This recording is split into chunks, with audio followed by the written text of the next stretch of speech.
Hello, hello, hello. How is everyone doing? It's Friday. And if you ask me, today sounds like the perfect day to not only talk about Godzilla and kaiju, but also talk about how awesome it would be to debate who'd win in a fight, analyze power levels, and a lot of other geeky stuff. Because it's fun, right? I'm starting a little bit early because there are a couple things I am interested in getting into first. And then we're gonna kick things off. We're gonna get started. I have a lot of fun stuff to show and share with you guys. There are so many slides.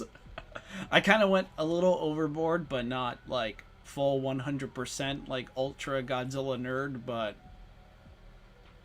at times it looks like I peak. So we'll get there. You'll all see soon enough. But so I'm going to be going over the rules, my sort of thought process when it comes to determining who'd win and why. The tournament's already laid out. It's, all the roster has been chosen. All the selections, first round, second round, third round, all the face-offs, that's already pretty much nailed. However, I feel like a lot of you might not be interested in hearing, like, oh, I don't care about the rules. You don't care about, like, my specific way of, like, determining who'd win, which is fair. So if you're here early, good for you. I love you. You're clearly awesome. Big ol' IQ. You're the best of the best of the best. Sirs. I'm just doing this just for my own sanity. And so that I can, like, point back and be like, yeah, I already took care of that. Yeah, I already talked about that. I addressed this. Etc. Clearly, I've consulted my Gojirian lawyers who've given me really impeccable legal advice. So if you're watching this from the future, you could just, like, I'm sure you'll find when the tournament begins. Maybe I'll include that in a timeline or something. This will eventually be broken up in different parts, released in different video segments, depending on who's facing who.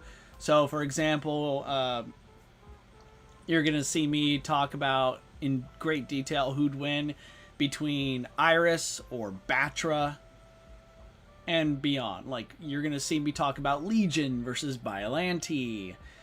And yeah, so I don't want to get into the exact specifics just yet, but that's something you can expect. Alright, so let's go over some of the rules here. just for funsies.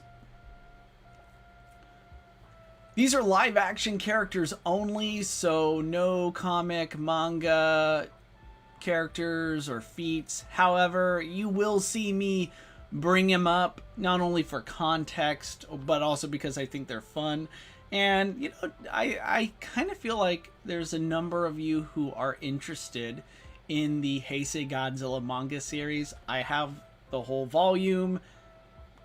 Definitely working on trying to provide, a breakdown of the mangas in the future. So keep that in mind. That's on the horizon for you guys.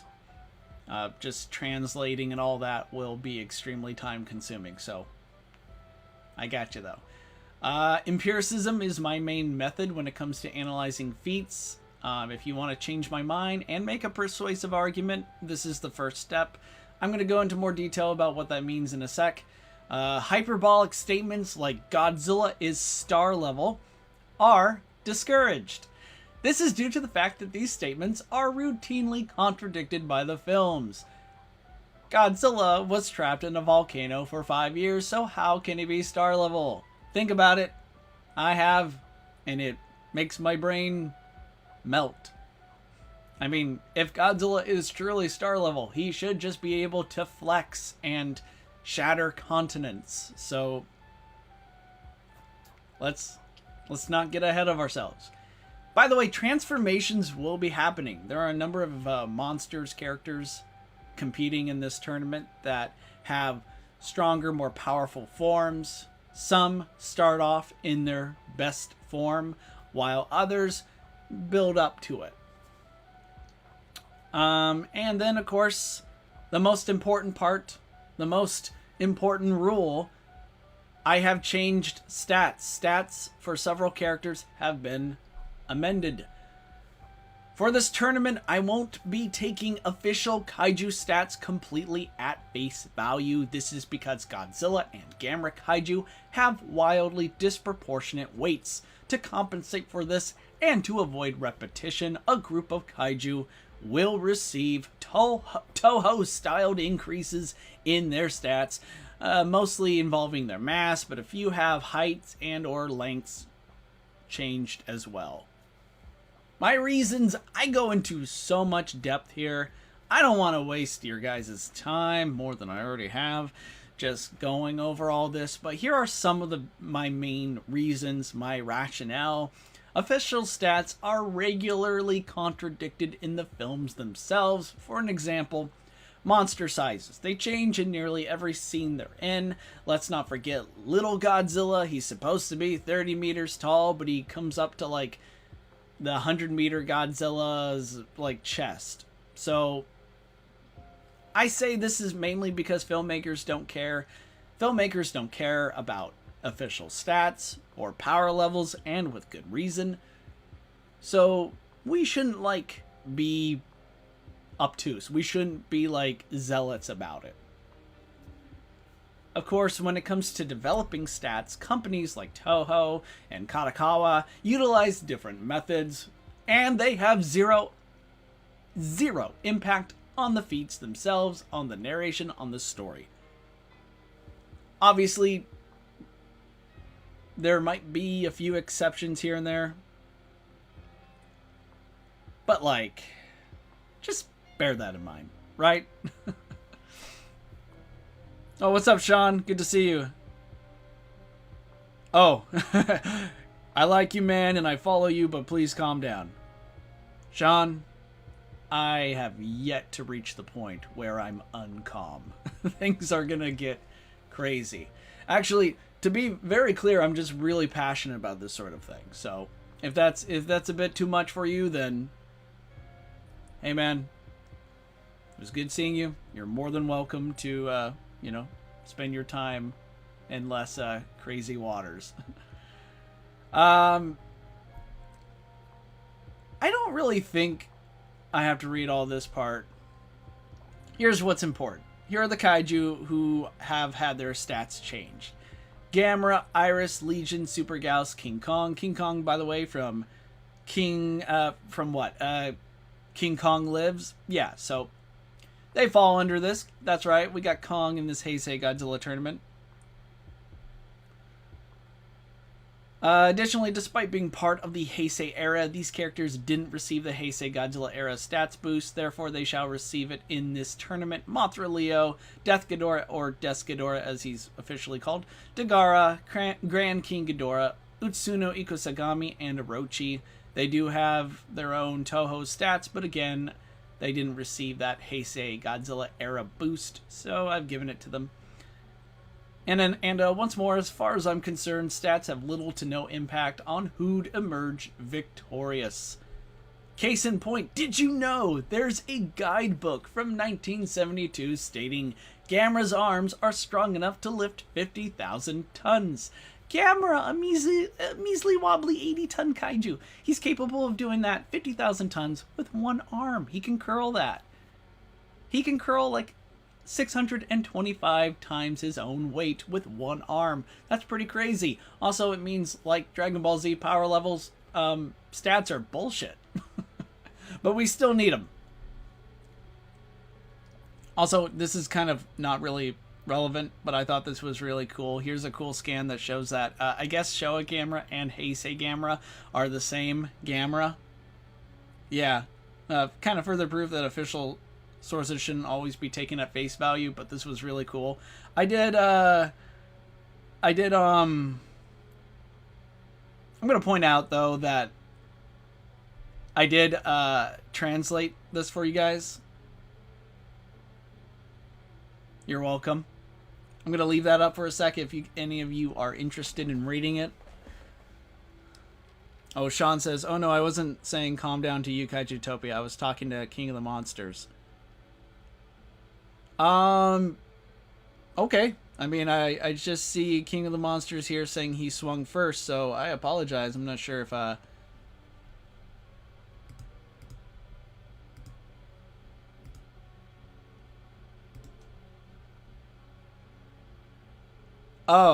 okay. So I had this completely in different order.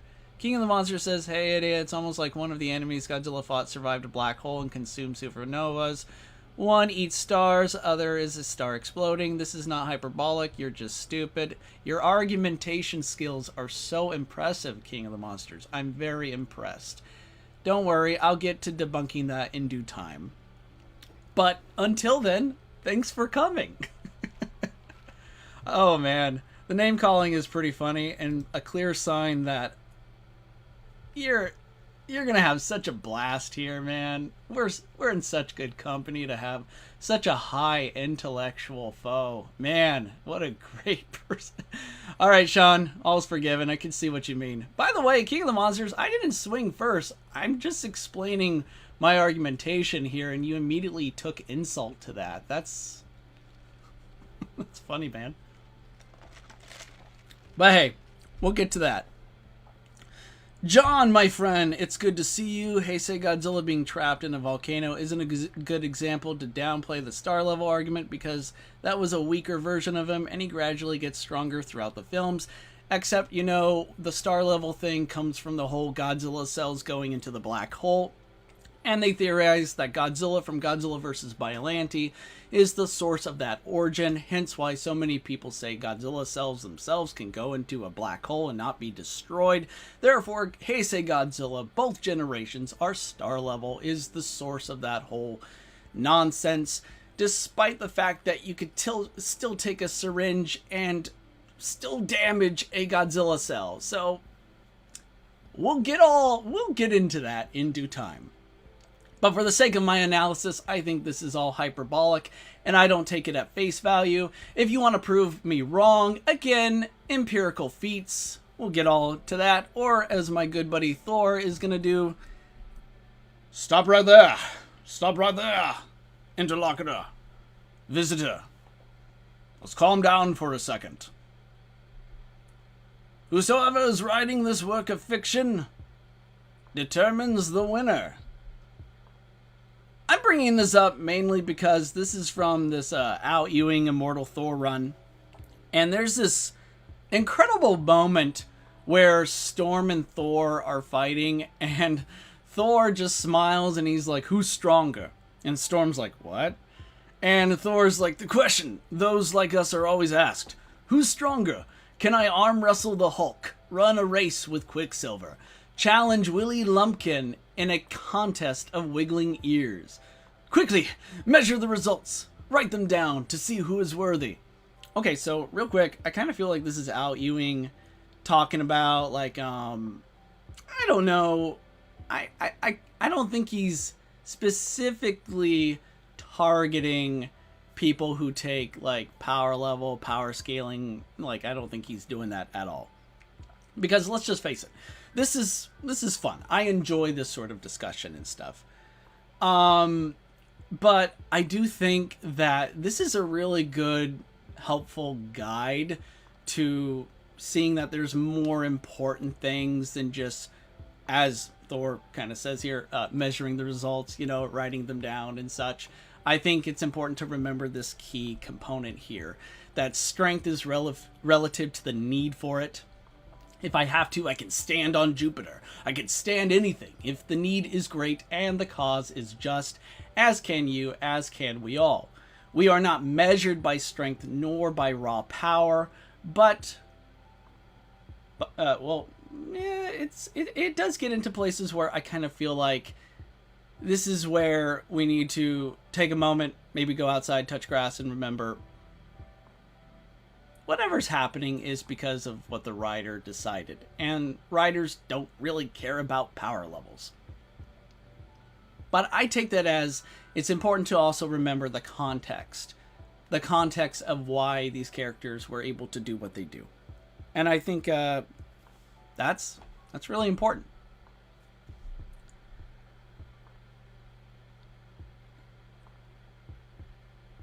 Sean says, hey Kaijutopia, this is a little off topic, but I'm writing a Space Godzilla vs. Destroya story. Would you like to read it after I'm done?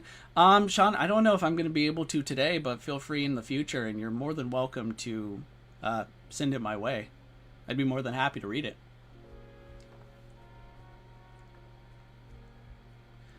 Yay, someone who hasn't watched Dragon Ball saying power levels are BS because they definitely know what they're talking about.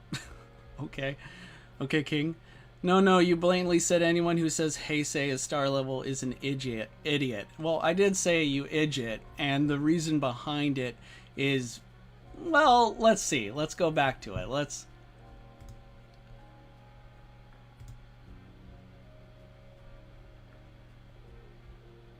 So right here, I'm using an example of Godzilla being trapped in a volcano for 5 years. So how can he be a star level?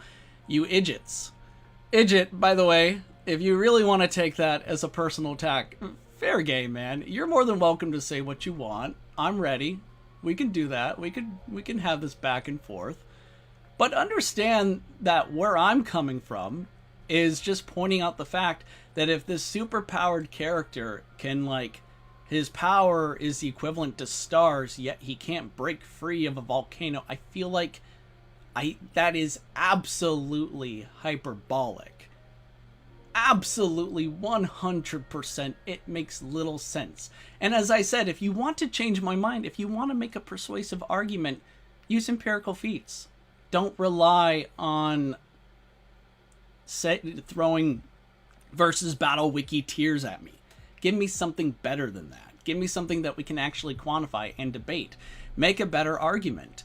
Instead, you're getting so offended by the fact that I wrote something. By the way, I don't really think you're stupid, by the way. All this back and forth aside, I actually am familiar with you and I do respect you. I do think this is going to be a fun stream, to say the least. But I'm not going to apologize if you're going to get so uptight about something that I said in a way that, again, I'm here to have fun. That's kind of where I'm coming from. But if you want to be offended and stay and throw a tantrum fit, be my guest. So, since we have reached the fun part, which is going over how to change my mind or where I'm coming from, I have a simple rule of 3 when it comes to this. Remember, these are fictional characters bound to a fictional universe governed by fictional physics. Every single person here and beyond, the vast majority of you, know this. We understand this. How many times have we heard this in the past by people who bash the hell out of power rankings and such? They're just like, you guys do know that it's all fictional, right? Obviously. Yes, we know. But it's still important to remember that nonetheless.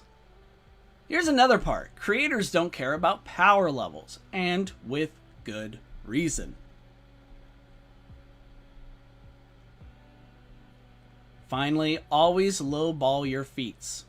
It's better to lay a foundation than a ceiling.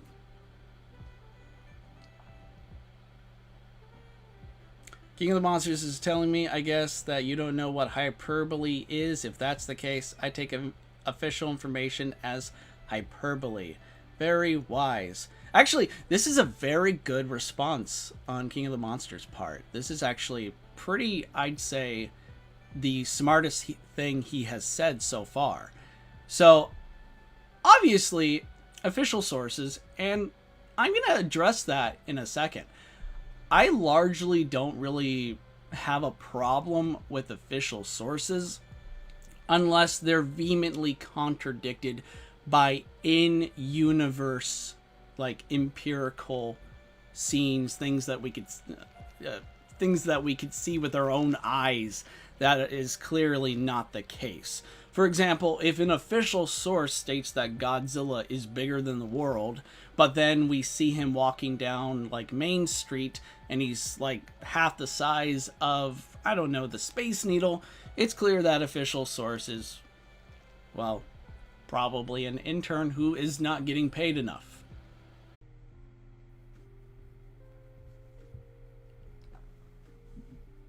Hello, is this on? Is this on? Can anyone hear me?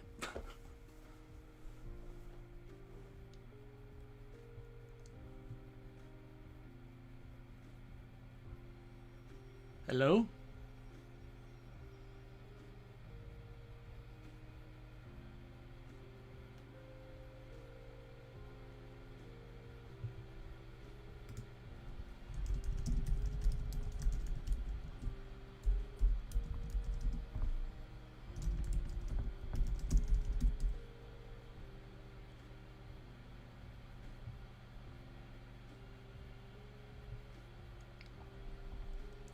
Can anybody hear me? Are you guys hearing me okay? Let me know if you can hear me and then I can continue.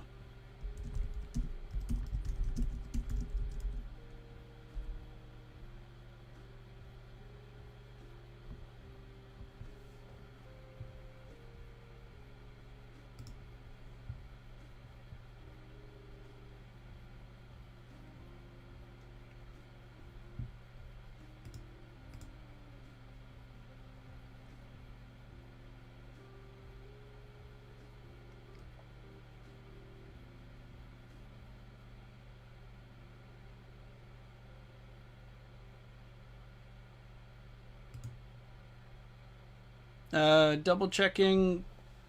You can hear me okay, but it sounds like the video part is that. I think the video is still not coming through. It just sounds like it's just my audio.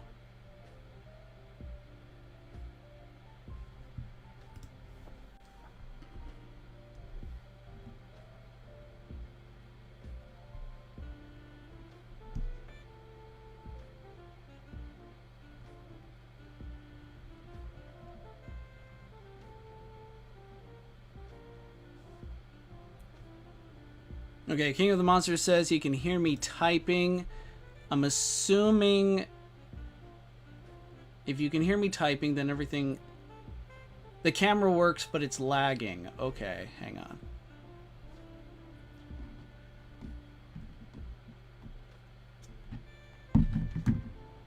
Might take a moment.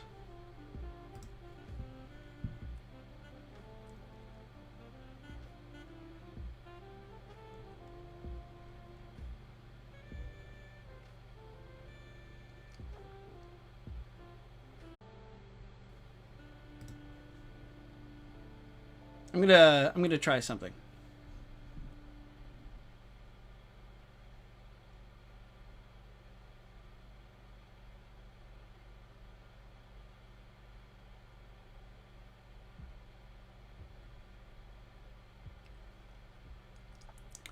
Okay, I'm gonna test this out. Testing.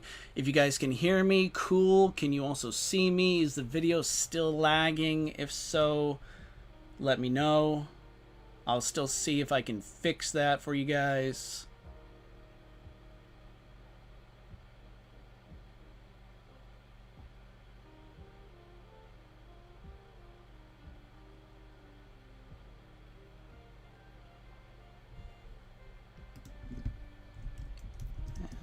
It's better now, is what King of the Monsters is saying. Okay.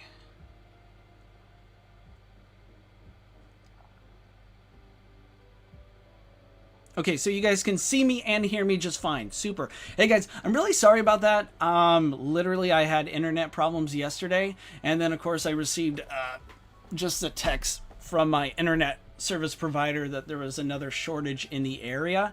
So sorry about that. Also, pretty bad timing since we were getting into it, weren't we? Yeah. So I think we're ready. Do you guys? I'm gonna bring this part up.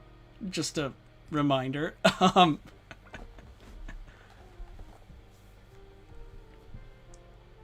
Oh, and King of the Monsters. I did want to respond to something I saw you say before. I'm assuming that my internet cut out. You said a weak rebuttal, especially when you have things like interviews with the directors and creators confirming the information. Kawakita himself has confirmed Space Godzilla's black hole origins. That's fair. That's totally fair, and I'm not here to... My intern comment, again, was meant more like a joke, but my main overarching point is that when what filmmakers say or what official sources say is blatantly contradicted and or challenged by on-screen evidence, what we're seeing and being able to infer and evaluate with our own eyes, that to me seems like something that you just don't sweep, you just don't ignore, you actually try to address, and on my end I try to make sense of. But you did say another thing earlier that I want to touch upon. I'm not apologizing either. For the record, you don't have to. I'm not expecting an apology. I apologize because my idjit comment was a joke, but you took it seriously. But the fault was mine because that was in the text. I didn't read it when I was going over the rules, though, or where I was coming from, but I do take responsibility for that. To continue the rest of what you said, this is fun for me. I kind of feel like we should leave it at that because that is the nature of this discussion. And if it's all fun and fair and you want to continue, super. But this part, when you say when you throw insults, then get offended by insults, the thin skin is a little boring. I'm not offended. This kind of looks like it's projection, but I'm willing to accept the fact that you took that as some sort of, like I am insulted on my part and you think I'm like reeling from it. Dude, I can't change your perception of me, I guess. If that's what you think, cool. I am here to have fun. I will take what you say. And, I'm taking your words seriously. You want to have fun too, so let's do it. Let's get at it.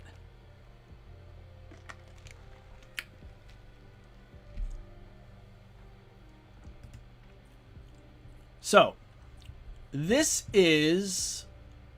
Oh, I should probably mention, we're going to be looking at characters from the Heisei Era from 1984 to 1999. I really regret not having some monsters from like Mighty Morphin Power Rangers on here too. But, man, I gotta say, it was a little too late by the time that idea came to mind. But 30 contenders will enter, only one will win. And yeah, I think this is going to be a lot of fun. But before we get to it, I want to talk about why I'm doing this. I could just start with the one thing, the top thing I'm going to read here. You guys are free to read the rest yourselves. But I'm doing this because it's fun. I enjoy this. Power fights, from feats, power rankings, levels, calculations. It's all served as a gateway towards better understanding the films and the filmmaking process for me. Like, I've gotten into science and mathematics from these sort of discussions. I love applying the laws of logic, not only in formulating comprehensive arguments, but like just in general doing this. I've really come to really respect and enjoy the kaiju genre even more. And I understand that might sound strange to some people. Like, I know some people who have compared power levels, power rankings, this whole thing to being anti-art. But like, I don't see it that way. I know there are some people that might like be super toxic and make these sort of discussions like just absolutely heinous. And there are people who I do really feel like have a well, a difficult time in having conversations with people that where there are disagreements and they take things way, way too far. Like, I actually love the idea, of having, my ideas challenged. Like, if again at any point in time you disagree with me, fire it away. I just told you from the beginning the best way to change my mind is by, hey, check out my method. This is where I'm coming from. And if you want to, we could go from there. And I hope that's good enough. I hope if you're interested, my entire approach here is to just try and look at what we can see, evaluate, infer, and go from there. But again, I don't think this is anti-art. I don't think this is like these sort of conversations are antithetical to the kaiju genre itself or being able to enjoy how the filmmakers made all this possible or just to enjoy the films themselves. So I think I'm going to stop there. But if you want to know more, we can get into that at a different time. But here's the roster. Here's what's really fun. We got a number of guys here that I think is going to make this a very fun tournament. We have Godzilla, of course, Mothra Leo, Gamera, Ultraman Tiga, King Kong, Biollante, Grand King Ghidorah, Rodan, Batra, Gudis. Especially love me some Gudis. Super Mecha Godzilla, Mogera, Kiriloid, or Killeroid as we called him during the Ultraman Tiga English dub, Utsunu Ikusagami, Space Godzilla, Destroya, Ultraman Great, Legion, Deathfacer, Orochi, Godzilla Jr., Iris, Death Ghidorah, or Death Ghidorah as he's known, but he's totally death. Totally Death Ghidorah. Zog, Goza, Super Gauss, King Ghidorah, Mothra, Dagara, and Gitanozoa, or Gitano Thor, as his Japanese name is, but he's called Gitanozoa. That's my first exposure to him, so that's why I'm calling him that. Yeah. So, oh, sorry about that. I hit the wrong button. Go ahead and hit that like. Champs, hit that like button. It tells the algorithm god that Kaijutopia is totally where it's at. Or you can hit the dislike button. It's fine. It's up to you. Here's the round one. I'm going to let you guys take a moment and look it over.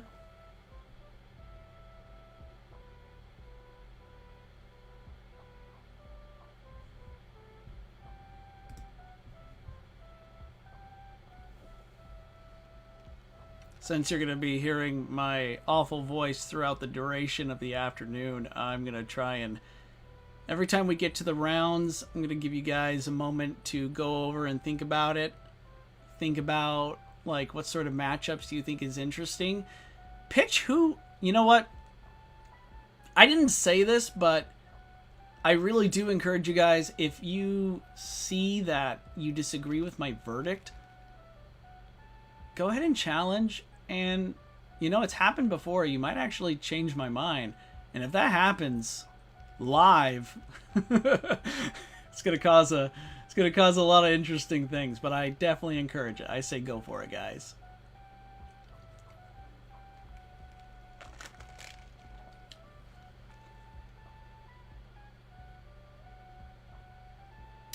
King of the Monsters says, power scaling is a writing tool. The dynamics of combat. He who is stronger, faster, more competent has an advantage.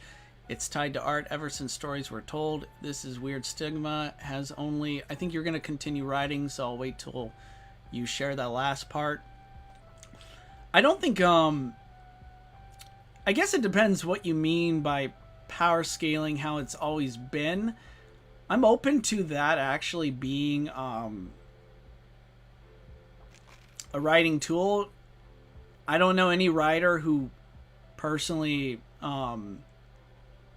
has ever mentioned that, I could always bring it up to them, see what they think.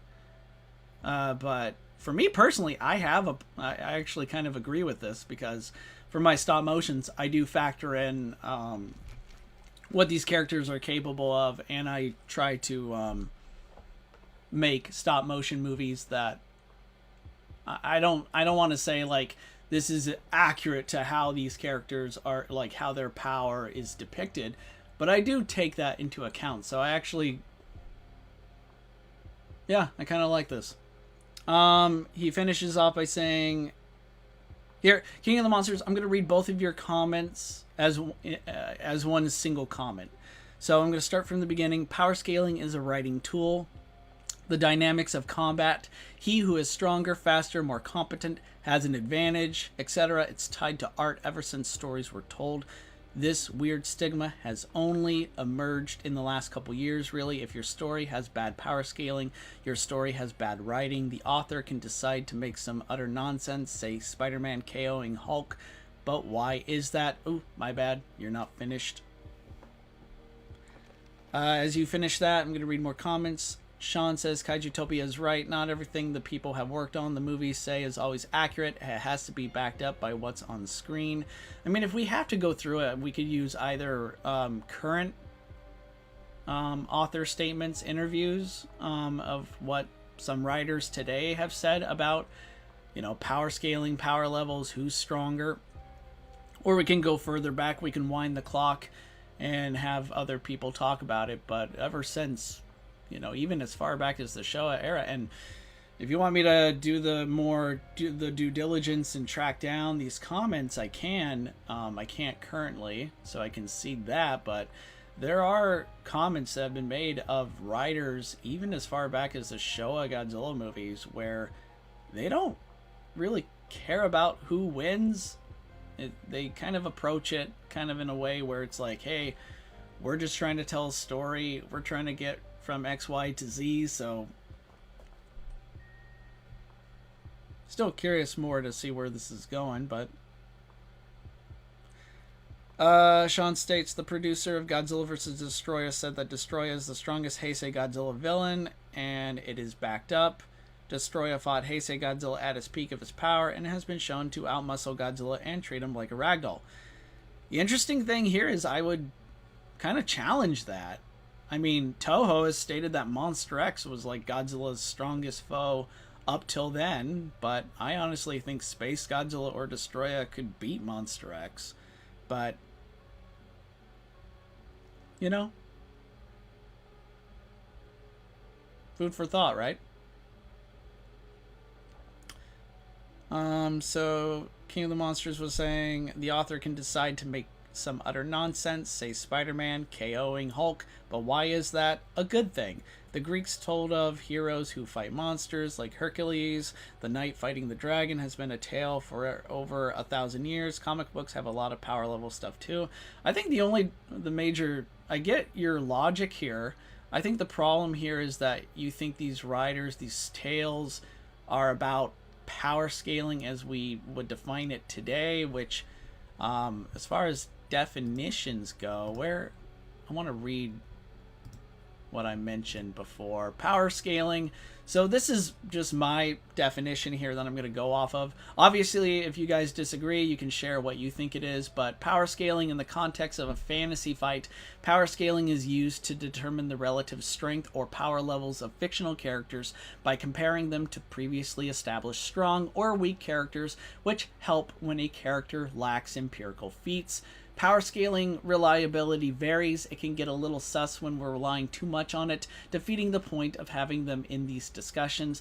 This is why characters need standalone feats, aka empirical feats, and why I personally think power scaling is kind of like secondary evidence. I mean, if you got it, great, we'll use it. But I don't know. So let me know, like, see, how I use that definition, I don't really think that would apply from like a writer's perspective when they're trying to tell a story, because there are important themes. Like, I'm not going to just name, I don't know too much about the specific examples you use, But I feel like there's a, when it comes to ancient Greek stories, it usually involves like a character who believes that they are stronger than everyone else, but their hubris gets the better of them, or perhaps they have to find another way to win that doesn't actually involve, using brawn, but using brains. Like, I don't know, man. Apologies that took long. The chat is limited. No worries. Feel free to continue to expand on this, because I actually think this is, I admit, like, there's more here than I've previously thought of, so feel free to chime in more. I guess if I had to take my position is, I don't really think, I don't think power scaling is you could say it's a writing tool. I mean, I don't think you should deny that. I don't have a problem with that, but I don't think it's something writers do regularly. It's kind of like if you were to ask a writer, what are your main tools, or your top 10, 20, like, what are the things that you factor in? I don't think power scaling would even remotely be in their top 100. But I digress. Sean says, to be fair, Kaijutopia, I don't think Destroy is the strongest Godzilla kaiju, but I think he is the strongest Heisei Godzilla villain. The only Heisei kaiju who could be equal to Destroya is Space G. To which John responds, that's debatable, Sean, but go on. Yeah, I mean, I don't want to reveal too much. We do have a big debate, big tournament ahead, so let's get to it. Given the nature of how many participants there are, we did have two who have that are on first round buys. Gitano Zoa and Ultraman Tiga have a first round bye, so they get to chill and enjoy themselves and sit this one out.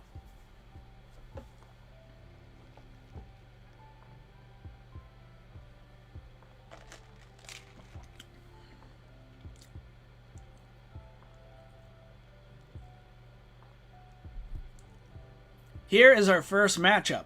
I alluded earlier to it before my internet decided to take a hike. Sorry again about that, guys. We have Iris versus Batra. Again, I've revised his stats for Gamera Kaiju. Instead of being in the several hundred tons, he's around 130,000 tons. But again, you are free to use, how do I say this? You are not bound by my rules or how I'm approaching this. I'm just explaining why, like, where we go from here, whatever verdict or argument or feat I call upon. This is kind of like, I was just explaining the inner workings of my brain. This is just how I function. You are free to be yourself. You're free to be like, I don't care if you're going to say he's 130,000 tons. I'm going to treat him like he's the little several hundred ton kaiju he is. I just wanted to avoid that because I want to make this tournament fair, but also because I honestly don't think official stats like those would ever factor into the actual battles if the filmmakers made these fights become a reality. I also get tired of hearing the whole pro Godzilla kaiju side position, which is Godzilla literally flicks Gamera, and because Gamera is 120 tons, he explodes like a hot balloon or something. So, alright, so Iris versus Batra. Let's get into it. Iris, the Ryuseko mutated Gauss. Some would call him a demon. Most certainly some characters in the movie thought he was, and he very well could be. The Gamera trilogy lore, the mythology behind it kind of gets into places by the third movie where it's a little... Well, I personally think they just started making things up by the third movie. But hey, it's all made up, right? So whether or not Iris is actually some real demon or a mutated Gauss that's just simply put trying to become more powerful, it's, I guess I'll leave it up to you guys to interpret. But Iris to me is one of the most dangerous kaiju in this tournament. He also has a number of flaws, which I will address here shortly. First, why do I think Iris is one of the most dangerous kaiju in this tournament? For starters, during the epic dogfight, and I invite everyone to analyze this entire sequence in the movie. As a filmmaker, I absolutely grew up just watching this on my VHS and pausing and trying to go frame by frame to figure out how they made this. But anyway, in the dogfight, Gamera turns into his spinning UFO form and he attempts to saw Iris in half. He's trying to literally turn Iris into a shish kebab. And I feel like this is a really good indicator of Iris being more durable than some would think. For starters, he has Gamera attempting to saw him in half and failing, mind you. Iris is completely unscathed here. But also, Gamera's jets, his jet propulsion here, they're not even singeing his hide. So I think Iris is way more durable than originally credited.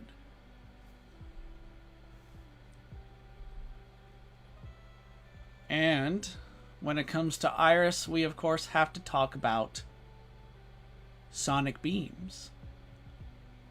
But before we do that, let's take a look at Super Gauss here. Super Gauss has this extremely powerful projectile, sonic beam or sonic cutter. And when used on Gamera, we find that it actually bounces off Gamera's shell. Gamera, remember, was designed specifically to neutralize the Gauss, so it made sense that his shell would be designed to be able to withstand not only Gauss sonic attacks, but thermal-based attacks or, even blunt force trauma. But here, we see that Gauss's sonic beam clearly causes injuries to other parts of Gamera's body. We see him during the movie cut Gamera's hand with the sonic cutter, and here when it strikes Gamera in his temple. But by the time of G3, things do change. Here in this slide, we could see a shot of the Hyper Gauss sonic beam cutting a skyscraper in half from a vertical angle. It does this instantly. And here's another shot to show it crumbling. And I'm sharing this because by the time Gamera 3 comes around, Gamera's body, not just his shell, but his body seems to be immune to sonic-based attacks. Or at least sonic-based attacks from the Gauss. But when Iris uses his sonic beam, it actually does something quite impressive. It's kind of hard to see in the shot, so I apologize, but it does indeed penetrate Gamera's shell and makes him bleed. So at this point, Iris's sonic beams are a force to be reckoned with. We also need to talk about Iris's tentacles. The boy's got reach. I believe they are 1,199 meters long. And he's got 4 of these gargantuanly long tentacles. So that's also one reason why I, factored that in when trying to think about how to revise these guys' stats. Because personally, I feel like since Iris is 99 meters tall, he's about as tall as Heisei Godzilla. But he has these massive tentacles and he's got 4 of them. Man, that should make him way heavier, right? Also, with this reach, you would think Iris has, he can pretty much attack from a distance unabated, right? He could do so unchallenged. The problem is, and I said I would do this earlier, but Iris has a massive weakness. I don't think he's that smart. I mean, the guy's goal in life is to fuse with a human, Ayana, and in doing so, they'll become a perfect organism. if Iris successfully managed to complete his fusion with Ayana, Iris would reach a point where he can change his chromosomes, which means he could literally alter his DNA at will, which the possibilities for that are endless. So Iris's quest to become a god, however, you think would be his top priority. But instead of, landing at Kyoto Station where Ayana was at the time, Iris decides to land on the other side of the city and slowly walks towards her. He knows where she is, and he's still, obviously we know this is the writer trying to buy time, but hey, we gotta go with what we have, right? I feel like this could be forgiven, but then when Gamera shows up, Iris, despite his long, distance advantage, his reach with those tentacles, he still lets Gamera waltz up and just smack him around. And Iris really just takes it until Ayana is like, dude, kill him already. And here's a shot of, to get an idea of just how lethal Iris is in close quarters combat. We can see his scythe blade going through not only Gamera's armored chest, but out his back shell. This is pretty dangerous stuff right here. And when we get to Gamera, I do go into more detail explaining how Gamera is more durable than some might think. Gamera kaiju get a bad rep when it comes to feats, when it comes to power, especially when you're pitting them up against Godzilla kaiju. And it's fair game because there are some Gamera kaiju that are pretty bad, pretty weak. There are some that are fragile glass cannons. But not Gamera. He's actually pretty dang durable. And so the fact that Iris can just punch through him with his blade, just stab right through him like a hot blade through butter, is quite impressive. Here's another cool shot. And again, I just gotta take a moment and just respect the hell out of the filmmakers here. This entire shot, everything. I love it. Here's Iris after having Gamera plunging his claw into his gut. Holy crap. Iris actually manages to get his scythe through Gamera's hand, effectively pinning Gamera up against the walls of Kyoto Station. And here comes Iris's, arguably Iris's most dangerous ability, is the fact that he can absorb your DNA and begin to absorb your powers and abilities. He can copy them. As we'll see here, Iris then begins to form Gamera's own fireballs, and he's getting ready to use them up against Gamera. Of course, little does Iris know, you can't threaten Gamera with what he wants. Trying to threaten Gamera with fire is a big mistake, but Iris didn't really know that, so I don't blame him for that. Before I get to Batra, I just want to once again emphasize that Iris had his guts ripped out and he was still fighting, and it seems like if Gamera had not used his plasma fist, or I forget, I've been calling it plasma fist for years, but it's called something else. You guys can enlighten me if you remember. But had Gamera not killed Iris right there, it seems like Iris would have survived despite having his guts yanked out. So pretty graphic stuff, but Iris's pain tolerance is commendable. Before I get to Batra, I'm going to read some of your guys' comments. John and Sean seem to be having a pretty good discussion here. So I say continue, guys. I will read it more when I can. King of the Monsters mentioned, while true that authors may have higher priorities in their storytelling, if a story has a fight, how that fight is written is a big deal. Comic fights destroy planets, stars, galaxy, dimensions, etc. I do, yep. I don't really disagree with any of this, so yeah, that sounds about right. Oh, John, I'm sorry. I thought you were talking to Sean. I was asking Kaiju John, I'm sorry, buddy. I didn't realize you were trying to get my attention. John, I think your question towards me, or what you were saying, what you were directing at me, starts with this comment. Correct me if I'm wrong, okay? You said the thing is, we can't just look at a feat at just face value. There are factors behind them. I mean, we can't say Goku is just universal just because we only see the statement of the narrator and Clash tell it all. It requires calculations and measurements because cosmology matters, and Toriyama's canon depictions of what Universe 7 scales at shows it's massive compared to a single universe. I actually have no problem with this, John, especially since when I talk about feats, I do take calculations and measurements into account. I mean, I don't know if you've seen my previous videos where I've gone over how powerful, say, legendary Godzilla's atomic breath is when it like drilled into the Earth's core.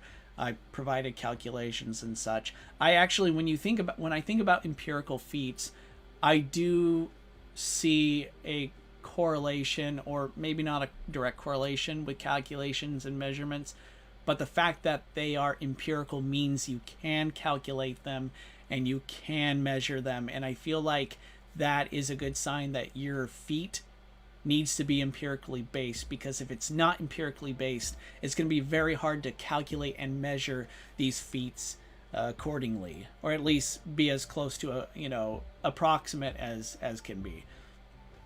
But I kind of like what you said there. I don't really have much of a problem with it. All right, so I'm going to continue on. Batra, one of my favorites from the Heisei Godzilla roster. Here we see him blasting at Godzilla during their war at sea. And one of Batra Larvae's just best performances here, I think, is the fact that he was able to just swim right at Godzilla and just take him straight down to the ocean floor. I mean, to be able to do this to a powerhouse like Heisei Godzilla, to me, is a clear sign that Batra, he's not playing. You don't underestimate him. You don't mess with him. If you come to fight Batra, you better bring your A game. Here's a shot of him using his prism beams, which in an earlier shot could take out an entire battalion of tanks. What makes Batra also menacing in close quarters combat is the fact that he can electrocute you.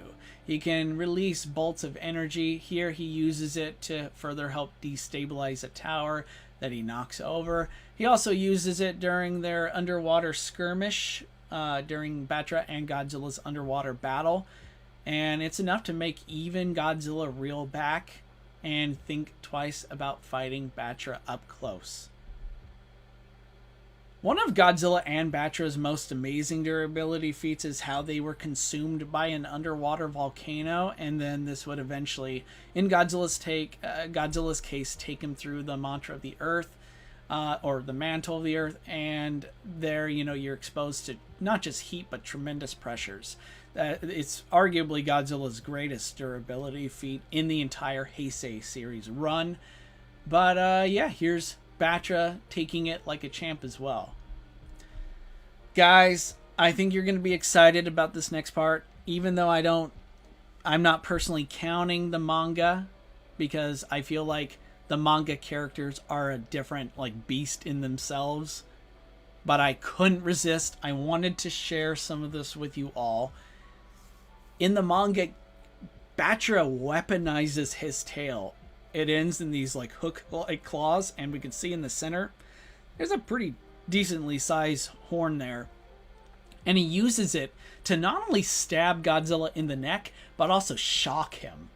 I thought this was really cool. Let me know if you guys want to see more of these.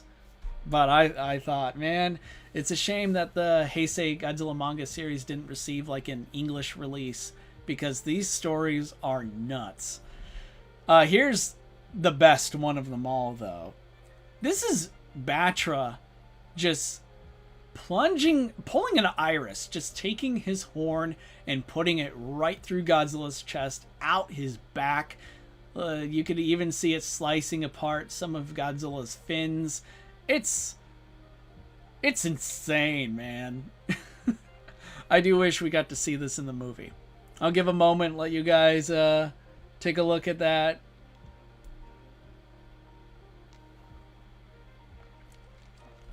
I'm gonna adjust something real quick. See if there's something I can do. I just realized there's something I could revise possibly.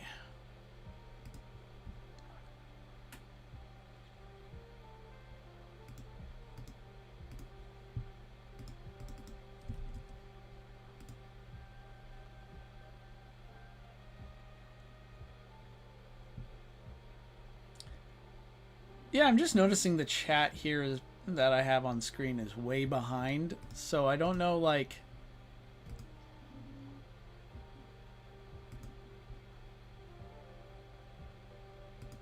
not sure why it's not updating it. It's just showing the top chats, but let's see if I can revise that. Hang on.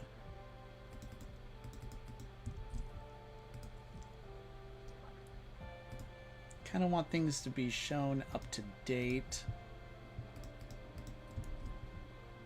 but perhaps that's just not going to happen.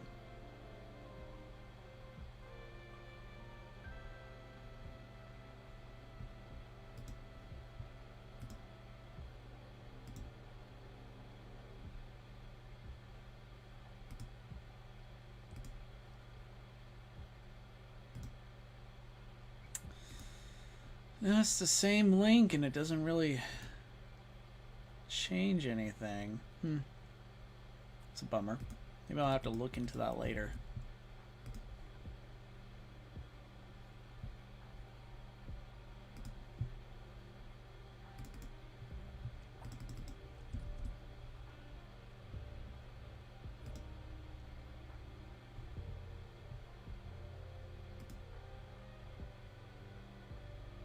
All right, I figured it out. There we go.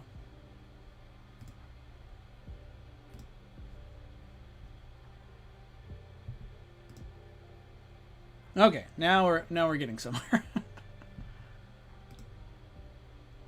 Anyway, I thought you guys would be interested in seeing some scans from the Heisei Godzilla manga series. There's more to come, but again, I don't really factor those in because the manga kaiju are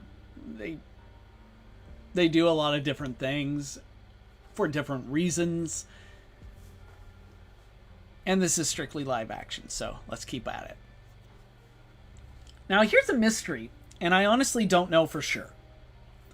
But do you guys think Batra can interchangeably transform from his larva state to his flying form at will? Like, do you think if he turns into his flying form that he's stuck in it? Or do you think he can transform back? I think he can transform back and forth if he wants to. But I don't entirely know for sure. So feel free to chime in and let me know what you guys think about that. In his flying form, Batra maintains his prism beams. He can fire them from his eyes like before.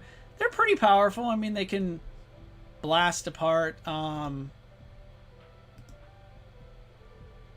on, I got some lag coming here on my end. They could blast apart Fukuoka... Not is it Fukuoka Bridge? No, the Yokohama Bridge. There it is. Just a couple blasts and the entire bridge is just absolutely leveled. It does give Godzilla some trouble, but honestly, they're not really... As far as Heisei Kaiju beam power goes, I don't really think they're much to write home about, but Batra makes up for this by firing them in quick succession. He'll spam them like hell. Batra's shortcoming comes in the form of him getting bitten in the neck by Godzilla and then eventually dying after Godzilla, not only after losing blood, but Godzilla at point blank shoots him in the face with his atomic breath. Now, I say this is a shortcoming. Let me clarify what I mean by that. There is no shame in getting beaten by Godzilla. But the problem here is, as far as bite strength goes, I'd imagine Godzilla is pretty strong. He's got some scary levels of bite strength. I mean, he's Godzilla for Mothra's sake.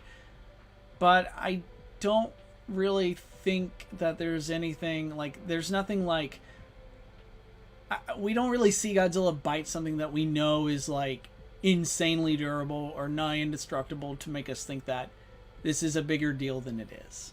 Again, if you disagree, or maybe there's something Godzilla did previously that I can't remember, please share that in the comments so we can get to it. But I will point out, though, that this was a major factor in how I determined who I think would win this fight.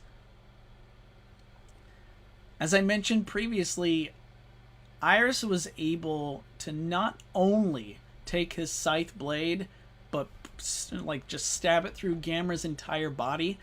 He was able to accurately aim for a smaller part of Gamera, which was his hand, and successfully get it, like stab it with pinpoint precision. Here's the thing. Batra is going to be extremely aggressive. He's territorial. He's not afraid to get close and personal. How I see this fight going down is Iris is just going to stand there kind of like a dimwit or an idjit. I'm throwing that out there again. He's just going to stand there, and Batra is just going to bombard him. He's just going to blast him, right? And I think Iris is durable enough to take it. And he might retaliate. I could see him retaliate, maybe with a sonic beam or so. And that would definitely trip Batra up, but I don't think it's enough that it's going to stop Batra from taking this in close quarters combat, where he is going to just, like, he's going to try and wreck. He's going to try and take Iris down and just massacre him, up close and personal. I don't know how long this sort of back and forth will be, but I do think the moment Iris takes things seriously, I think he's going to successfully put a blade through Batra's face. And at that point, it's lights out for Batra. My verdict here is I think Iris is going to win this battle. Agree? Disagree? Sound off? Let me know what you think.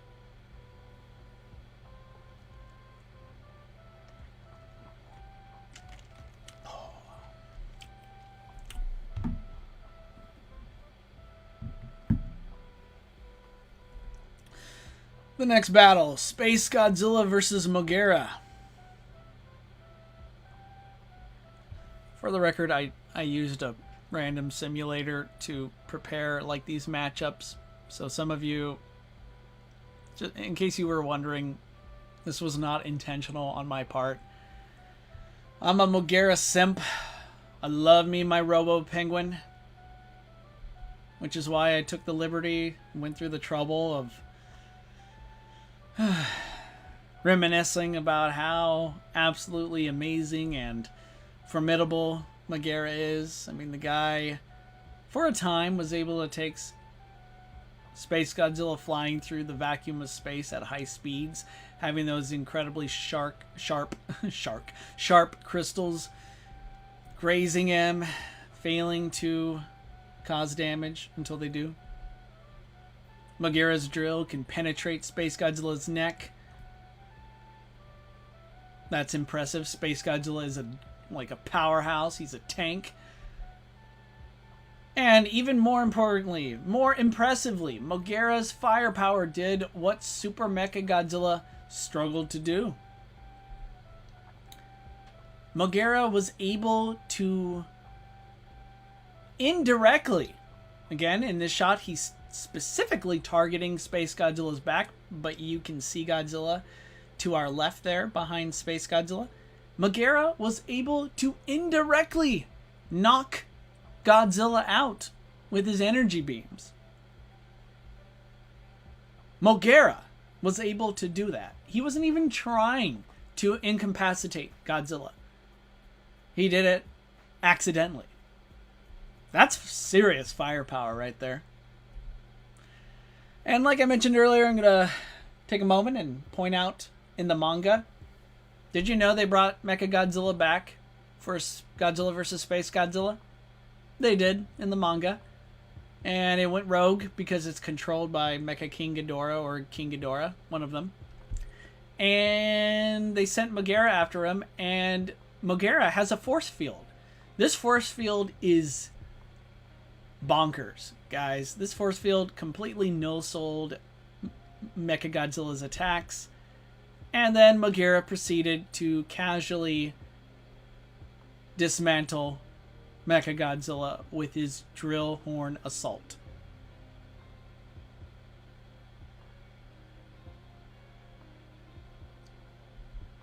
Later in the story, Space Godzilla and Godzilla keep shooting at each other, absorbing the other's power, and then firing an even more powerful version of that beam at the other, and then they absorb it and fire it, rinse, repeat.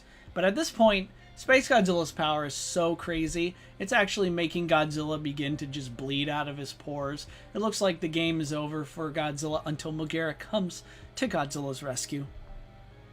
Forms a force field that's strong enough to stop it. Megara is the hero we needed, but not the hero we deserved. Womp womp. Okay, guys, I did my best, but this was never really much of a fight. Megara was dead 30 minutes ago, guys. This was never gonna go well. Space Godzilla absolutely wins this round. But if you, maybe you disagree, I'd love to hear from you. Great shot, my friend. Good to see you, man. I'd agree. Iris should have this. It's close, but Sonic Scalpels should give him the win. I do think it's close, and Batra, he's generally overlooked, you know, when it comes to when we like think about the Heisei Godzilla kaiju, especially the powerhouses like Godzilla himself, Space Godzilla, and Destroya. But Batra, he's up there. I think he's decently strong, and there's a reason why Batra and Mothra were just giving it to Godzilla. You know, their team up was actually quite formidable, and Godzilla absolutely struggled there, and technically lost, but kind of got the last laugh in a way by taking Batra with him. So, hey, please consider supporting Kaijutopia. You can donate, become a member. I got a PayPal. If you got it but you can't give it, that's cool too. Just consider liking, leaving a comment. I appreciate you all. Let's continue.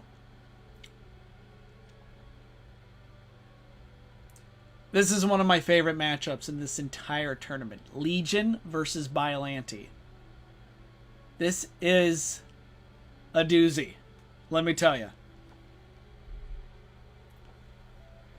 This is a shot of one of Biollante's tentacles. She's got dozens of them, and some of which end in teeth. Have pretty sharp jaws. And these things do more than just bite. They could spit acid in your face. Acid that makes even Godzilla feel extremely bothered. Now, we don't really see it burn through Godzilla's skin in a way that, like, oh no, we're seeing muscles or tendons or bones, but given Godzilla's reaction, it's safe to say that Biollante's acid hurts, like, a lot, and would absolutely wreak havoc on a lot of characters, kaiju, monsters in this tournament. Here's something I wanted to point out. I thought it was really interesting. In the final battle, Godzilla and Biollante's genetic duality is paralleled by their weaknesses. Godzilla has been weakened by the anti-nuclear bacteria, while Biollante's cellular division is weakened by Godzilla's nuclear heat beam. It's like poetry. It rhymes. So both monsters technically, I mean, I'd say Biollante starts off at full strength, fighting a weakened Godzilla, but then Godzilla keeps hitting her with his heat beam, and it weakens Biollante throughout the battle. So slowly but surely, both monsters kind of arrive at around an equal footing in terms of not quite being at full strength, but still not being pushovers. Here's a cool shot of Biollante taking out some tanks. Some of these shots I'm including because, again, I'm in love with these movies. I just love the framing. And here is a great one. Here, Biolante's tentacle is going through Godzilla's hand like it wasn't even there. This is why I think Biolante, while not the most powerful Heisei kaiju Godzilla ever fought, is still a force to be reckoned with and could absolutely 100% give many of the powerhouses in this tournament a run for their money. This whole ordeal is made worse by the fact that Biolante, her blood is full of acid. She doesn't just spit acid, her blood is full of it. In fact, you can almost argue that Biolante's blood and the acid she spits are one and the same. So maybe she's vomiting blood on Godzilla. Who knows? But the point is, Godzilla is not only going through the pain of having his hand crucified here, he also has a major discomfort, which is Biolante pumping his veins full of acid. Youch. Here's another shot, and in the bottom right-hand corner, you could see that Biolante also managed to pierce Godzilla's left shoulder.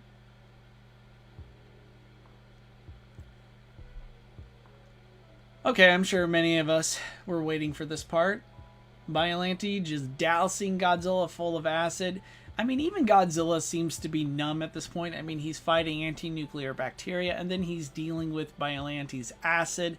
He's probably in a very surreal state of not only being completely, like, I'd say numb or maybe even stunned. He's shocked. He's not really doing a whole lot, but this looks like it is like taking a bath in acid, because it is. It must hurt. It must be agonizing. Who loves this shot? This is I love this shot. When I freeze framed it, I took a moment. I'm going to take another moment to just take it all in. This is what I love. Here is Godzilla shooting his atomic breath through Biolante's mouth, and it explodes the back of her head. Now you might be wondering, how does this help Biolante? I thought you were, come on Tom, I thought you were trying to like build Biolante up here, right? This is like, we're going over her greatest hits. Well, she healed the back of her head within moments, seconds even. But we can still see her bleeding a little bit here. And as Dr. Shiragami theorized, Godzilla's heat beam had a negative effect on Biolante's cells, which would in turn cripple her. I think it crippled her healing factor. It's clear Godzilla's destructive power is weakening her here, and had the battle been prolonged, if it continued, Godzilla's victory would have proven inevitable. I think if Godzilla wasn't weakened by anti-nuclear bacteria and had the fight continued here, I think Godzilla absolutely would have won. I also suspect that, even if an opponent like Legion, for example, even if Biolante doesn't have a specific cellular weakness to Legion's attacks, the fact is, Legion is like, if you have the firepower and you overwhelm Biolante, I think you're going to overwhelm her regeneration. But the fact that she was still able to heal the back of her head in seconds is extremely impressive.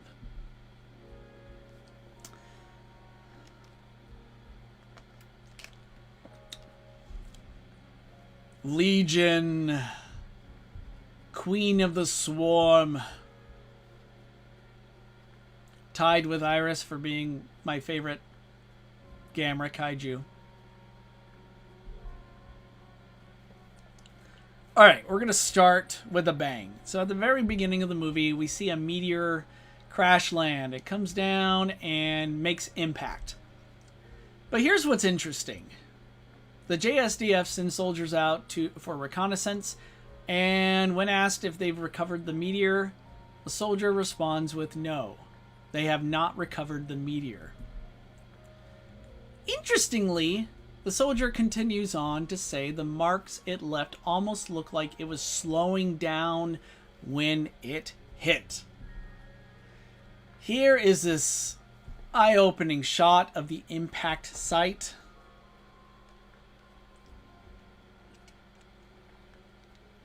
As we can see, it caused a lot of devastation, but it absolutely has an ending point. You could see it in the back.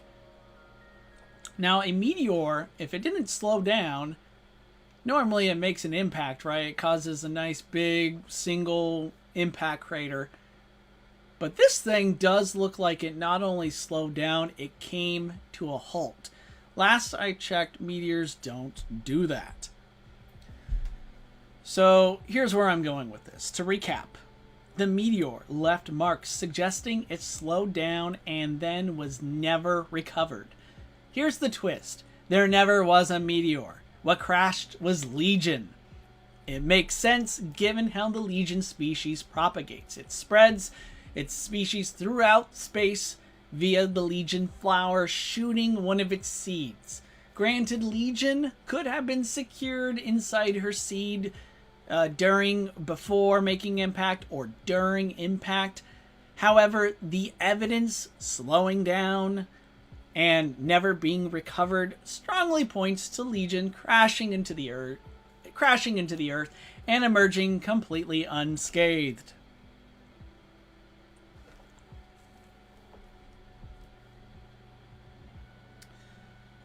I'm gonna read some comments here before I continue. Let's see. Rest in peace, Mogera. Yeah, indeed. I feel like Legion would just obliterate Biollante. We'll see. Sydney, good to see you. Godzilla 2000 is the coolest looking Zilla. Yeah, I really do dig the Mayoguchi design, absolutely. I never seen this movie, Godzilla vs. Biollante. You should. It's one of my personal favorites. It's just one of the... It's an extremely well-made movie. I mean, it's one of those films made in the 80s that have that 80s unique filmmaking aesthetics, so I can't recommend it enough. Are you going to play the full movie? I'm not here to play movies. I just have slides, screen grabs. If I play the full movie, I'm going to get shut down. Sean is talking about... Oh, Space Godzilla vs. Destroya. I find it hard to believe that Space Godzilla could even permanently kill Destroya. Destroya is composed of trillions of near microscopic organisms, and in order to kill him permanently, you have to destroy the micro-oxygen in his body. Okay. When it comes to Destroya in this tournament, perhaps we'll have a more spirited discussion on this, Sean. But for now, we're talking about Legion, who not only do I think is extremely durable, and there are more Legion durability feats coming, but she's formidable in hand-to-hand combat. So, in this example, we could see Mount Akayuki. In the background, I provided the arrow to show you where it is in the slide. It has an elevation of 620 meters. While tunneling through the earth, Legion started to rise, and she cut the 600-meter mountain in half. That's pretty good. That's pretty impressive. Made even more impressive, she has a number of appendages and claws, spears that can bust Gamera wide open. But you want to know what makes Legion a terrifying threat, and especially terrifying for Biollante? It's her energy beam. Here we can see Gamera a second before he realizes he's in for a world of hurt. Legion's beam cuts right through him like he's not even there. Not only is it insanely hot, it has immense explosive force, made evident by the kaiju-sized craters it leaves in the ground. Gamera could practically roll over and just lay in one of them. That's insane. That's the kind of firepower that's only rivaled by some of Heisei Godzilla's high-end, like Spyro beams. Yeesh. That's just... Whew. You want to know what's worse? It's got a massive area of effect. Splash damage, as we can call it. Here it's arcing over and hitting the ground to Gamera's left. But as it explodes, it unleashes more potent energies that makes everything around Gamera explode. While I don't think it factors much into this specific one-on-one fight with Biollante, Legion does have a shield. Her appendages create these electrical currents that essentially catches the enemy's projectile and breaks it down on a chemical level before turning it into gas. It did this with Gamera's fireballs.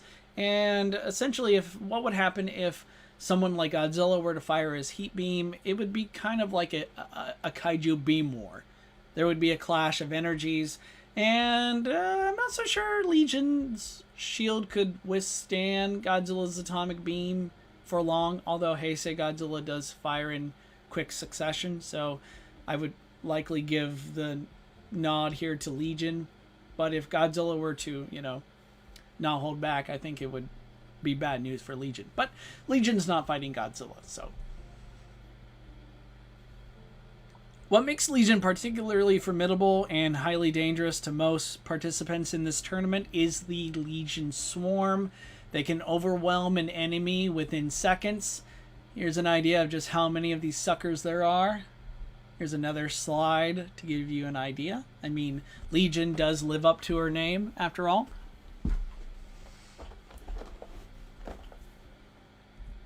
As I said, they can overwhelm an enemy in seconds. They literally took seconds to swarm all over Gamera, and this forced Gamera to not only retreat, which is extremely rare in the Heisei trilogy. Gamera never retreats, but he absolutely does. And he begins to succumb to the level of damage the swarm inflicts. Gamera, however, is capable of repelling them eventually by going into his UFO flight mode, spinning around rapidly to get them all off.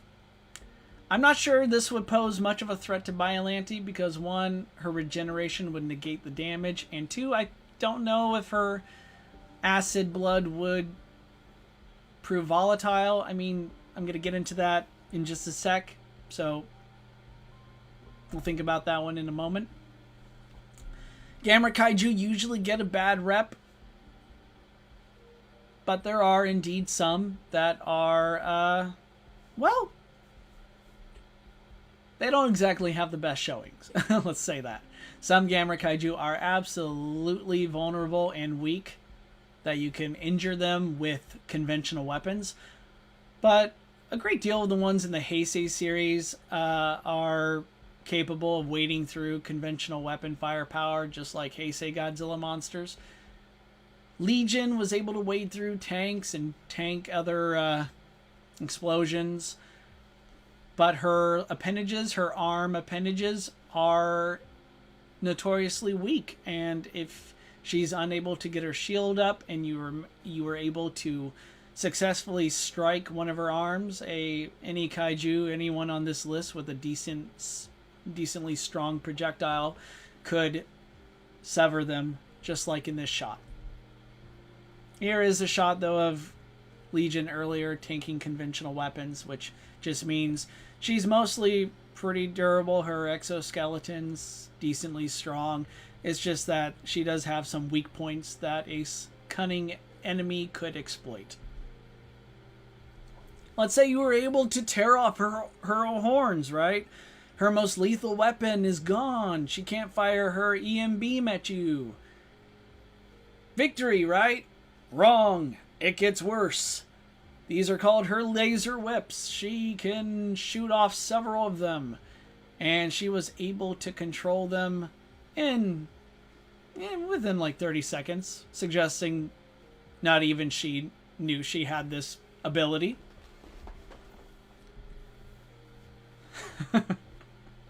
Here's a shot of them going through Gamera.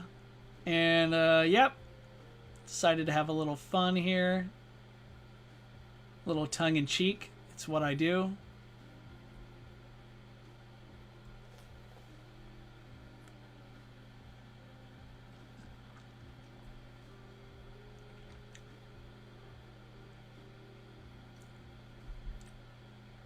Now, there's been some discussion in the past that Legion has terrible aim. Yes and no. Legion has bad aim because, well, her primary beam weapon, it's right there on this gem on her forehead, and it blinds her. So it's kind of hard. It's one of those pros and cons. The pro, you have one of the strongest kaiju beam attacks. The con, it's going to blind you, so good luck aiming it. But here with the laser whips, we can see that Legion's aim is actually pretty damn efficient. It's very good. It gets Gamera pretty well here. And finally, we're going to end on a durability feat, somewhat. Here's Gamera unleashing the Mana Beam, one of the most powerful, lethal energy attacks in the Kaiju Pantheon. And it strikes Legion, and Legion was able to withstand it for several seconds. I kind of feel like this is noteworthy in a way. Like, you might not count it as a durability feat because it eventually does, like, blaze a burning hole right through her chest. But the fact that Legion was still able to, hey, hang in there for several seconds, withstand, again, an immensely powerful energy attack, I think is a testament to her durability. And here's a burning trail that the beam left. Sadly, Legion was not able to withstand the heat for long. After all, she does not have blood per se. She actually has these gas pockets. Her muscles pump gas through her body, and once it's exposed to something flammable, she explodes. Boom. Okay, here's my verdict. I think Legion wins this fight, even though I think Biollante will give her one hell of a a true run for her money. I think Biollante's tentacles could pose a threat. I think she aims for, like, where Legion's eggs are, right there on her abdomen. I think that's a weak point Biollante could exploit. I think Biollante's tentacles could sever Legion's her appendages. But the problem is, it's going to be hard to use those tentacles when Legion completely vaporizes them with her energy attack. And while I didn't really share much of what an absolute monster Legion is in close quarters combat, again, not only does she have sharp appendages, just about every angle of her body is lethal and extremely sharp. She will use her, like, her size to her advantage. There's this shot where she, like, is fighting Gamera up close, and she moves up onto her back legs and just comes slamming down on Gamera and takes him down. She pins him and gets ready to shoot him at point blank. I think Legion will absolutely advance, and if she's up close and personal here, Biollante cannot afford a direct hit from Legion's electromagnetic blast. It will absolutely wreck her. Even with her highly advanced regeneration, I don't think Biollante will be able to survive multiple direct hits from Legion's attacks here. Now the question is, what about Biollante's acid? Even though silicone can have a pretty good resistance, a high tolerance to acid, I mean, Biollante's acid was giving Godzilla trouble. I think it's not typical acid, right? It's not something, you know, you see in science class, in your chemistry class. So I think it's a pretty good safe bet that Biollante's acid would cause trouble. I think it negates Legion's swarm. I don't think Legion's Swarm is going to do much more than fly, swarm Biollante, and get melted down by her acid. And then Biollante heals and continues to fight until she is just worn down and just obliterated by Legion's energy attacks. If you agree or disagree, let me know. Here is our next matchup. We have Mothra from Godzilla vs. Mothra 1992 taking on Dagara from Rebirth of Mothra 2. Folks, I'm not going into slide detail on this one. We're already like what? What are we? An hour, nearly 2 hours in. Holy moly. We're still in round one, guys. Yeah, I think Dagara wins this fight, mainly due to the fact that Dagara took on the much stronger, more powerful Mothra Leo. And even though Mothra Leo initially seemed to be winning that fight when they were fighting on land and in the air, Dagara eventually did use his advantage in the sea to overwhelm the much stronger Mothra Leo. But I really don't think he needs a sea advantage, you know, an environment that favors him here. I think Dagara could beat Mothra. It would be a pretty decent fight. I mean, Mothra held her own, went up against Heisei Godzilla. So I think she definitely gives Dagara... She will make Dagara work for it, but I do think Dagara wins here.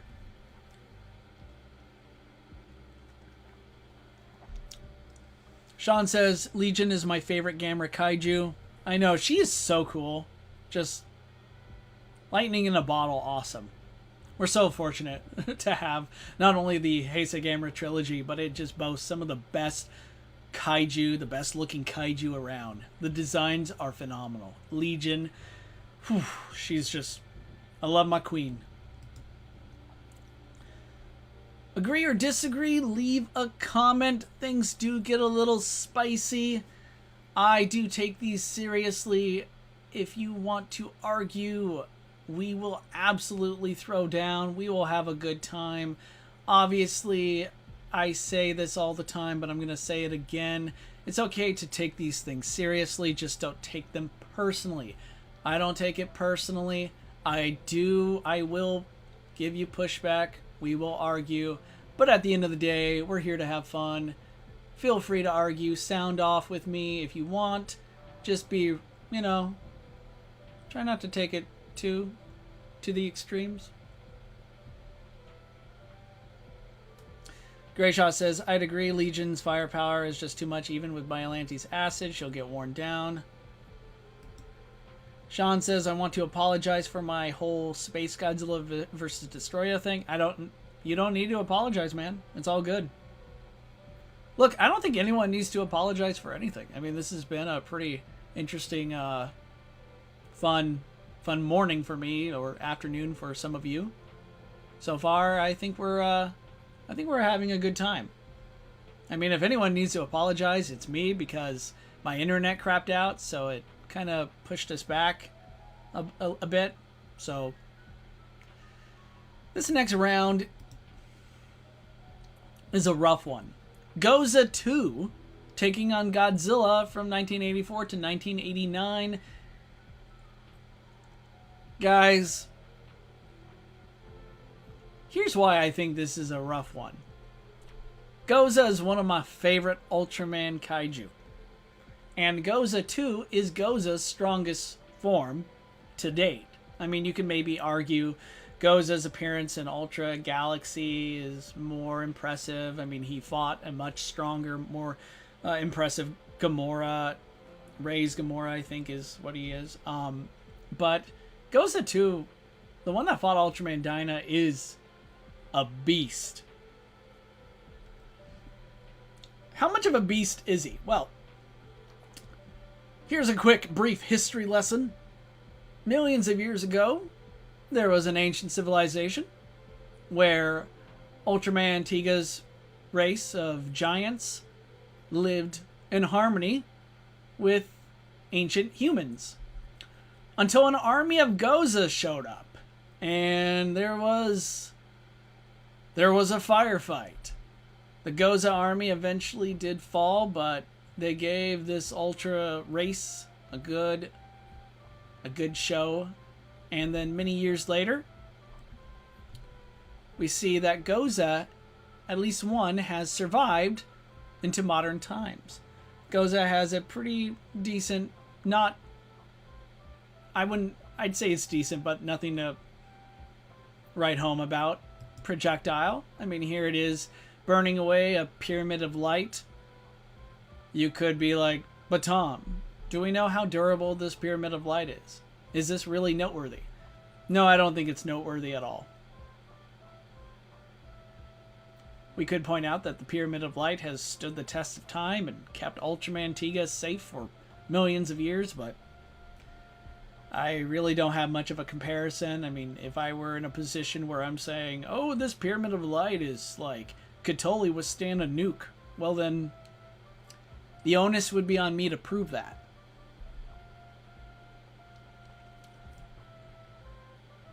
You never know. Maybe one of the creators, there's an author statement out there that the Pyramid of Light could withstand a supernova.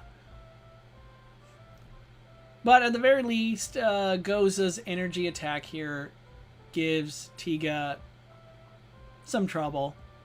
Doesn't like singe his armor or anything. It doesn't like knock him out, but it does trouble him. It does inconvenience him to the point where Tiga goes into his power mode, gives Goza a bone-breaking bear hug, and then proceeds to slam Goza into the ground. Goza retreated by burrowing away, and we didn't see him for several episodes. Eventually, he does return, however. He's been feeding off of geothermal energy, becoming Fire Goza. Fire Goza is a beast, okay? So here's some interesting information. Goza is currently 1,823 meters below ground.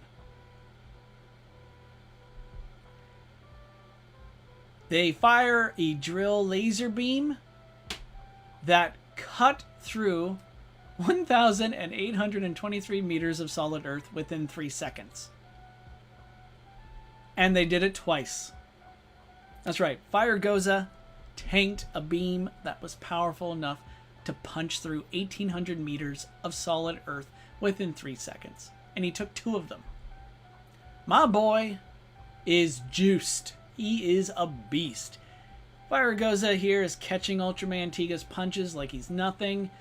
Tiga tries pummeling Goza, but Fire Goza here, he's reached a point where his armor is simply too much. Tiga cannot hurt him.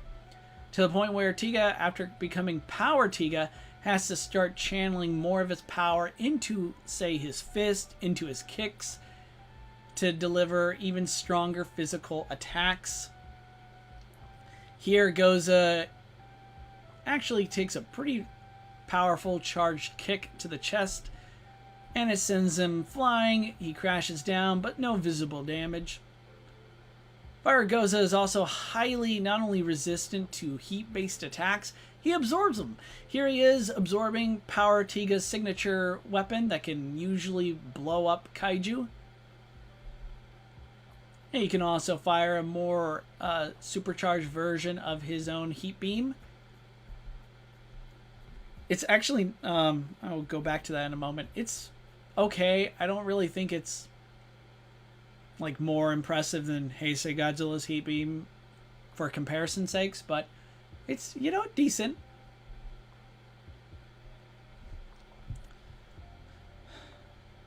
Guys, my voice is cracking. We have a whole tournament ahead of us, and I'm not even through round 1 yet. Man, this is, I know how to pick them, right? I'm just, clearly I am a glutton for punishment. I want to point out something here. Here's Ultraman Tiga finally taking Fire Goza down with his Zeppelian beam. It does not destroy Fire Goza, however. Ultraman Tiga then picks him up, flies him over, and throws him into the heart of an active volcano. I thought this was kind of idiotic on Tiga's part. Goza feeds off geothermal energy. He feeds off magma. Why are you throwing him into a volcano? I don't know. Years later, he will return, and once again, the humans are up to their tricks. Here's another drill beam that blazes through the Earth's soil, and it strikes Goza 2 in the head. It pisses him off, and he proceeds to absolutely make short work of Ultraman Dyna. I mean, he doesn't even take Dyna seriously. He catches Dyna's punches and kicks. I mean, even Dyna here nearly hurts his wrist, nearly breaks it by punching Goza 2. Dyna's signature beam doesn't even take Goza 2 down. But eventually, after a series of attacks and more firepower, Goza 2 does eventually succumb to Dyna's energy weapons, and he falls down and promptly dies. But make no mistake, I'm sure there are more Gozas in the world. My boy will find a way. Life finds a way. But here he is, the king of the monsters. And guys, I'm not going to go too much into Godzilla's powers and feats yet. But I will say this. At this point, this Godzilla is able, that when he awakened for the first time in The Return of Godzilla, he literally was causing the entire island he was hibernating in to just shatter. He was lifting up mountains of rock, just tossing it into the air. Like, this guy could push over a skyscraper, one that looks like it's 3 times Godzilla's size. Godzilla was able to push it over with one hand. We see him later fall into a volcano only to rise out of it 5 years later. He's totally fine. He could just walk out of an erupting volcano like it's nothing. Unlike Goza, who would, of course, much rather chill in a volcano because, you know, it's his snack. Godzilla is completely undaunted. Later on, he would have the Super X to take his own heat beam, a more supercharged version of it because it could absorb Godzilla's heat beam and fire a more superpowered variant of it back at Godzilla. Godzilla tanked it. It did bother him, but there were no visible injuries. Not to mention, Godzilla has insane levels of his regeneration. His healing factor is impressive. Maybe not Biollante level, like if you blew a hole in the back of this Godzilla's head, I don't think he'd regenerate. I think he'd be dead, but I digress. I think Godzilla here, even against Goza's strongest forms, just has an advantage. I think Goza definitely rocks Godzilla's world, at least the earlier version of Godzilla. Hand-to-hand fight, I mean, they're close, but again, I think Goza's faster, more nimble, and arguably stronger. So I think he does give Godzilla a good show of strength in the beginning.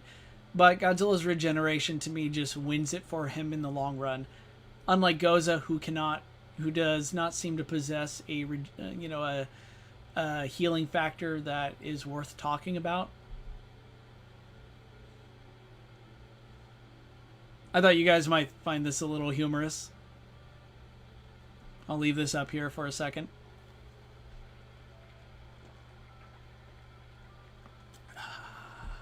Oh, need more caffeine.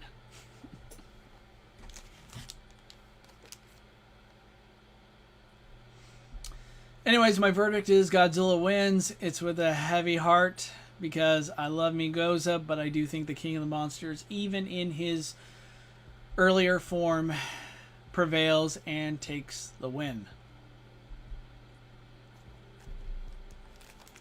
Before I get started with Gamera versus Death Ghidorah, I'm going to eat something real quick. Just a sec.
I'll also be right back in just a moment.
All right, we're back.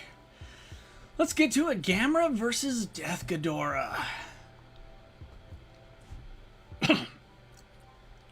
Here's a pretty cool shot of Gamera underwater. I thought that would be a pretty good way to start things. And earlier I brought up Gamera's mana beam, so we're going to start with a bang. Here is Gamera absorbing the mana, the life force of the entire planet. He's calling it down to him, channeling it into one place right before he unleashes the mana beam. I'm going to go through this a little bit faster because we still have a lot more matchups, and I kind of want to try and do this all, at least get round one complete here in just one stream. Maybe I'll make this a series of streams in the future. We'll see how long I can last. But here's Gamera blasting Legion with the mana beam. Legion, pretty dang durable. She can withstand atmospheric re-entry, meteorite-like impact. She can cut mountains in half. Yet here, Gamera's mana beam just completely eviscerates her. Okay, so why is Gamera pretty dang strong? Well, for starters, he's able to push down the Legion Flower. Now, there's more to this than just pushing, mind you. With one hand, Gamera was able to push the Legion Flower down.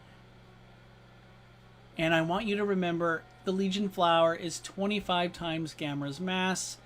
Gamera, by the way, for this tournament, is 60,000 tons. So you could say, I, again, don't care about your revised stats, Tom. I follow the official source. That's fair. All's well in love and war. You can hold that position. But friendly reminder, the official stats themselves are never really, they don't really factor into the actual movie. I promise you, if Godzilla and Gamera were ever to fight each other, the filmmakers wouldn't write a story where the characters go, oh, Gamera loses because he's 1/600th of Godzilla's mass. Although that would be hilarious. That would be pretty funny. But again, I don't really, even me personally, even with these revised stats, I'm not going to dwell on, Gamera apparently being able to push over a 1.5 million ton object or anything. It's not what I'm gonna focus on. I just think it's impressive that he could push over something that's 25 times his mass. That's the main key takeaway here. And he did it with one hand, and not only that, but uprooting it. Legion, it's not like pushing it over is kind of like having trouble pushing over a tree. It's not only because the tree has greater mass, it's because it has roots that keep it in place so that it doesn't get blown over by strong winds and such. So Gamera is not only pushing over the Legion Flower, he's uprooting it from the ground. Pretty impressive stuff. Also, Gamera holding back the 5 times size Legion. He did this with Legion's claws stabbing into his body while also bleeding severely. Earlier, I mentioned that when he goes in flight mode, he can be one hell of a dangerous monster, figuratively and literally. Here, he's trying to saw Iris in half. Why that's impressive? Well, just remember, when Legion had Gamera pinned and dead to rights, Gamera, thinking quickly, used his jet propulsion, and the jets themselves were so hot that the exhaust made Legion jump up. So again, the fact that Iris was able to withstand this is pretty dang impressive.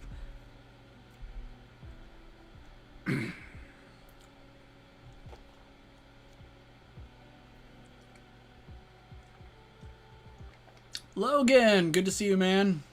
Don't worry about being... No need to be sorry, man. I'm glad you're here. Dude, I'm like already... I'm already tired, man. I've gone through a lot. We're over 2 hours in. We had some issues with my internet and stuff, so... kind of delayed things, but... we'll see if I could speed things up a little bit while still maintaining... you know, giving you guys a pretty good analysis. So, there's this, in the final act of Gamera, Guardian of the Universe, Gamera and Gauss are fighting in space, or maybe, you know, around the stratosphere, low orbit of the planet, before they start rapidly descending back down. For atmospheric re-entry heating, speeds must exceed Mach 5. I say that again, in order for there to be atmospheric re-entry heating, like at all, you have to be exceeding Mach 5. Peak re-entry temperatures are around 5,000 to 7,000 degrees Celsius.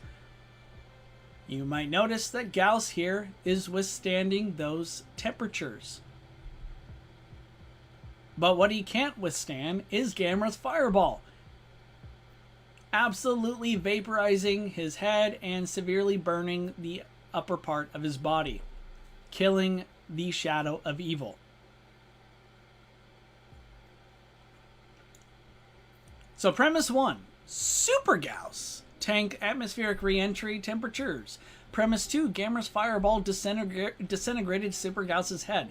Conclusion, Gamera's fireballs burn hotter than 5,000 to 7,000 degrees Celsius. Or 4 times the temperatures that melted Godzilla. That last part was tongue-in-cheek. Oh my gosh, please don't hate me. I know Godzilla melted down at 1,200 degrees, but he could obviously withstand much hotter temperatures. I'm having fun. Don't take it too far. Logan's asking, how is this going down? Brackets, how many fights left?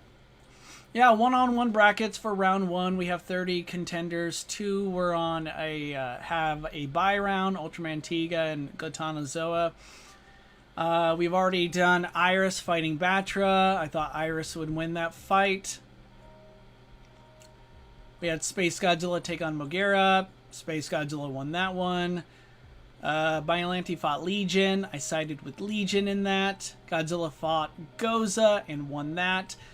Bear in mind, a lot of the one-on-one matchups for these were all randomly generated, but I had done this all in advance, prepared slides, analysis, and such, explaining why I think these, who would win and why.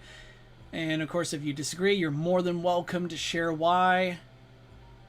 And, you know, I think a cool goal would be to change my mind, and it might ruin the entire tournament, and then I would have to make changes on the spot. So I say go for it.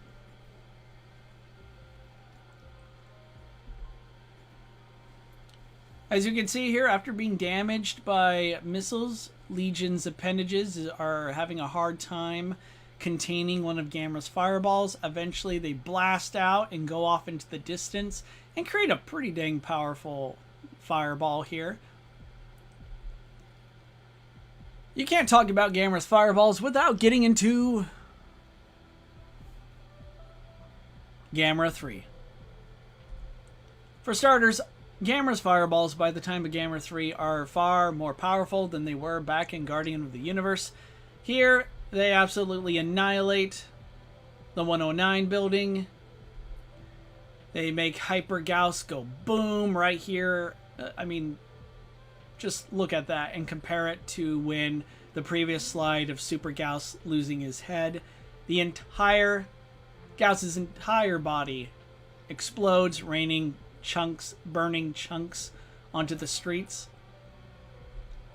In the final battle, Gamera is rapidly descending from the skies of Kyoto, unleashing a salvo of fireballs. Even though Iris deflects them, you can still see them land in the distance, and Iris here is 100 meters tall. These fireballs are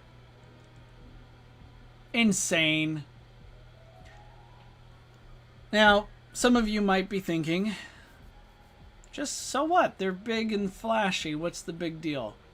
Fireball size does not automatically mean their explosive force is dangerous, right? It doesn't mean they pose a significant threat to strong kaiju. That's fair. I don't think the size of a fireball necessarily means the attack in question is like, oh, stop the presses. This is just big news. This is just a huge, powerful attack. We should all be afraid of it. Not quite. But I do think contextual understanding is important. The whole point of this scene is to show, wow, Gamera's firepower here, it's pretty impressive. Also, he's doing way more damage to the city, those poor people. And Iris is pretty dang formidable himself for being able to casually swat away Gamera's best attacks. But why then do I think Gamera's fireballs are insanely dangerous to just about every participant in this tournament? I'll tell you why. First, here's a comparison. Here's Gamera at ground zero of the Legion Flower explosion. The Legion Flower explosion completely leveled the city of Sendai. This is easily comparable to a modern-day thermonuclear explosion or a hydrogen bomb. It left behind a massive crater, and there's Gamera in the middle. And here's what Gamera looks like after the devastation, after being at ground zero of this massive H-bomb level explosion going off in his face. Clearly, he's seen better days, and you could fairly counter this with, Tom, this is not a good Gamera durability feat whatsoever. After all, he's dead or he's comatose. One of those. That's fair, but I will point out something. Despite having an H-bomb level explosion going off in his face, Gamera's arms are relatively intact. Remember, Legion's electromagnetic beam went right through his shoulder and his shell like it wasn't even there. You know what else went through Gamera's limbs like they weren't even there? Gamera's own fireball. Later in the movie, later in G3, when Iris had Gamera dead to rights, Gamera actually blasted off his own hand in order to stop Iris from killing him. Gamera's fireballs are hot enough that they can blast off his own limbs, his own body parts. Parts that are, by the way, capable of withstanding, again, thermonuclear level explosions to the face at point blank. Here's Gamera creating a plasma fist after Iris fired his own fireballs at him. Gamera rebounded, took that fire, turned it into his flaming fist of justice, and with it, he burned it. He just plunged it deep in Iris's guts, and from there, he unleashed the plasma fist at full power.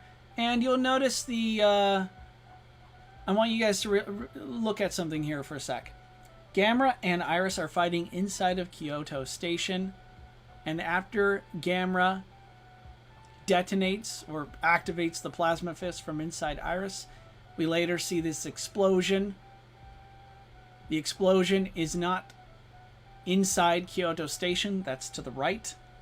The explosion, a massive one that sends shockwaves rocking through the entire city of Kyoto, which means this is more than just a pretty fireball. It is an explosive. It has immense explosive force. This means Gamera's plasma fist not only vaporized Iris, it still burned out of Kyoto Station and then blew up hundreds of meters away.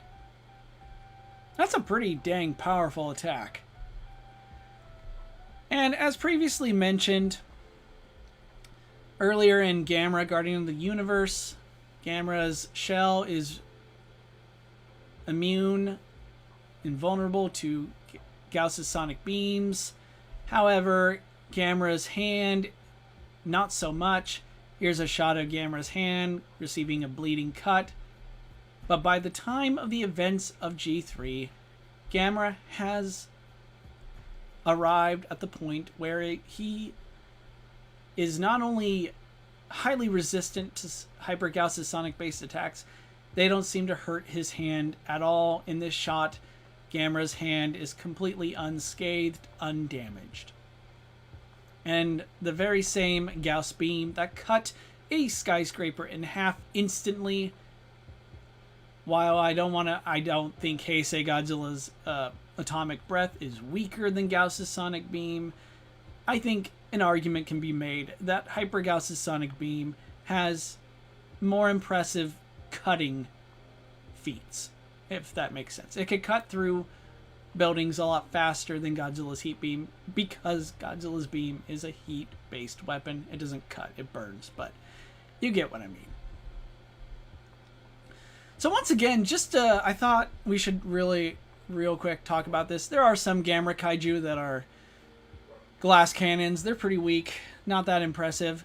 But just to remind everyone, the Gamera kaiju are not as weak as some people might think. Here's a shot of Super Gauss withstanding a salvo of missiles. And here's a shot of Gamera getting hit by 2 missiles. They do successfully knock him out of the sky. Bear in mind, this didn't actually injure Gamera. They just temporarily shut off his jet propulsion system. Here's Gamera tanking bombs to the face. And by the time of G3, 2 Patriot missiles explode, temporarily knocking out his jet propulsion, but he quickly regains it. The point is, conventional weapons, to my knowledge, have never actually injured Gamera, which means he could wade through them just like Heisei Godzilla could. So if your position is that Gamera kaiju are weak or Gamera loses because conventional weapons actually hurt him, I'd like to hear your argument, and please make sure you, share. There's a chance I forgot something or overlooked. Maybe there's a key moment where Gamera actually is, getting injured, or a missile or bomb made him bleed or something. The point is, Gamera quickly regained his equilibrium and blasted off just fine. Here's a shot of Gamera falling from the sky. He, of course, falls into an oil refinery, causing a massive explosion, but Gamera loves fire. He quickly absorbed it and energized and was able to continue the fight. Logan, the current fight is Gamera taking on Desghidorah. Here's our 3-headed boy now.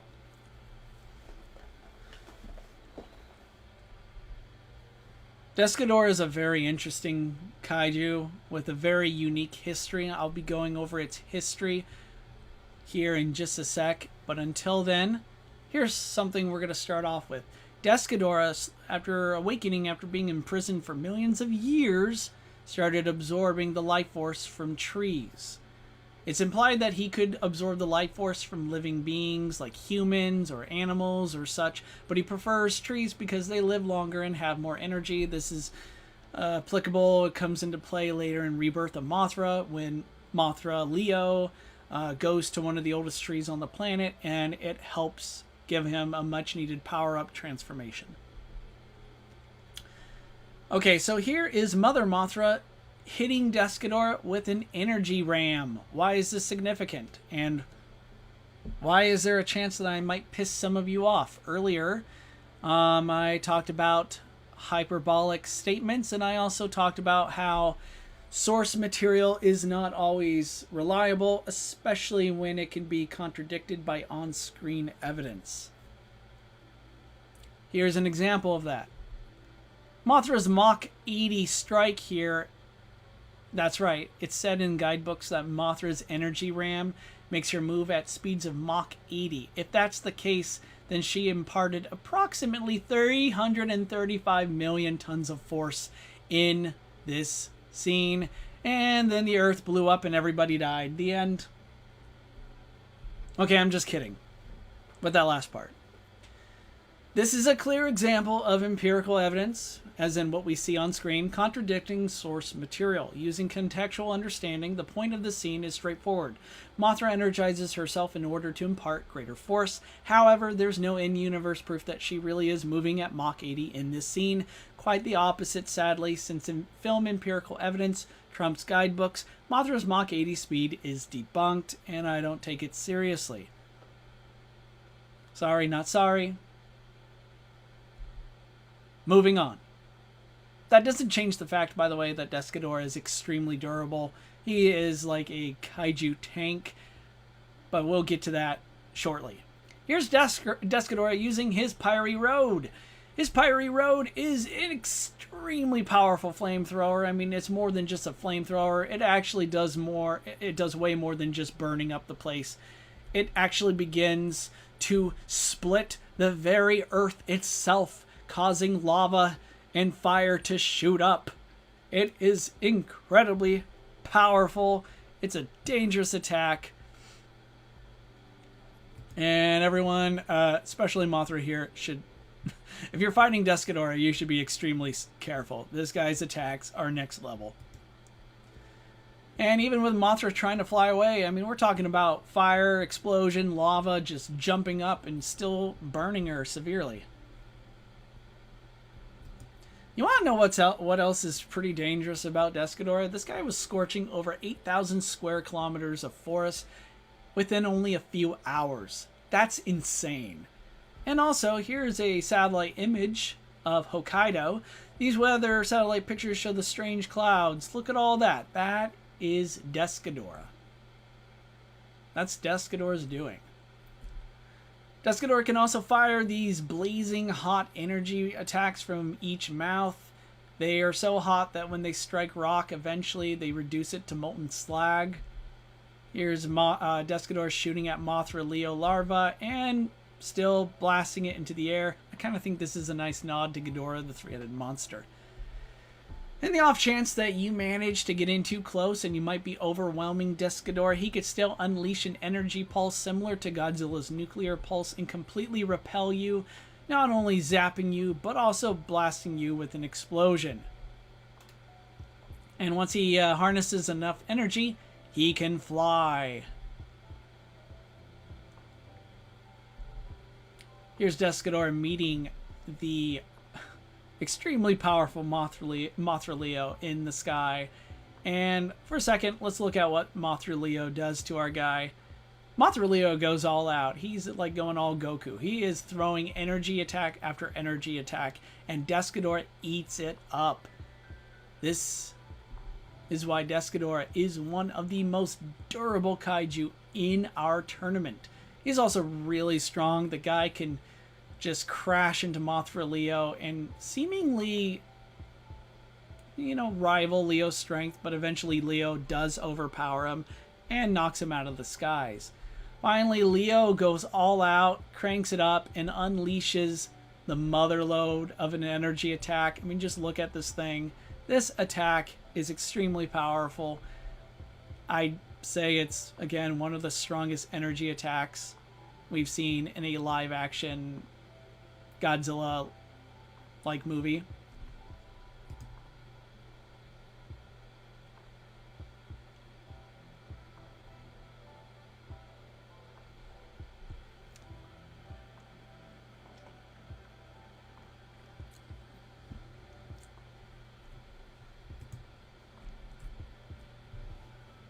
Eventually, though, Mothra does incapacitate Descadora. You can actually do that with a... You have to go all out, and again, you have to use an extremely powerful attack to do it, or a series of them, but it can be done. And then Mothra Leo did just that, and performed a ritual that entombed Descadora. Descadora was once again trapped, and that's scary to think about. Mothra actually does not destroy, she doesn't actually kill Descadora. He's still around. By the time the trilogy ends, Descadora is still alive somewhere on the planet. That's pretty crazy. Wish there was a follow-up. But now, if you're interested in history, a history lesson, millions of years ago, Descadora did come to the Earth, and he started wiping out the dinosaurs, and he started causing all manner of issues. Here is where I'm sure some of you, who may not be particularly fond of my stance when it comes to sources, like official sources, like guidebooks and everything. Again, I will only challenge it if it's contradicted by on-screen evidence. And this source material, this guidebook, this scan here, does not contradict it. Therefore, it's accorded. This is a shot of what happened in the distant past. Your eyes do not deceive you, friends. That is Descadora taking on an army of Mothras. There are several Mothras, if not dozens, and they're all teaming up on Descadora. So a lot of this, you know, if not all of it, yeah, I think all of this is written in Japanese. So you might be thinking, Tom, that looks cool and all, but I don't know what it says. Don't worry. Ya boy translated the whole thing. I got it right here. I'm going to read just the first paragraph, but I'll leave it up for a little bit for you guys to read. Descadora was able to control the underground magma energy and used it to release hellfire. The land that Descadora scorched turned into a barren wasteland, and volcanoes erupted one after another. Not only did it cause massive fires, but it also released deadly poison gas, destroying entire ecosystems. In order to stop this, the Mothras gave their lives. Descadora was finally sealed away, but many sacrifices were made. There was only one survivor. That was Mothra Leo's mom. His mother, or her mother, survived this, and she was the sole survivor. That's right. All these Mothras died. Descadora killed them all. Here's something interesting I'm going to show you guys. Among the many Mothras fighting Descadora, there appears one. I'm going to call him Past Leo, because he not only resembles future Mothra Leo, but he also seems to wield Leo's godlike power. Seen here, Past Leo is using the very same attack that future Leo would use to incapacitate Descadora. Unlike in the future, however, Past Leo went up against Descadora at full power. Since future Leo's mother, again, she's the one that survived this apocalyptic battle, it's safe to conclude that Past Leo was slain by this three-headed demon from the stars.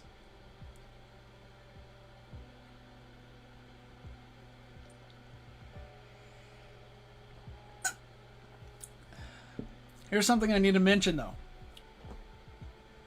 Unfortunately,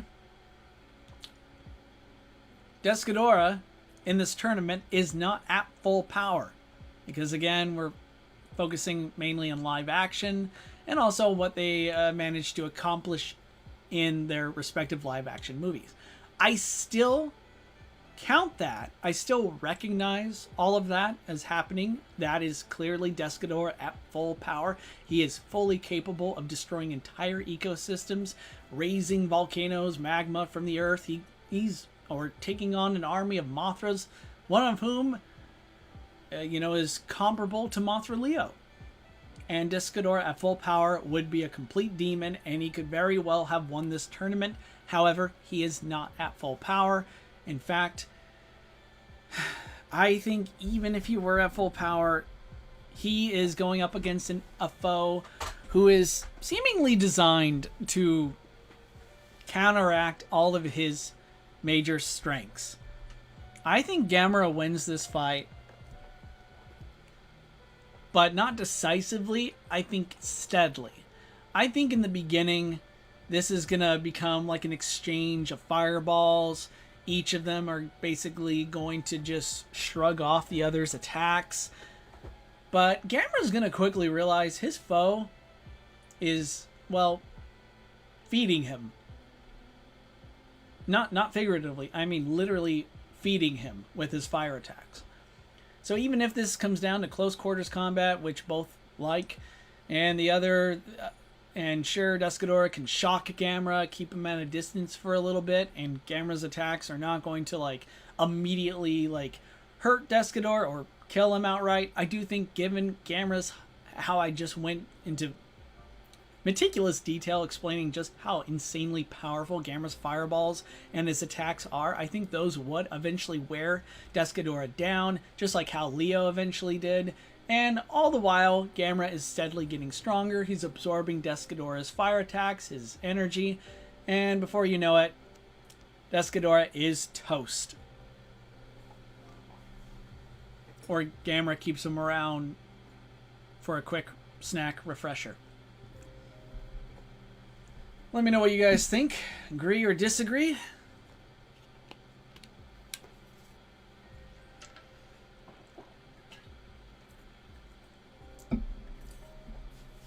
Okay.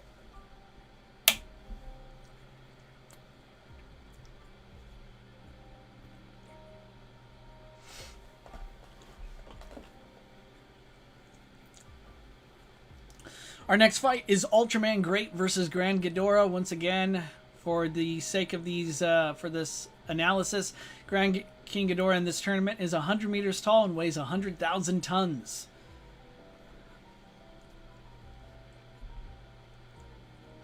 Grand King Ghidorah. The King of Terror.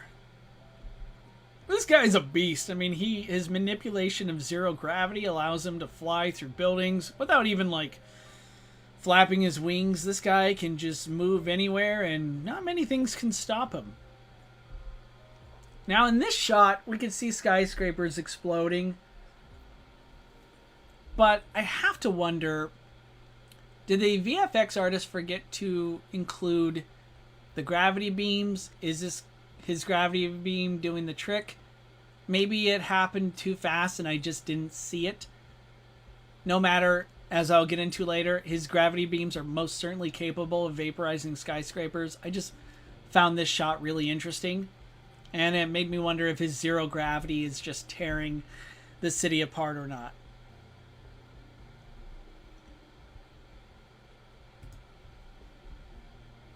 Man, my slides are having a hard time keeping up. My poor computer.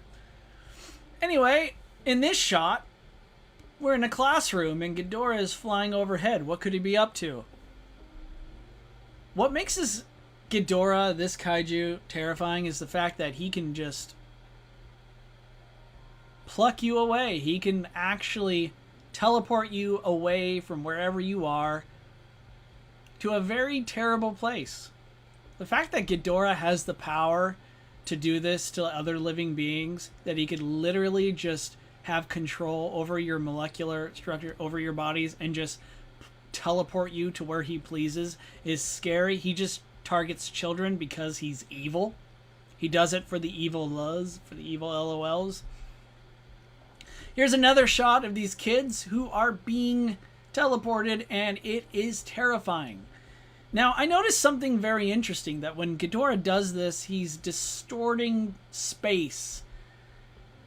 Now, plucking children out of thin air distorts space, and this could simply be the VFX artist doing something they thought looked cool. Been there, VFX artist here, it's what I do. There's not always a reason. Like, sometimes I do it just because I think it looks cool. But I digress. I think, whether it's intentional or not, Grand Ghidorah distorting space in this scene and others like it might explain his crisis moment later on. I'll come back to this momentarily. Fear not. But all the children are teleported to this big old freaky looking dome that eventually begins to flood with acid. And yeah, I think we all know what would happen to those children if a hero didn't show up to try and save them. A hero indeed does, but here's the thing. Rainbow Mothra fires off his most powerful energy attacks. For example, this blast itself is extremely powerful. And Ghidorah's barrier completely no-sells it. It does absolutely nothing. Again and again, Rainbow Mothra rains down energy attack after energy attack, and it does nothing. Grand King Ghidorah, his barrier completely negates Rainbow Mothra's energy barrage, like it's nothing. But what about attacks? Well, Grand Ghidorah's gravity beams, as I mentioned earlier, could indeed vaporize skyscrapers. How do I know that? Because here they are, within just a few shots, making short work of Rainbow Mothra. Rainbow Mothra goes down for the count within just moments. It's not even much of a fight. Now, you could be like, what if I think Rainbow Mothra isn't that impressive? Like, I think, sure, she wields immense energy. Like, her energy attacks are bonkers, off the charts. But she's a glass cannon, which means despite having powerful attacks, she can't take them. Well, I beg to differ. Here's Rainbow Mothra carrying the younger version of Grand King Ghidorah, Cretaceous Ghidorah, into the heart of a volcano. Notice the size here. They look pretty small in this volcano, right? And then it erupts in their faces. Rainbow Mothra is able to fly out, and she is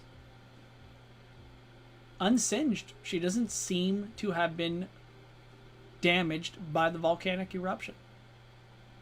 She is weakened, however, and I'll get into that, but it's less because of the volcanic eruption, but more like because of the battle she just had with Cretaceous Ghidorah. The point is, though, she could survive a volcanic eruption at point blank, and yet Grand King Ghidorah neutralized her within seconds. This is made even worse by the fact that his beams are not even at full power. Later, against Armor Mothra, Grand King Ghidorah fired a more supercharged version. We don't know exactly how much stronger these beams would be, but the fact that he could supercharge them and fire stronger energy attacks is still noteworthy. He has more than just gravity beams, however. He could still fire lightning-based attacks from his wing spikes here.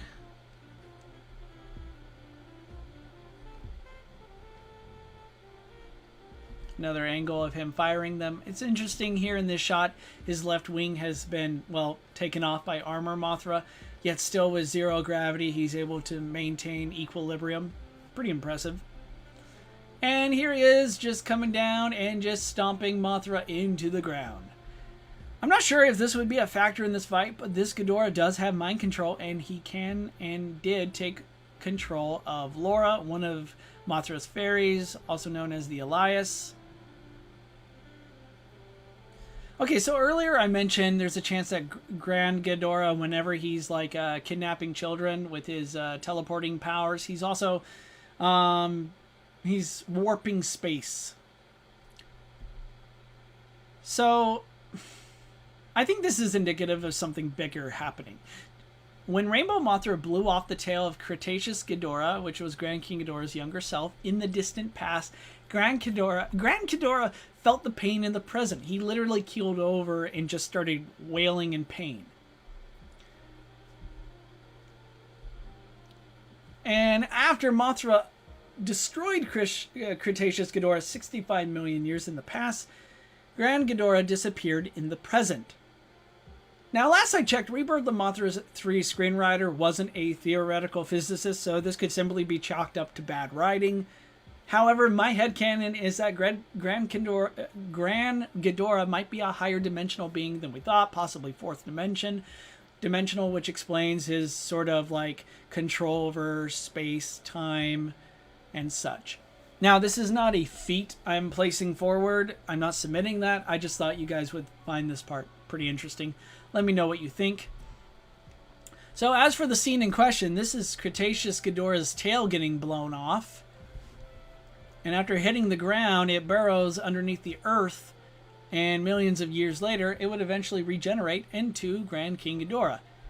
I thought this shot was pretty funny. Here's a T-Rex and the Triceratops watching the tail go underground. And then, as fast as he seemed to have been destroyed for good, Grand King Ghidorah returns like a comet in the sky.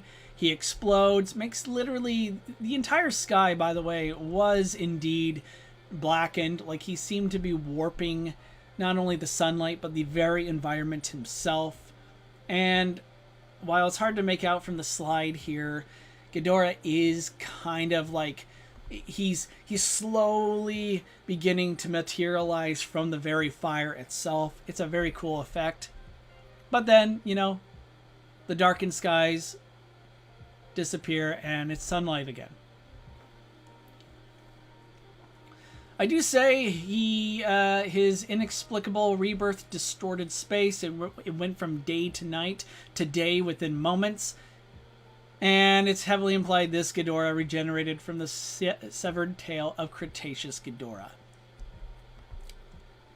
Now, why am I bringing up that last part? Because we are nearing the end of Grand King Ghidorah's analysis here. But after Armored Mothra, moments before Armored Mothra destroyed Grand Ghidorah, Armored Mothra did slash off one of Ghidorah's wings. And guess what, folks? If Ghidorah can grow back from a tail, it's heavily implied, it's absolutely plausible that he could grow back from a wing. So, Death Ghidorah is not only still alive in this universe, there's a chance Grand King Ghidorah is slowly but surely regenerating somewhere out there. I also thought this was funny, so I'm sharing this.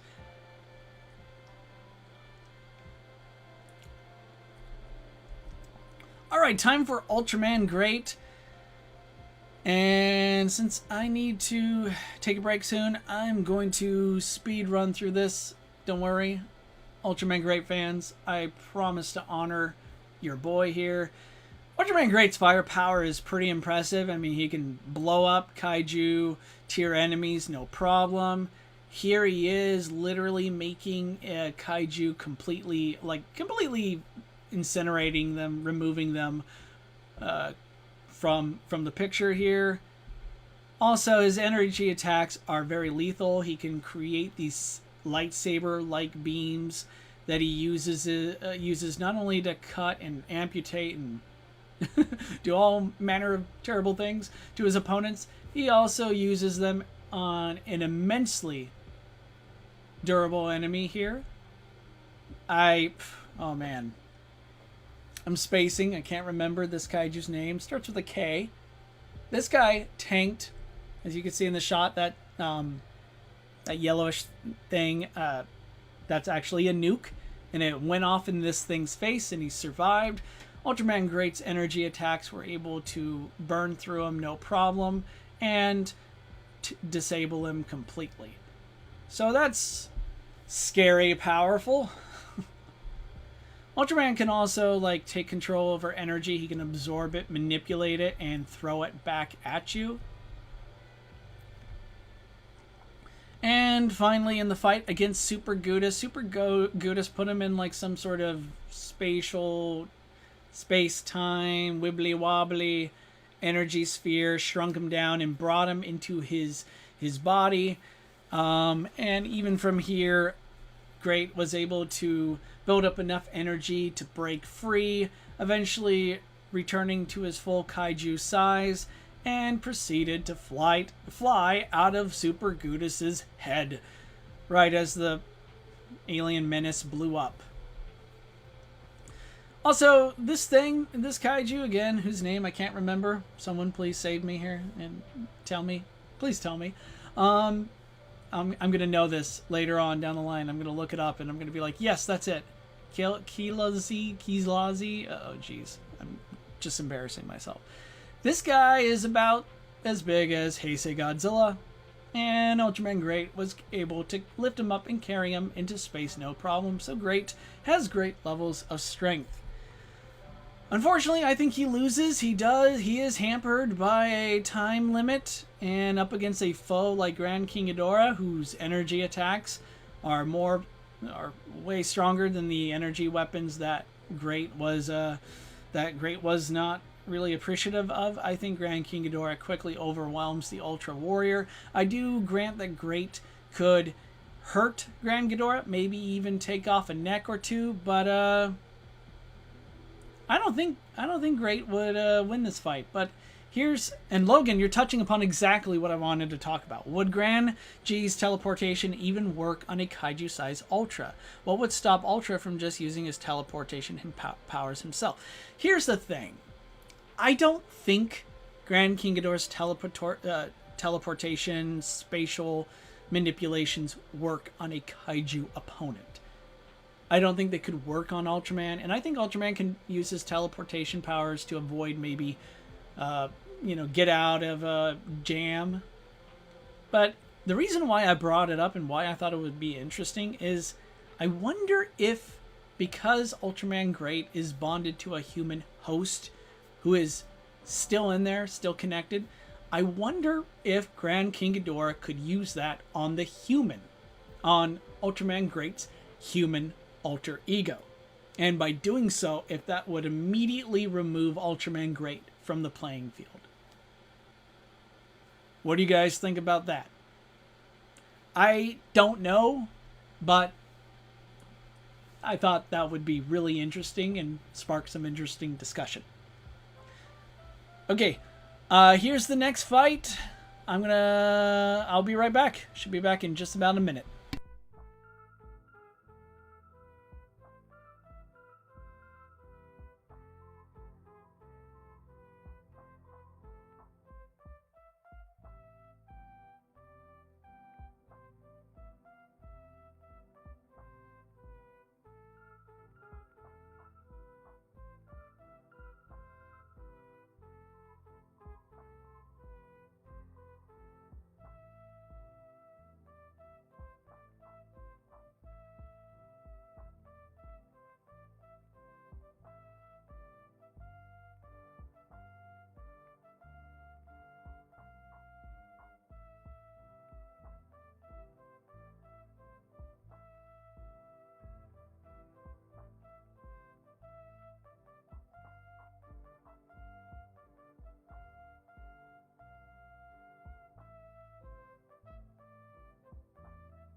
Alright, I'm back and ready for the next round. Let's read some comments real quick though. Sean mentioned, "Hey Kaijutopia, I'm going to go. Thank you for this video." Sean, no problem, and thank you for being here and participating. And, sticking around after the whole internet drama. I talk about bad timing, but still I appreciate you being here and sharing your thoughts. Continue to come back, and I'd love to read your Space Godzilla vs. Destroya pitch. That sounds fun. Logan says, "Isn't he solar powered? What to stop them from teleporting to the sun?" Well, I'm not exactly... I think there's a chance that Great could do that, but I don't know if he could actually use that to win, per se. Like, are you asking me, do you think what's stopping Great from teleporting Grand Ghidorah to the sun? I don't know if that's what you're asking, but I will just say real quick, I don't really think... I don't think Great has ever been able to use his teleportation on other... Like, I don't think he can, like, manipulate matter and make his enemies disappear or teleport to another location. maybe it's plausible, or perhaps he did and I just forgot or didn't, you know, I'm just unaware. So correct me if I'm wrong. Feel free to respond, Logan, and I will read your comment and, you know, go from there. But until then, the next battle is Fire Rodan versus Utsuno Ikusagami. And sorry, no big slides for this. I think this is a wash. I think Utsuno Ikusagami is too powerful for poor Rodan. Rodan, even despite his fire energy power-up, gets absolutely obliterated. Ikusagami is just on a whole different level. He's like god tier, a god, two gods. He's just... Honestly, he's one of the most powerful beings in this entire tournament, so... Poor Rodan. Great might be able to teleport to the sun for added power and to avoid the 3-minute timer. To clarify, I will grant that. I think that is absolutely a fair... I think that's a good argument, especially in Great's corner. And that's absolutely a stratagem he could implement. I just don't think he's going to have time or be able, with Grand King Ghidorah raining down hell on him and hitting him with attacks that are far more powerful than the ones that gave Great. Right, again, the Ultraman Tiga for Kids English dub, that's what they called him. Sorry, don't at me, but he goes up against Godzilla Jr., and it's another blowout. This is so one-sided. Poor Godzilla Jr. Killeroid just absolutely demolishes the young Godzilla. Oh, this is kind of a relief for me because I don't want to... I'm tired, man. We're almost 3 hours in, and we're not even through the round one. But as the rounds continue and get started, they're going to progress a lot faster. Here's another blowout. Mothra Leo versus Super Gauss. I think Mothra just annihilates Gauss. Even though I think Gauss is way more durable than given credit. A lot of people think he would be like, he's like one of the weakest kaiju around. Again, this guy withstood atmospheric re-entry. He can withstand 7,000 degrees Celsius worth of heat. He's got a very dangerous projectile weapon that I think would actually hurt Leo, but I think Leo is just going to quickly overwhelm and blow the Gauss to smithereens. It's not even a fight. This next one, though, is a fight. We have the Dark God, the evil god himself, Orochi, taking on Angel Zog. Angel Zog is the final boss of Ultraman Gaia. Zog is a beast. Let's get into it. Appearing like an angel, Angel Zog towers over many of the participants in this tournament. You can see the Ultramans over here. They are tiny in comparison. Zog is able to unleash a very powerful psionic projectile that can blast through several skyscrapers before striking an Ultraman, in this case a ghoul. Ultraman Eagle, or a ghoul, sorry for my pronunciation, I am just learning how to speak in this moment. The point is, this energy projectile, after blazing through several skyscrapers and striking the Ultra, does not stop. It sends them flying across the cityscape. These psionic projectiles pack so much power. And she can also just zap you with her thoughts. Or send an energy blast at you like a laser and start zapping you in midair and lifting you up, telekinetically throwing you around like a ragdoll. Here's her using a laser beam. It strikes one of the Ultras, and again, they are being zapped to hell and back. And Ultraman Agol tries to power through it despite his entire body being electrocuted and his color timer pretty much beeping rapidly like his time is about to expire. He still gets right up there, right up to Zog's face, and she just blasts him back. I call Zog a she because, well, Angel Zog, by the way, is played, I forget what her name is, but it's an actress, a suit actress. She did just a commendable job here. But she blasts Ultraman back at point blank with those psionic projectiles I spoke about earlier, and it sends both Ultramans flying back through multiple skyscrapers. Again, these things pack a wallop. Even mentioned here, they sent the Ultras hurling through the cityscape for 15 full seconds, just blasting through skyscraper after skyscraper. Zog's weapons are powerful.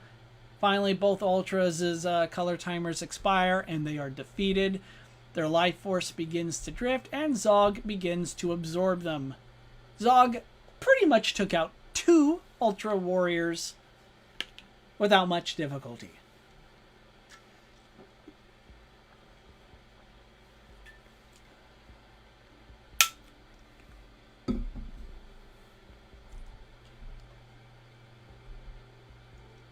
Alright, what does Orochi have?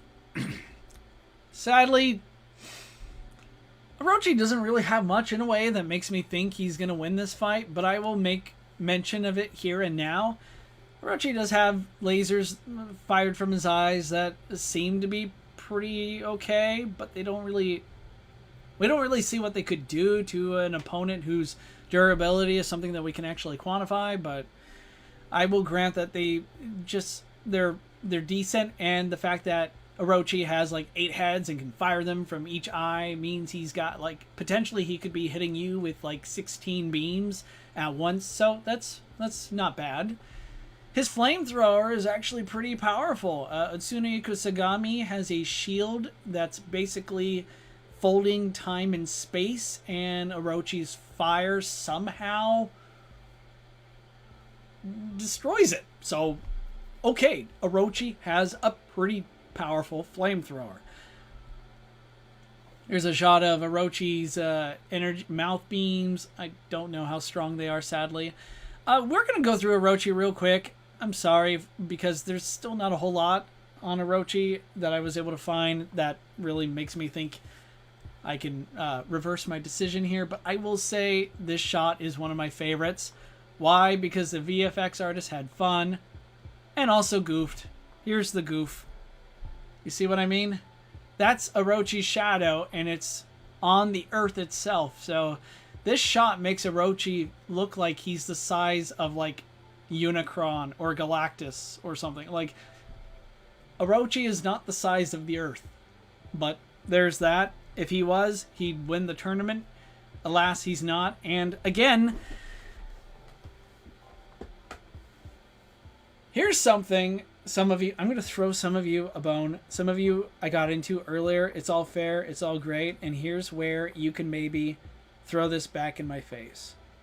But Tom, the empirical evidence, what we see on screen, shows Orochi's shadows being cast over the earth. That trumps official sources, right? Right? You said it yourself. Yep. That I would love, but I do kind of talk about more of that in my opening. If you're joining now, you likely missed it, but I was skimming through my entire method when it comes to evaluating strength, feats, power levels, and all that. And yes, empirical evidence trumps source guides, because what we see happen on screen should be the main, like, the priority form of evidence that we accept.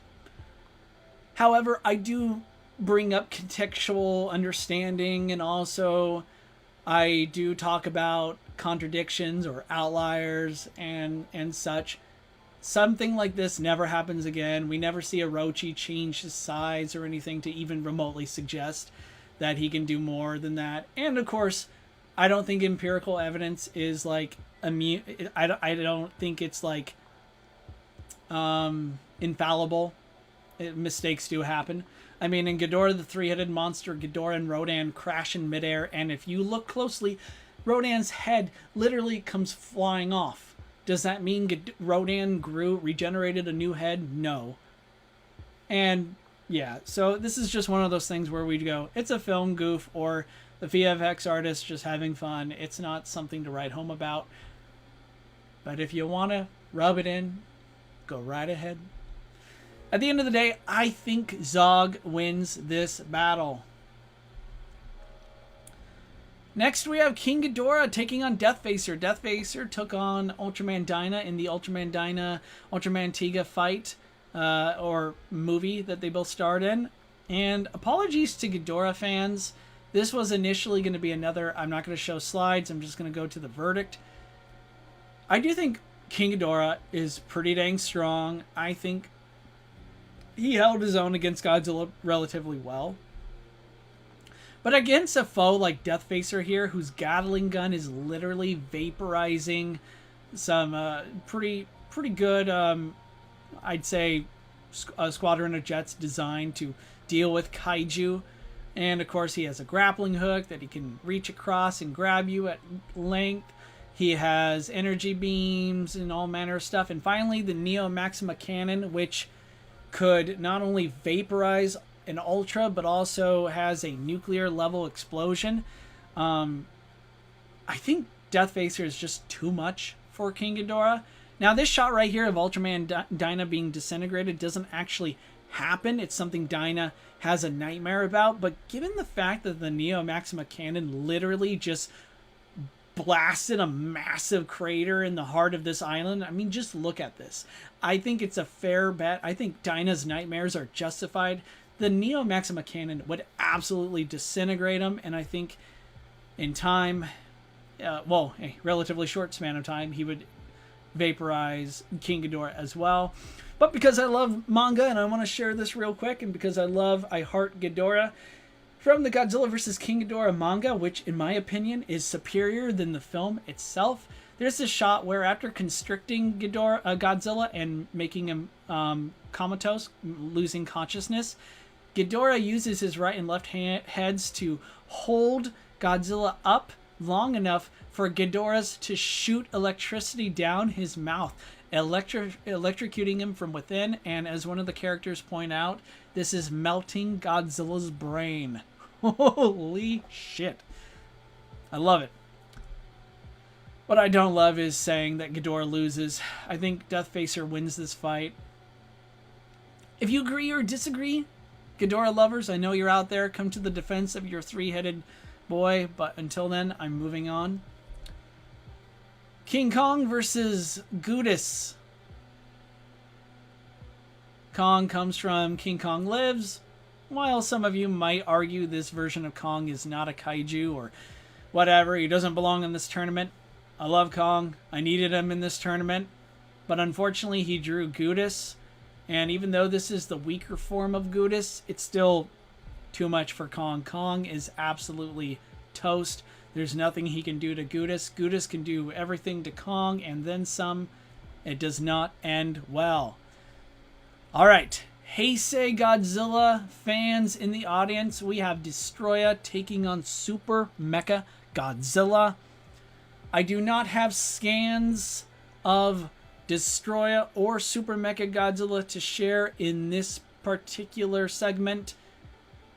It comes later, but until then, here are some scans from my Mecha Godzilla vs. Destroya vs. Space Godzilla movie. And earlier somebody, I think it was King of the Monsters, a user that goes by KOTM, he pointed out something really interesting about power scaling and how it's a writing tool. And I thought that was really interesting because I myself, not only do I love power scaling, I love these discussions, they're fun, but I'm also a stop motion artist. I'm a filmmaker, and I do factor in feats in my movies. And so when I made this movie, I wanted to make sure I respected each character, each monster, and their attacks are roughly how I think it would go if these guys were to actually fight.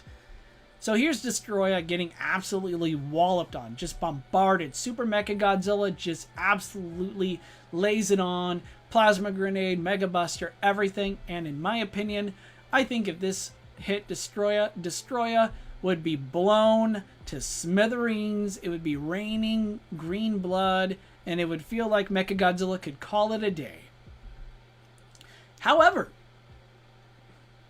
Destroya, as I believe it was Sean who pointed out earlier, Destroya is like made up of trillions of microorganisms. He's practically a living ecosystem. I almost said economy. Destroya is a living ecosystem dependent on itself. It could literally, like, I've looked into this in the past, he uses micro-oxygen to pretty much create his own energy source, thanks to the oxygen destroyer. Destroya is virtually immortal. This guy could go on forever. So even if you blow him up or hurt him, he could still reform and come back, as he does in the movie. Here you see him reforming behind Super Mechagodzilla, manifesting the laser horn, cutting him right down the middle. And Super Mechagodzilla, I guess, he had to split. And Destroya wins this battle. Now, you would be fair to kind of, especially Mechagodzilla fans, you might be a little annoyed that I decided to focus more on my stop motion movie. Let it be known again, I'm sharing not only screen grabs from my movie, not only a shameless plug. Please go watch it. I worked really hard on it, and I think you would like it. But I don't think Super Mechagodzilla could seriously win this. And if you want me to go into more detail about Super Mechagodzilla's powers and feats and his weapons and such, I do think he's a force to be reckoned with. And in this movie, he gives Destroya and Space Godzilla briefly a pretty good fight. He's able to fight both of them and hold his own. But I don't think it would last. I don't think Super Mechagodzilla would be able to win the war. He might win a battle or two, but he would absolutely not win the war against Destroya. I think Destroya wins. And now we're going to come to round 2. We are 3 hours in, and we finally made it to round 2, everybody. Woo! Yeah! I'm going to leave this up for a moment so you beautiful people, can check this out. Got Ultraman Tiga fighting Iris, Space Godzilla fighting Legion, Dagara taking on Godzilla 94. If you see a fight that you like, let me know. I'm going to read some comments. Logan says, Super Mecha couldn't handle Godzilla's red Spyro Beam. Destroya can absolutely cook something up to turn Mecha G into a molten puddle. I concur. Sean, welcome back. Yep, Destroya would destroy Mecha Godzilla too. Destroya would destroy.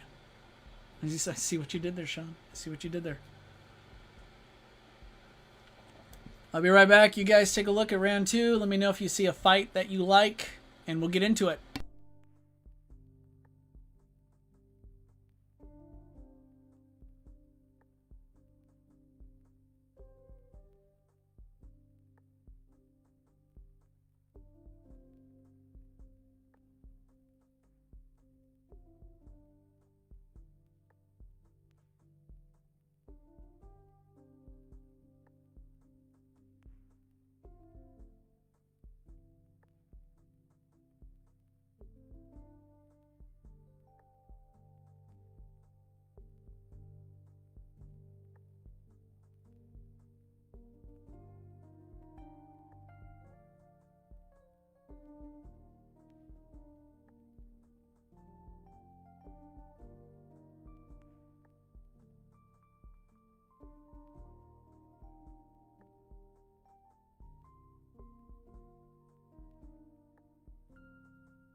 All right, I'm back. Let's get to it. Round 2, Ultraman Tiga. He had a first round bye. He's taking on Iris.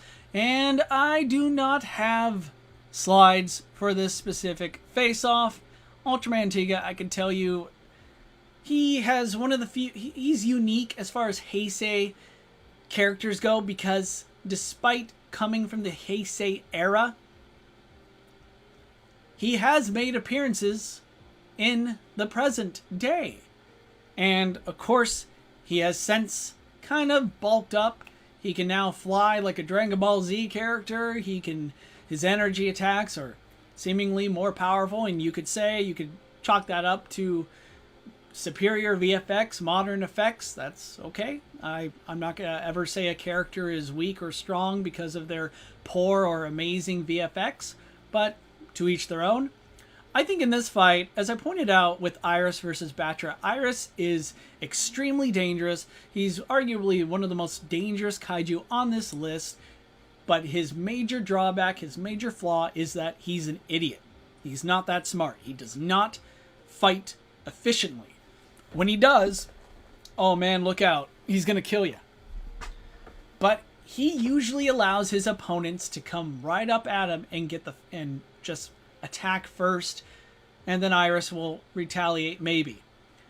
He cannot afford to let Ultraman Tiga do that. Ultraman Tiga has extremely powerful kaiju killing weapons. And I think ultimately, long story short, I think Tiga wins this fight and knocks Iris out of the tournament.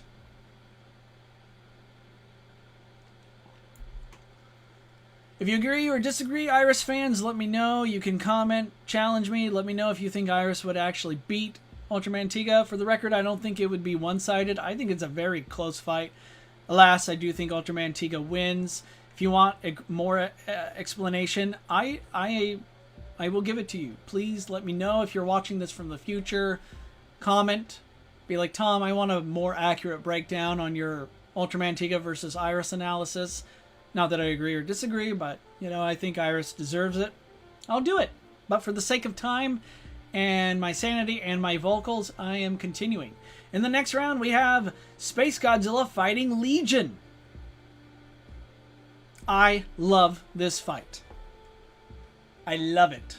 I love it so much. Because the Legion, both the Queen Mother and her swarm, they see electronic frequencies, right? So anything an electronic device is like, it's like a star. It lights up everything for them, and they just immediately are drawn to it. Space Godzilla is a shiny Crystal King, okay? He is absolutely going to draw the Legion in. It's going to be a very intense, fierce fight. I can actually see Legion's energy blast vaporizing a shoulder crystal. I could see Space Godzilla suffering major damage in this battle. But I also see Space Godzilla overwhelming the shit out of Legion. For one, he has energy pulses and attacks that absolutely will fry the Legion swarm before they even get near. And if they swarm him, our Cosmic King here, he could just fry them with energy pulses. Similarly to how Godzilla has an energy pulse as well. Space Godzilla's Corona Beam completely bypasses Legion's shield by flying harmlessly around it. It's got a literal mind of its own, and he could strike multiple points in quick succession. And Space Godzilla, understand, I'm willing to grant Legion will take out one. I mean, the first thing she does is shoot Gamera through his shoulder. But if you ask me, I think that was like unintentional, because again, by using her weapon, it blinds her. Her aim is still great, but again, she's using the weapon, and the biggest con to this is that she can't really see well. But her aim is great, but I don't think if she were to win this, it wouldn't be with her electromagnetic beam, it would be with her laser whips. But in order to get to that point, Space Godzilla's Corona Beam would have to blow it off. I totally see that happening. I would also point out, though, that they seem to have a time limit. Eventually, the laser whips disappeared, and that's how Gamera had enough time to summon the Mana Beam. I don't think Legion can put Space Godzilla down in that time span with just her laser whips. Remember, this guy has regeneration. He's a Godzilla clone, after all. And though his crystals are not going to heal immediately, his more biological parts will, the parts that matter. And I think there's always a chance, if they're close and personal, Space Godzilla is going to skewer Legion with his Mogera lifting, tossing tail. Mogera is a very heavy mech. Even though I adjusted Legion's stats for the sake of this tournament, I put 140,000 tons here as opposed to 600 tons. Mogera is still 160,000 tons. Space Godzilla is a physical beast.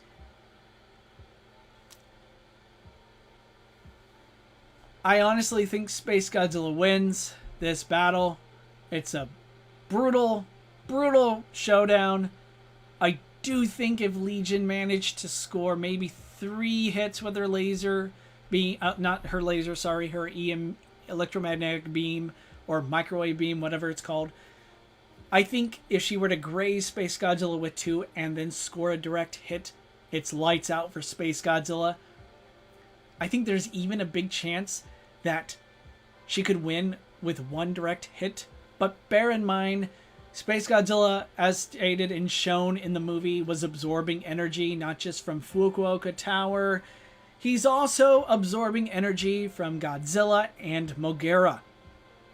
There's a slight chance that he actually might be able to absorb some of Legion's energy as well.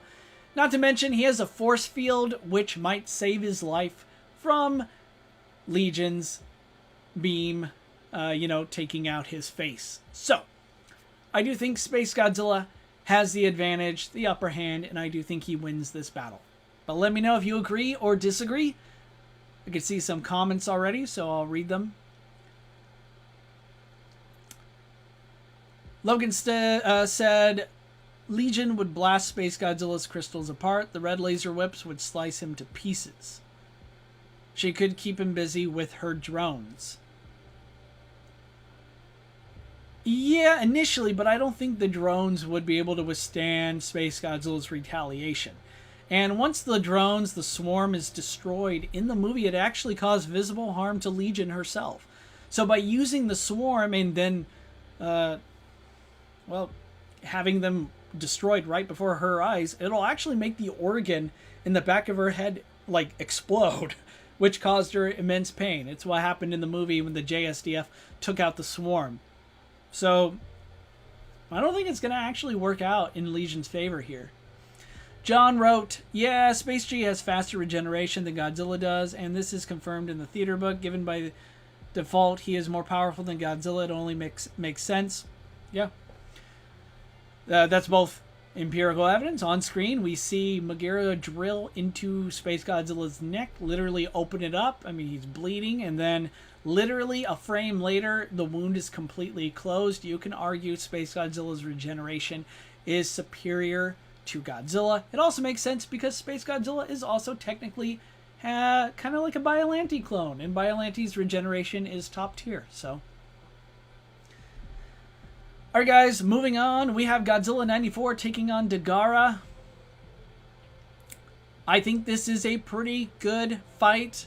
I think Godzilla ultimately wins this fight. But there are ways Dagara could win. I'm going to just briefly talk about it. Dagara could win this fight not by bombarding Godzilla with energy beams that are not really that impressive, at least compared to what Godzilla has weathered in the past, like from Mechagodzilla's plasma grenade or Space Godzilla's corona beams. Godzilla took that all like a champ, so Dagara isn't going to put him down with his beams. But Dagara does secrete something exceedingly dangerous. It's called barium. It's like a parasite that can it emits some sort of acid that could prove fatal for humans, but it also is energy draining. And if Dagara manages to plaster them all full of you, they could quickly overwhelm. And if Godzilla is not too careful and he's covered like head to toe in barium, they could suck the energy right out of him. Now you might be thinking Godzilla can just, remove them with a nuclear pulse, and I would say that would be the first thing I would think about, and I think that is most likely would happen. But understand the barium do act fast. Rainbow Mothra, Mothra Leo, she who can fire energy beams like crazy out of every orifice, she clearly has immense energy, was quickly subdued by the barium, and I think the same could happen to Godzilla, but I do think Godzilla wins at the end of the day. If you agree or disagree, sound off.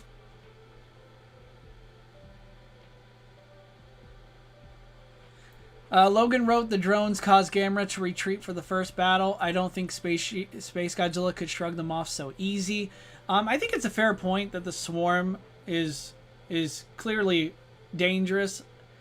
Gamera absolutely was trying to get away because of them, and I do think that is a good point, Logan. But just because they were able to force Gamera to retreat and also made Gamera suffer serious injuries. It doesn't mean they would do that to Space Godzilla.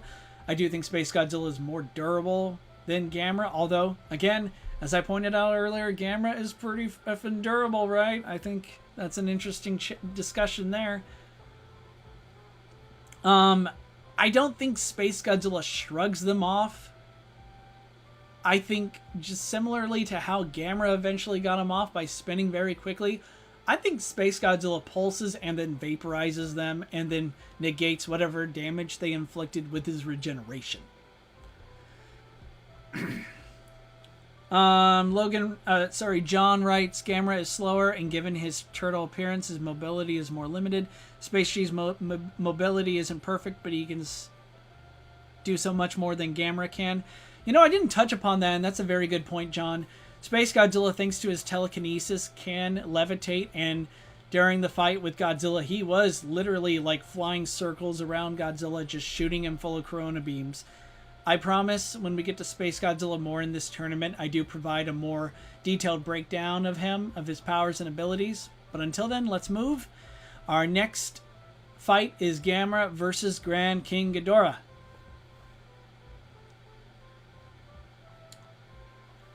Mothra be thy name. I don't have slides for this because I think this is a bloodbath. I think Grand King Ghidorah wins this. And though Gamera puts up a valiant fight, I think he also does a little bit better than Rainbow Mothra. And he could hurt Grand Ghidorah, but I think Grand Ghidorah quickly overwhelms Gamera and takes him down.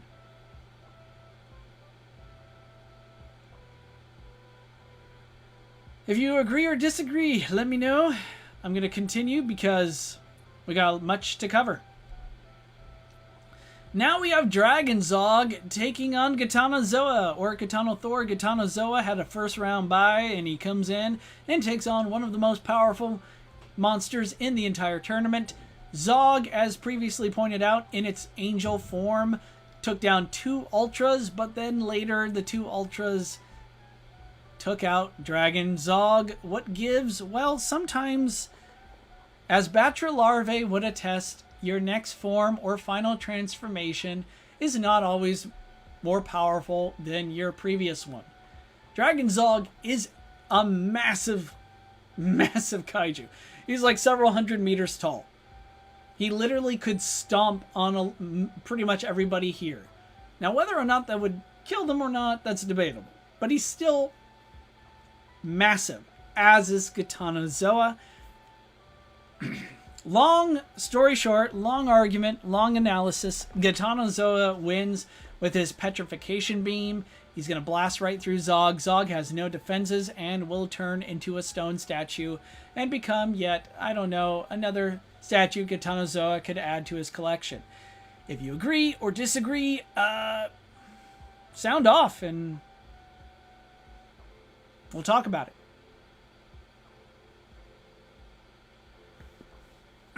Logan writes, I don't disagree, but how would Grand King Ghidorah kill Gamera? Why wouldn't Gamera be able to serve a killing blow?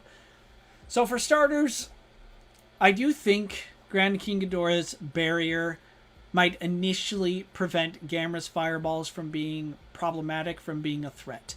But I didn't cover this in Grand King Ghidorah's analysis previously, but up close, when you're close, as it would turn out, your energy attacks can hit him. His barrier seems to be like has an interesting area of effect, but when you're up close, it doesn't seem to activate. So I do think if Gamera were up close, his fireballs would absolutely wreck Ghidorah, or at least take out a head or something. It would be pretty bad for him. And Gamera was able to plunge his claws deep into Iris's guts. I mean, we're talking about an arm. We're talking about a creature that's strong enough to rip the Legion flower, like literally uproot it from the ground and throw it over. Legion flower again, 25 times Gamera's mass. It's pretty huge, and Gamera is extremely strong. However, I think Gamera will immediately be on, well, I think he's going to be on short notice the moment Grand King Ghidorah starts blasting him with his gravity beams. These gravity beams were able to take out Rainbow Mothra, who again has comparable levels of durability. Maybe not superior than Gamera, but it's comparable. And Grand King Ghidorah made Rainbow Mothra fold within like seconds with his beams. I think something similar would happen here, and I do think eventually Grand King Ghidorah is going to realize, yo, I don't want to fight this guy up close.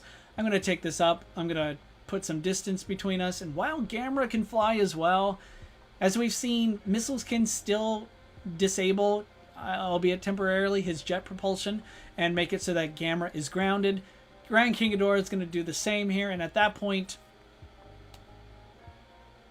Gamera is going to just constantly get bombarded, and I think at the end it's going to prove too much. Whether or not Gamera dies or not, I think Ghidorah could absolutely kill him, but I think Ghidorah can win this without killing him. I think Gamera is going to become comatose, similarly to how the Legion flower blew up in his face and made him pretty much lose conscious. So, yeah, that's my reason. Let me know what you think. I'm going to move forward.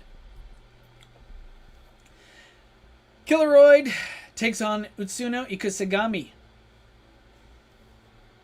Now, real quick, I thought I would share something really cool from the Dark Horse Ultraman Tiga manga.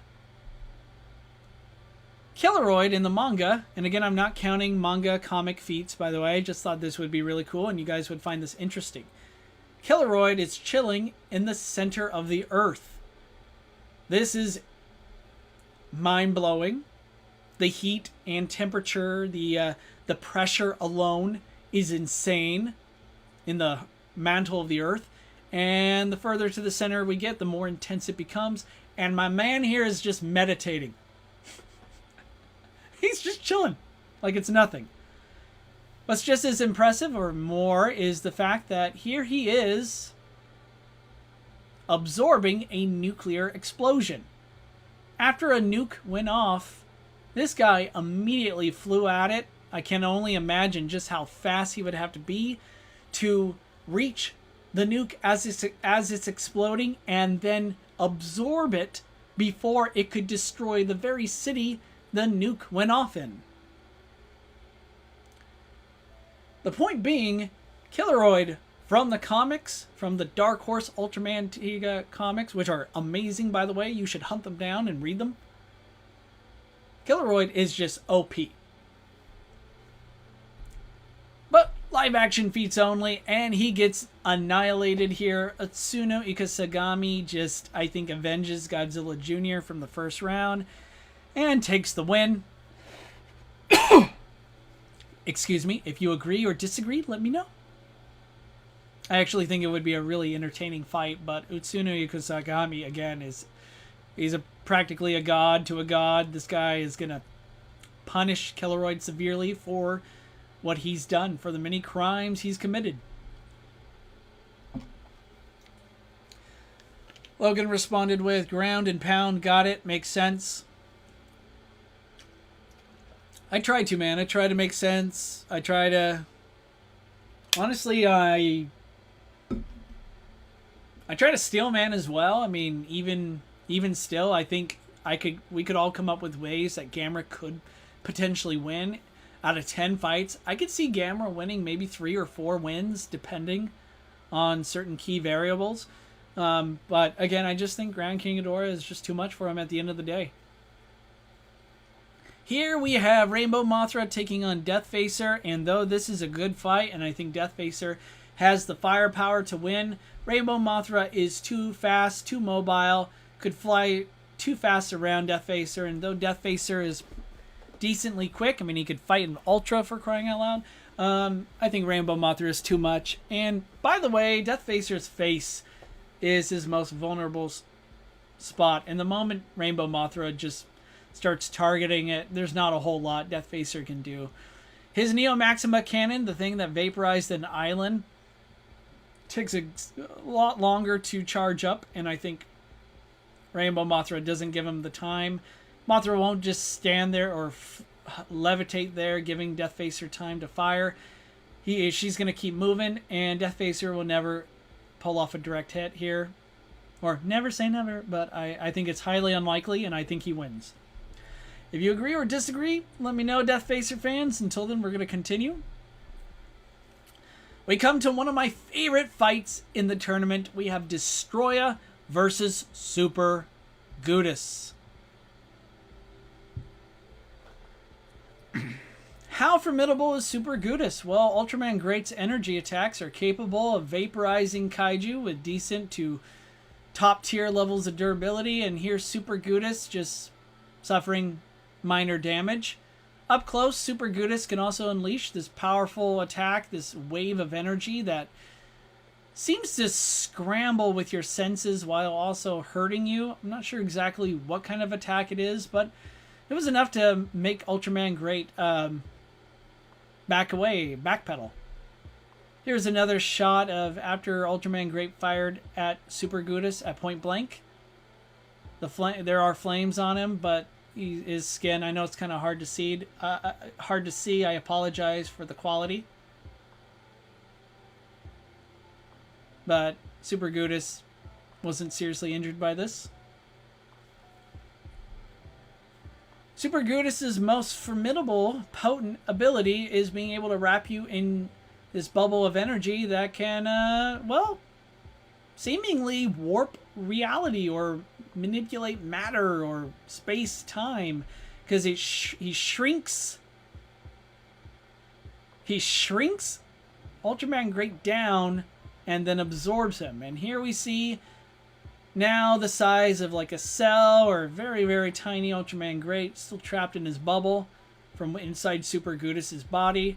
He's haunted by seemingly the sentient phantoms of the monsters he's fought throughout the series. But as I pointed out earlier, eventually Ultraman Great broke free, flew out of Super Gudis' head, and this in turn made Super Gudis explode. Still, Super Gudis is extremely dangerous, and I think he really does give Destroya one hell of a fight. But before I get to my verdict, let's talk about Destroya. I'm not going to be handling every single thing. I actually, years ago, wrote a more detailed kaiju analysis on Destroya. It's on Toho Kingdom. You can search for it. I did one on Space Godzilla as well, where I went into way more detail about this sort of stuff. I apologize in advance. The grammar may not be that great, so I hope that is okay. But anyway, back to my current analysis. Destroya is strong enough to just smack Godzilla around like he is a redheaded stepchild, and as a redhead, I can say that. His tail's also quite lethal. He can latch onto enemies and absorb their energy. Like here, he uses micro-oxygen to not only dissolve the flesh, but siphon energy. This is actually stated in the Japanese version of the film. One of Destroya's most dangerous powers is the laser horn, or horned katana. It sliced through Godzilla no problem, and had Destroya been a little closer, he would have chopped Godzilla completely in half, as he did here. Not only is he strong enough to push Godzilla around like he's nothing, he can also fly him around, his flight unimpeded by Godzilla's mass. He could tow Godzilla around like kind of like a toy. Let's talk about Destroya's oxygen destroyer beam. I know for years people kind of call this the micro-oxygen beam. It's actually directly stated in the movie that this is not the power of micro-oxygen. It's the power of the oxygen destroyer. It's an unknown type of destructive energy, and Destroya uses it quite well and is able to blast Godzilla off his feet. And even Godzilla, who was able to withstand Mechagodzilla's plasma grenade, Space Godzilla's Corona beams, he could get right back up from those attacks. Destroya's OD beam actually does blast him down, and even still, burning Godzilla, a stronger, more, I'd say, variant of Heisei Godzilla, is knocked on his butt, and it keeps him down for a while. Now, after a while, Godzilla does fire point-blank shots of his spiral blast into Destroya's chest. It does cause damage. What kind of damage damage, you might ask? Well, Destroya vomits blood, for starters, and then after his chest carapace is blown open, Godzilla goes over and just starts ripping it further open.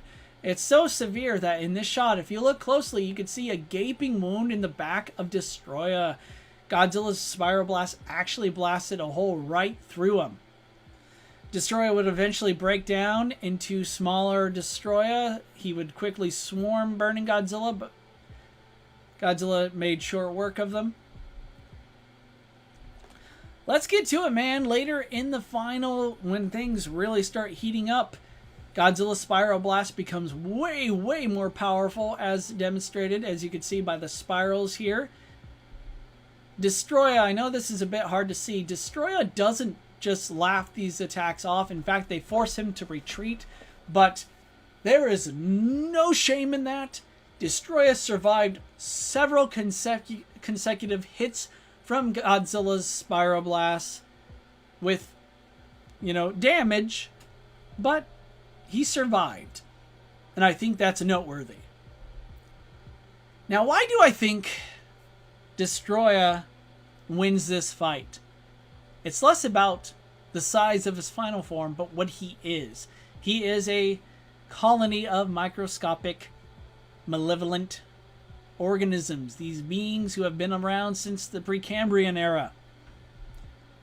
These guys can travel through their, maybe not their enemy per se, but their victims, and skeletize them within seconds. He could vaporize their organic tissue and reduce enemies to... he could turn all of Tokyo into a graveyard, as you can see. And that's why I think Destroya wins this fight. Super Gudis' best attack is shrinking you down and pulling you into his body, where he will essentially absorb you from within. You do not want to take Destroya into your body. That is the opposite thing to do. Super Gudis, let's say he does it. Let's just say, for the sake of the argument, Super Gudis' best case scenario here is actually trapping Destroya in a spear in a bubble and bringing him into his body. That's still the worst thing you could do, because Destroya will destroy you from within. Destroya wins this fight. If you agree or disagree, let me know. Until then, hit that like. There are only 14 likes. I want to see more. We are like nearly 4 hours into this. Only 14 likes. That's crazy, guys. And with that, we come to round 3. 3 hours in, but we're going to start picking up real soon. But this is the point where I'm going to pause, let people read, take breaks. I'm about to take a break as well. Sean says, don't forget Destroya can drain energy from his opponents using his tail, and Destroya can assimilate DNA. Well said, Sean. That is correct. Logan writes, Destroya could size change and divide within Super G's body, Super Gudis' body. Logan, you read my mind before I even got there. Major respect, man. You knew exactly. You did your homework, man. You understood the assignment. Sean writes, Destroya's chest is kind of like a softy belly on a croc or a gator. I do think that's the case, too. It also was originally supposed to be where he could fire a supercharged energy oxygen destroyer beam from his chest, but it's a deleted scene, didn't make the final cut. But it makes sense that it would be a vulnerable spot. Alright guys, I'm going to take a quick little minute break. I'll be right back.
Whew, Nelly.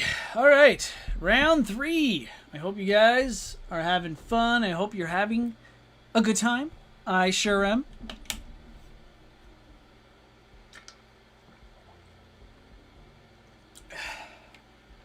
I don't think I'm going to be able to talk again for the next week, but here we are.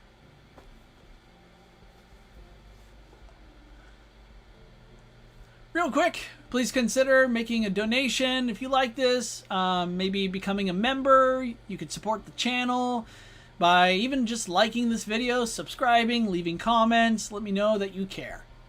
Thank you so much for your time. We're going to continue with the tournament. That's right, transformations happen. Godzilla. Wait, he's evolved. Cue Pokemon evolving music. Burning Godzilla takes on Grand King Ghidorah.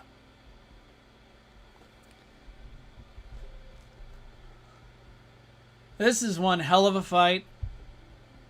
I think it could go either way, but here's the thing.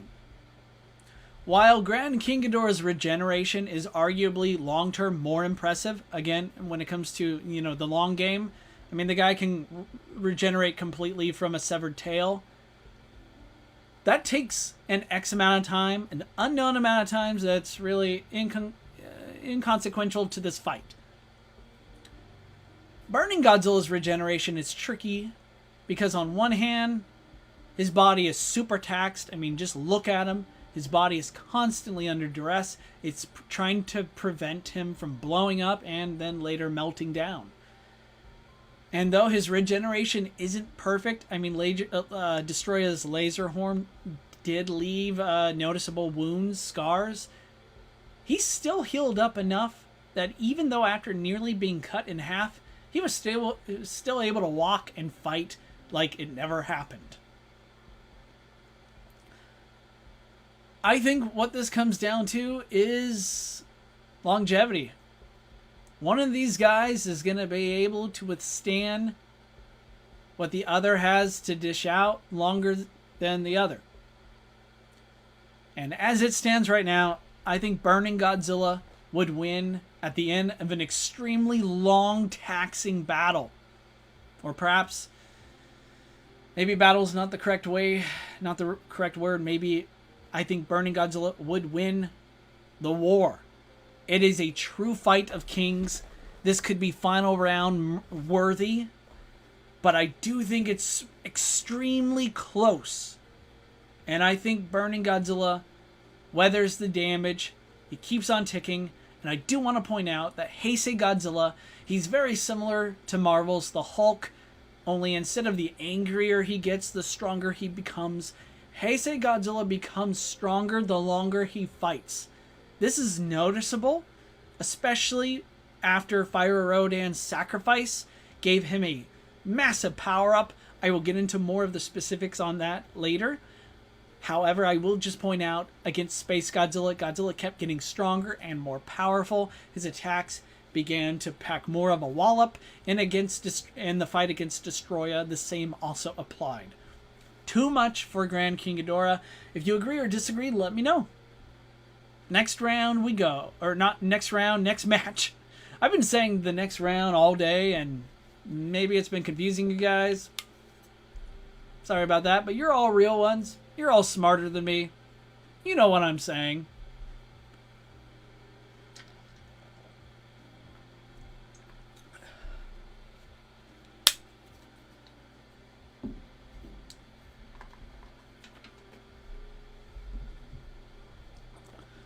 The next fight is Destroya versus... Oh!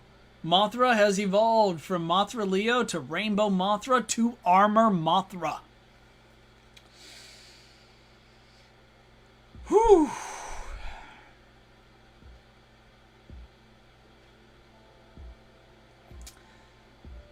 My esteemed Kaijutopians, my Gojirans, my fellow Godzilla Kaiju enthusiasts,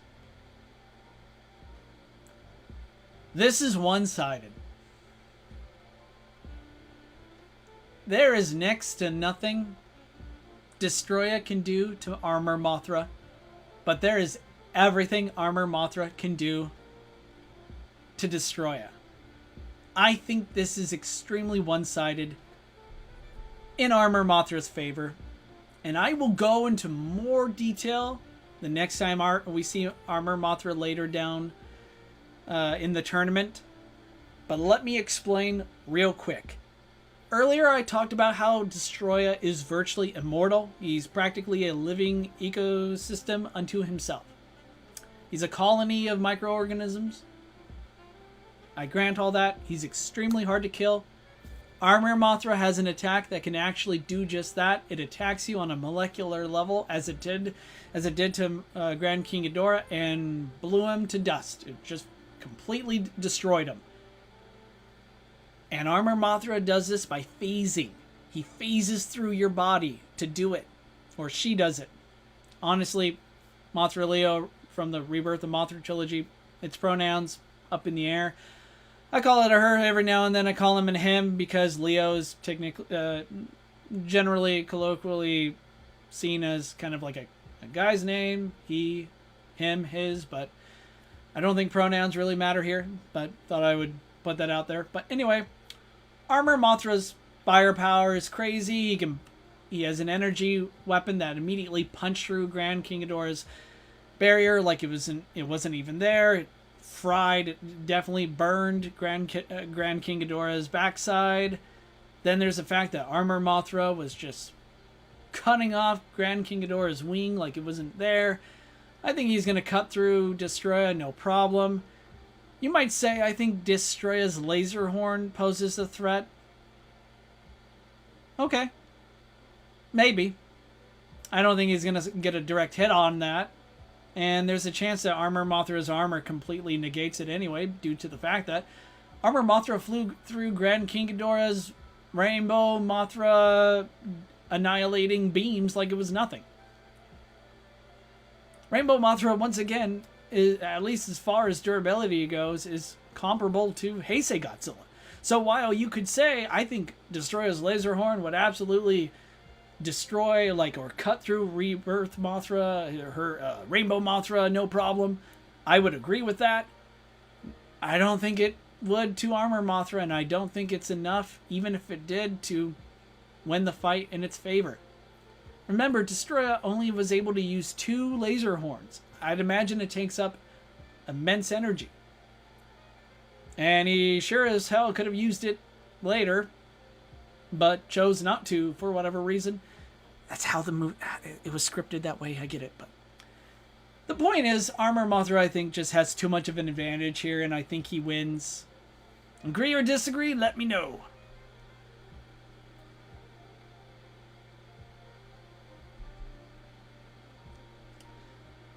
Oh boy. Folks, my voice is dying, but I'm going to come through for you on this one. This is my favorite fight of the entire tournament. This is Gitanozoa, or Gitano Thor, taking on Utsunu Ikasagami. We have an evil god taking on a good god. This is a true clash of darkness meets light. And I am going to take a moment and eat a quick snack before we get into it.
All right, here we go.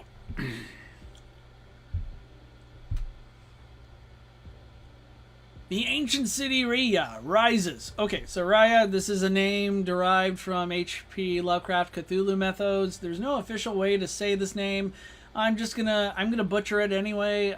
Raya. I'm gonna call it Raya, just for the sake of this analysis. That's how I'm gonna pronounce it. How do you guys pronounce it? Let me know.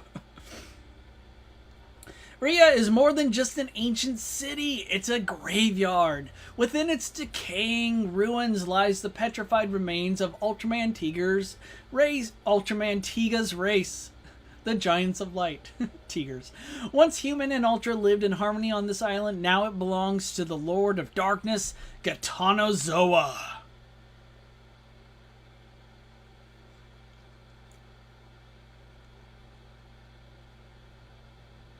Logan writes, I know you did a Godzilla Showa Battle Royal already, but would love another with Ultraman and Gamera from the Showa era. Yes. I thought about that too. I know. I really should have done that. Maybe someday. Maybe someday we'll come back to the Showa era. Maybe that's how we'll end it. But I am presently kind of early stage planning Millennium Era, Legendary, and Reiwa, etc. But eventually we'll come back to the Showa era. Give them their due. Gitanozoa is the Lord of Darkness, and the city of Rie responds to his every whim. Even more impressively, Gitanozoa generates a mist of darkness that seemed to encompass the earth. While that might be hyperbole, I don't recall seeing like a shot of like the entire earth covered in darkness. It is enough to cover large portions of Japan, as demonstrated here in this shot where Guts' headquarters is completely enveloped. It is extremely dangerous, this mist. I mean, it killed people almost immediately, and also gave Ultraman Tiga hell. I mean, it pretty much immediately started making his color timer come into play, which means in order to survive the mist, Ultraman Tiga had to use up a lot of his energy. Gitanozoa, despite his appearance and, well, not being all that agile or mobile, has so many tentacles he doesn't need to be. A single tentacle is enough to give Ultraman Tiga even in his power mode. By the way, Ultraman Tiga in his power mode is definitely up there with, he's maybe not stronger than Heisei Godzilla, but he's in that ballpark, to give you a nice little power scale there. Or rough comparison, I should say. With two tentacles, Ultraman was basically left defenseless. But with one, Tiga had to, dig deep and use his full power just to snap one of Gitanozoa's tentacles in two. Later, Tiga would just repeatedly punch Gitanozoa's outer shell, and this was all for nothing. Gitanozoa just sat there pretty much mocking him. Tiga's physical attacks did absolutely nothing. Which is scary because that means Gitanozoa is extremely durable, at least when it comes to blunt force. But he's also extremely durable to energy attacks. Note in this shot, Ultraman Tiga is actually in his glitter. I wrote glitter tiger. Actually, I don't think I meant to write that. Sorry, that was autocorrect.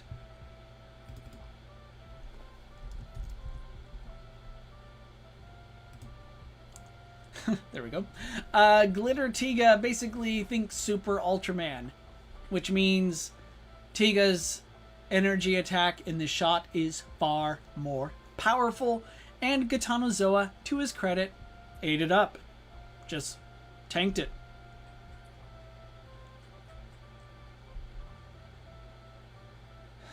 Here's another shot of Ultraman on the ropes.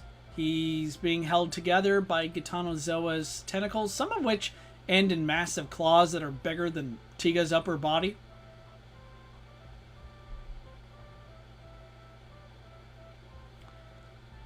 But now we come to Gitanozoa's most dangerous attack, and I brought it up in the Gitanozoa versus Zog battle, where Gitanozoa obviously he won and he advanced to the next round. It's called the Petrification Beam. It immediately went straight through Ultraman Tiga like he wasn't even there, blasted through his backside, and then turned him to stone. Afterwards, Tiga, what remained of him, sank to the bottom of the ocean. And Gitanozoa laughed, and,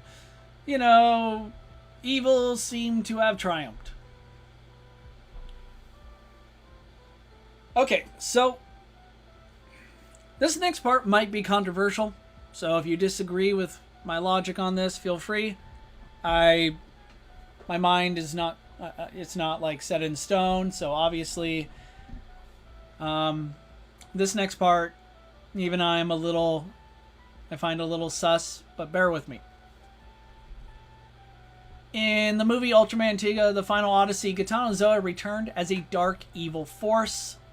The Lord of Darkness possessed Chimera, Ultraman Tiga's evil ex-lover, transforming them into the monstrous entity known as Demon Zoa. Despite the name difference, it's essentially a fully unleashed Gitanozoa. Demon Zoa has been colloquially referred to as Chimera's monster form.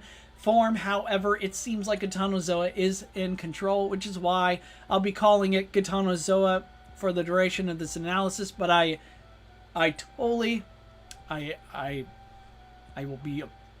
forward with you. This creature is Demon Zoa. That is its official name. However, it's basically the power of Gitanozoa.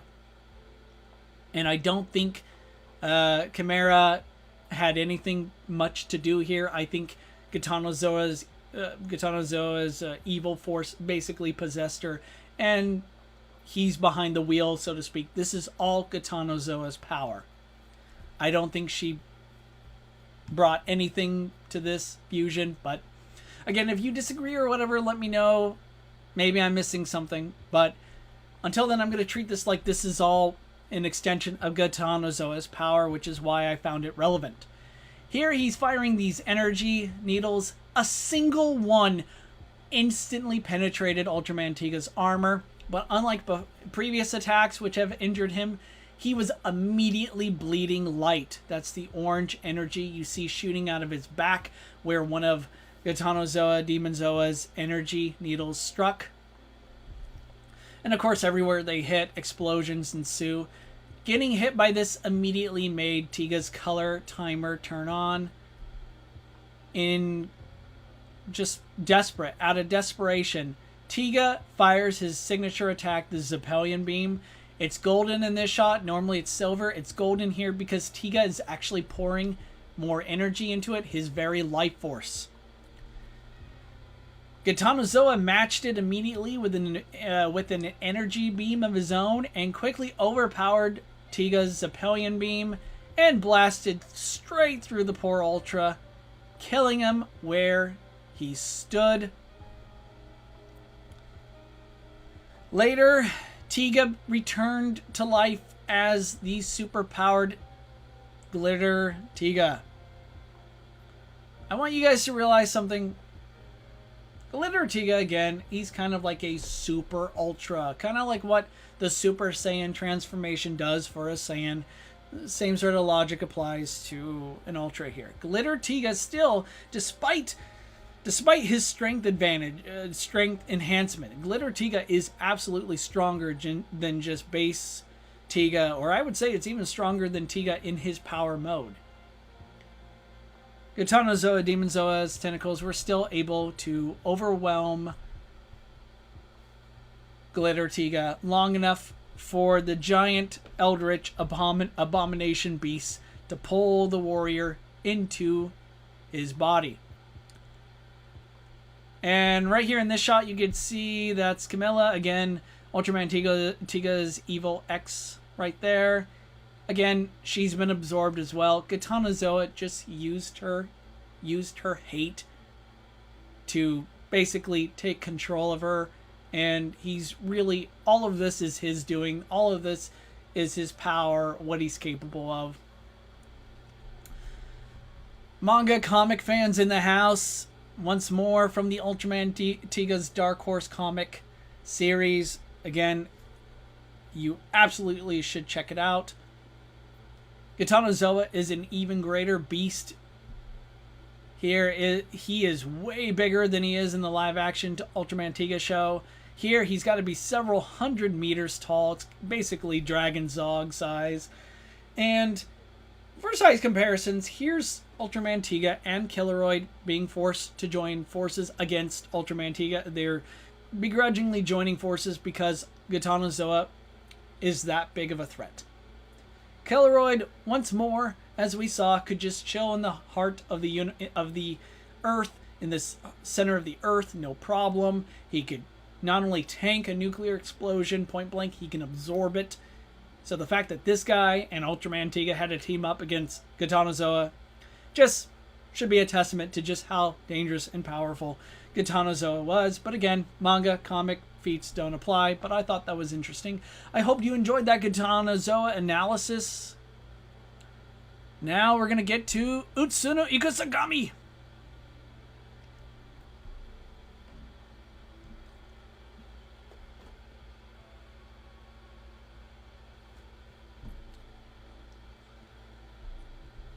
Utsuno Ikusagami is like just radiating energy. I mean, he's got electricity just zapping all over his body. This guy is just a powerhouse, I think a worthy opponent for something like, for a being like Gitanozoa or Gitanothor, but Gitanozoa, I'll share this information near the end. I don't want this to interrupt. Utsuno Ikusagami has been very patient with me. But yeah, the guy can create light wings that can come out. He can also spin them very rapidly as a cutting-like weapon in a close quarters combat. As previously mentioned, the guy can divide space and time, molding it into a mighty shield. It held up against Orochi's fire flamethrower attack for, several seconds before eventually blowing up. But still, that could come into play and be a pretty good defense against Gitanozoa's petrification beam. In close quarters combat, Utsuno Ikusagami grabbed one of Orochi's heads. He's got 8, and literally ripped one of his necks in half. He augmented his strength with electricity here to do it, but he could still do it, which I think he could very well do against Gitanozoa's necks. Gitanozoa's tentacles, I think. He could do it to Gitanozoa's tentacles. Like Heisei Godzilla, Utsuno Ikusagami can generate a powerful energy pulse, so that if an opponent is overwhelming him up close, he can blast you back. Your eyes do not deceive you in this slide. That looks like a lightsaber, and we're going to treat it like it is. He can materialize solid weapons out of thin air and then energize them into super hot energy attacks that were able to easily chop off Orochi's heads. He did this several times. And this is impressive for a variety of reasons. Let me just say, Orochi is actually far more durable than he looks. I'll touch upon that in just a moment. But I do want to point out that Utsuno Ikusagami is protected by an invisible beam shield around his body, which is why Orochi's energy beams just reflected off him like he has a shield, because he does. Oh, he can also create like an energy saber and throw it at you, and it did some decent damage. Logan wrote, "What's stopping him from manifesting a magic rail gun?" I don't know. The rider, maybe? Studio meddling? You got me. Now we come to Utsuno Ikusagami's most powerful attack. This is an energy beam, according to source material. Yes, I do respect source material. Don't think that I hate it. I'm not a hater. I do, talk about it, and I do take it into consideration. It qualifies as evidence for me. Due to source material says that at full power, this beam could destroy a planet. We don't see that happen in the movie. There's no empirical evidence for it, but does anything contradict it? An argument against that is pretty simple. If it could destroy a planet, we would see it actually do it. But maybe it requires something else, some unseen element to the story or to the character. I don't think the whole planet busting statement, I don't really use it here, but I'm bringing it up because it does show that the full potential, the full power of Utsuno Ikusagami is amazingly high, and similar to how Descadora was once, how he was at full power, millions of years ago, and how he was stronger then than he is now. I'm just bringing this up because I do think it's relevant, and we're talking about power and power scaling and power feats and such, and it was worth mentioning. But you don't have to be, your energy beam doesn't have to be planet busting to be impressive. Here it strikes Orochi and creates a massive explosion, a series of explosions, in fact, that completely dwarf the massive Orochi, and basically makes me think at the very least it's on par with Heisei Godzilla's Spyro Blast.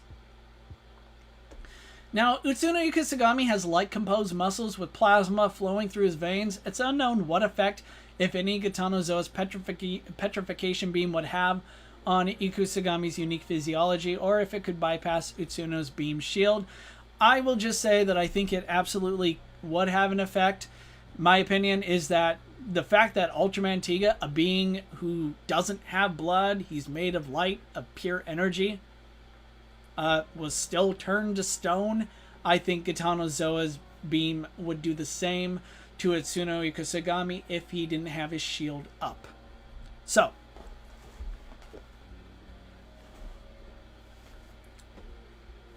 Logan, railguns didn't exist in ancient Japan, sadly. Yeah, that shouldn't be a good excuse. Utsuno Ikusagami's a god.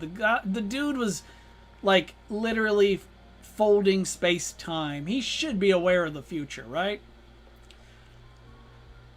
Okay, who do I think wins in this battle? This was the toughest choice. This was so maddening for me because I feel like this could seriously go either way.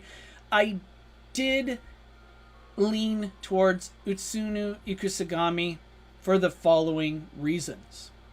While Gitanozoa is like nigh invulnerable, like he can tank seriously powerful energy attacks, even Utsuno Ikusagami's attacks won't immediately hurt him. I think they could wear him down after a while, but I don't think they're going to like obliterate the Lord of Darkness like immediately, right? However, Gitanozoa's best shot at winning this is with the petrification beam, and there is still the matter of whether or not, one, that could bypass Utsuno Ikusagami's shield, and two, if it would really affect his physiology enough to turn him into stone and win the fight. I think it could turn him to stone if it directly hit him, but because of the shield, I think there is an argument to be made that Gitanozoa won't be able to win this by turning his opponent into a statue. And that's the only way he could, I think, legitimately win this. Now, he does have energy beams. I did cite what he was able to do as Demon Zoa. He had a powerful energy attack that punched through Ultraman Tiga. And I think that would absolutely cause issues here for Utsuno Ikusagami, but I don't think Utsuno is weaker than Tiga. I actually think he's more durable than Ultraman Tiga. So therefore, I think he can actually survive Gitanozoa's offensive attacks long enough for him to really start whipping out the high-end stuff and just start point-blank blasting Gitanozoa, maybe even moving up close and personal and trying to sink his lightsaber into Gitanozoa's face, and then some. So, it's so close, and honestly it could go either way, but if I had to choose a winner, I'm picking Utsuno Ikusagami. If you agree or disagree, let me know in the comments. Hold on to your butts. Glitter Tiga versus Space Godzilla.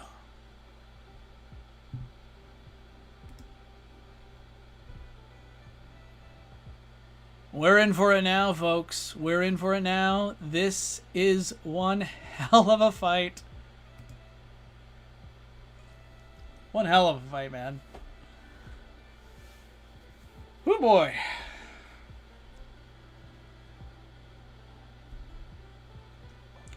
So after Gitanozoa defeated Ultraman Tiga, children all over the world turned into light and came in beaming to help Ultraman Tiga, filling him with more power than he's ever had in his very long life, transforming him into Glitter Tiga. Again, for all intents and purposes, Glitter Tiga is a Super Ultra. Like a Super Saiyan, he's like a Super Ultra man. Here's another shot of how all the children came together, and they're all inside Ultraman Tiga. Their light is empowering him to the point where this guy unleashed enough energy beams to send Gitanozoa flying back, not only blasting him off his many feet, but sending him crashing onto his back. Gitanozoa is like 200,000 tons. This guy is like as big as Biollante, at least as far as mass is concerned, and Tiga just blasted him so casually. He was also able, Glitter Tiga was able to fire similar levels of beams from his feet. So he not only can fire these immensely powerful energy attacks from his hands, he could do it from his feet. Presumably he could do it from, I don't know, his abs if he wanted to. But finally, Glitter Tiga channeled an attack. He tried his Zeppelian beam. I brought that up earlier in a previous analysis. The Zeppelian beam actually did not work on Gitanozoa, even with his glitter power-up. Oh, right, by previous, it was in the Gitanozoa one we just did. Okay, cool. So Glitter Tiga channeled all the energy he had and struck Gitanozoa with so much power that it not only disintegrated him, it parted the dark skies above and completely removed Gitanozoa's darkness from at least the immediate area. Again, it's implied Gitanozoa's darkness covered the earth. I don't know if that statement should be taken at face value or not, because it's not like people have said things that were not hyperbolic before. It happens all the time. And again, I just point out the way I carry out this analysis is simple. If you make a statement and you want me to take it at face value, it needs to have some sort of empirical grounding.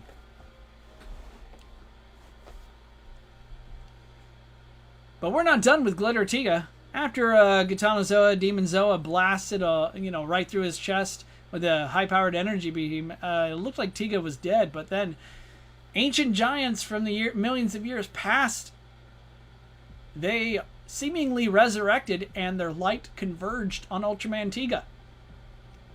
So now Tiga is not powered up by the children of the world, by the hope of the future of the human race. He's powered up by the ancient beings of his kin, by other Ultras. This would arguably make him even more powerful than he was before. Here he's running across the ground, dodging Demonzoa's energy needles. Here's another shot of that. I'll point out that Glitter Tiga is running in a straight line, so the point here isn't that he's really good at dodging things, dodging attacks. It's more like he can move really quickly, and that's before he takes flight, which he does here. And as we noticed before, as he did, Demonzoa does indeed ensnare him with his tentacles and pulls him right into his body. Earlier, I talked about how I think Super Gudis bringing Destroya into its body would be a weakness. It would be a very bad thing to do. That's not a good decision. You chose poorly. That same logic applies here. As Gitanozoa Demonzoa absorbed Glitter Tiga, taking him inside, Glitter Tiga went perfect. I'm where exactly I want to be. And from inside the Lord of Darkness, this eldritch evil, Glitter Tiga unleashed a massive energy pulse that not only disintegrated Gitanozoa Demonzoa, which was like a 800 meter size being at the very end, like took up the entire sky, but it also completely blew away all the dark clouds, all the things that were tainted by this evil. And more importantly, it seemed to destabilize the entire island of Ria and caused it to collapse into the sea within moments. You could argue, I don't think Glitter Tiga's power, his attack did that. I think it's just because, hey, without the Lord of Darkness around, the island lost its, I don't know, its anchor, its controller, and that's who Gitanozoa was technically keeping it up all this time, so you could maybe say this is more like a testament to how powerful Gitanozoa is. I mean, the guy can raise an entire island, and when he dies, it falls down. What kind of power is that? The kind that might make me want to rethink my analysis on Gitanozoa losing to Itsuno Yukasagami.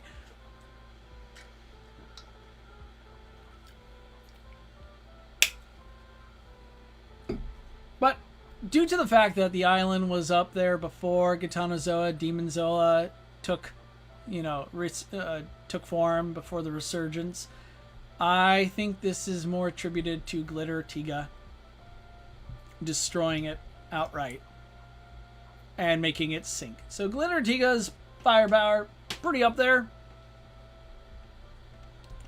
Let's get to the Crystal King Space Godzilla. Just to show my nerd creds. Hang on.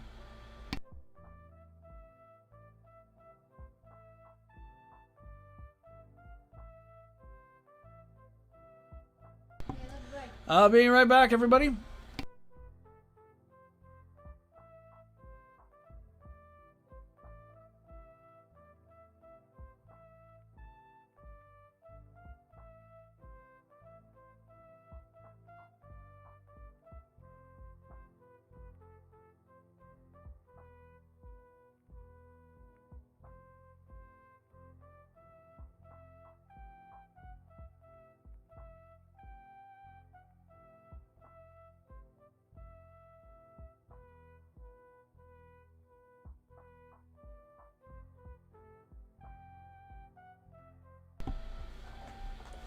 All right. So as I was saying before, to show my nerd Godzilla street cred,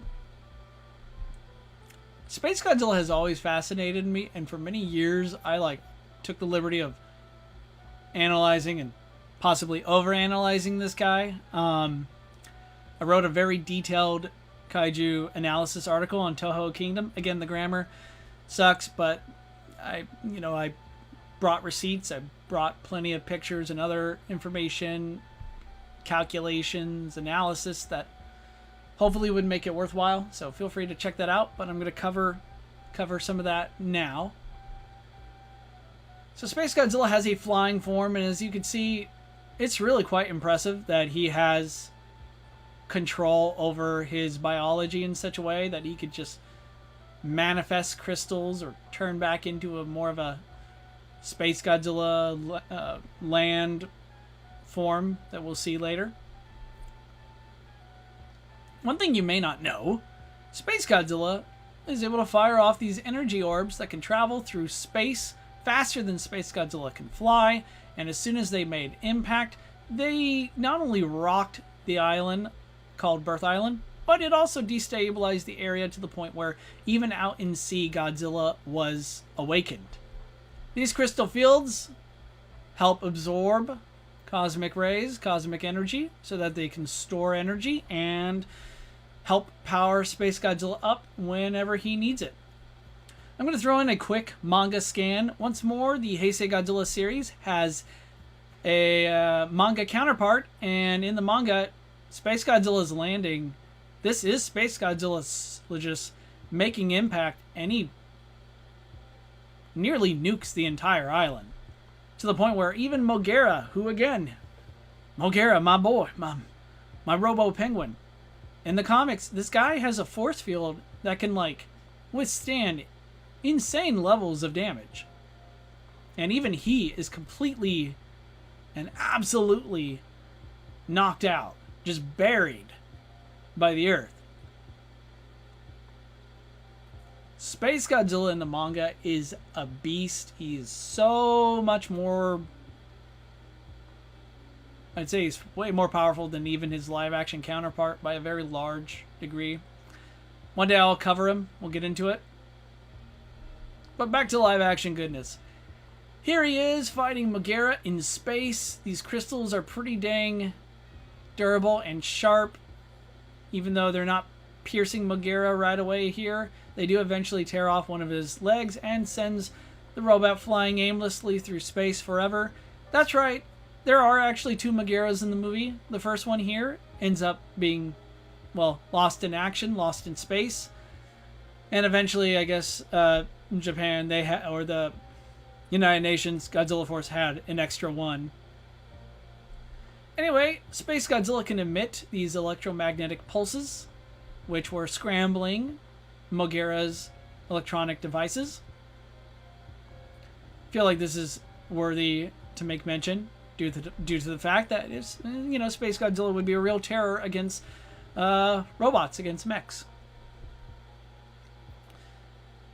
We cannot forget his force field. Here, Godzilla is firing his atomic breath, and Space Godzilla creates a force field, a crystal shield that not only reflects and deflects Godzilla's heat beam, it actually reflects it back at him. Bear in mind, this doesn't always happen. In fact, most of the time, Godzilla's beam just, deflects in different directions and never actually comes back at him, but this is still, I think, important. Another interesting thing is that Space Godzilla can actually manifest his force field to defend other objects. So the fact that he can, place it around Fukuoka Tower here suggests that he could essentially encase his entire body in it if he had to. Shortly after landing in Fukuoka, Space Godzilla basically came in the form of a massive energy sphere, which he then just sent circulating through the entire city and created a massive crystal kingdom.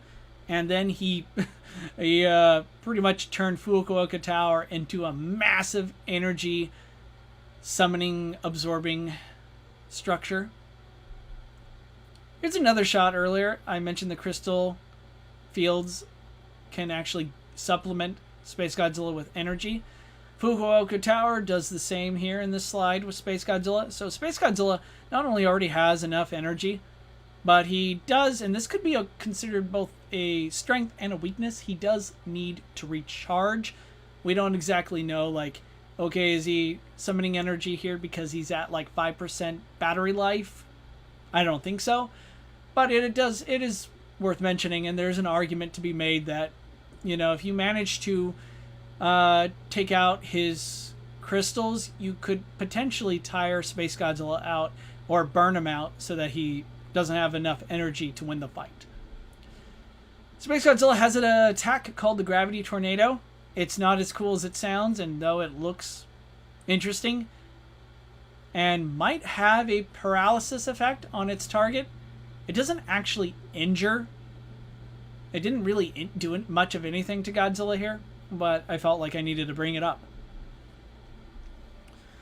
Alright, so Space Godzilla can also turn his entire Crystal Kingdom into a weapon, as demonstrated here, where he is turning all these crystals into missiles, which he launched at Godzilla.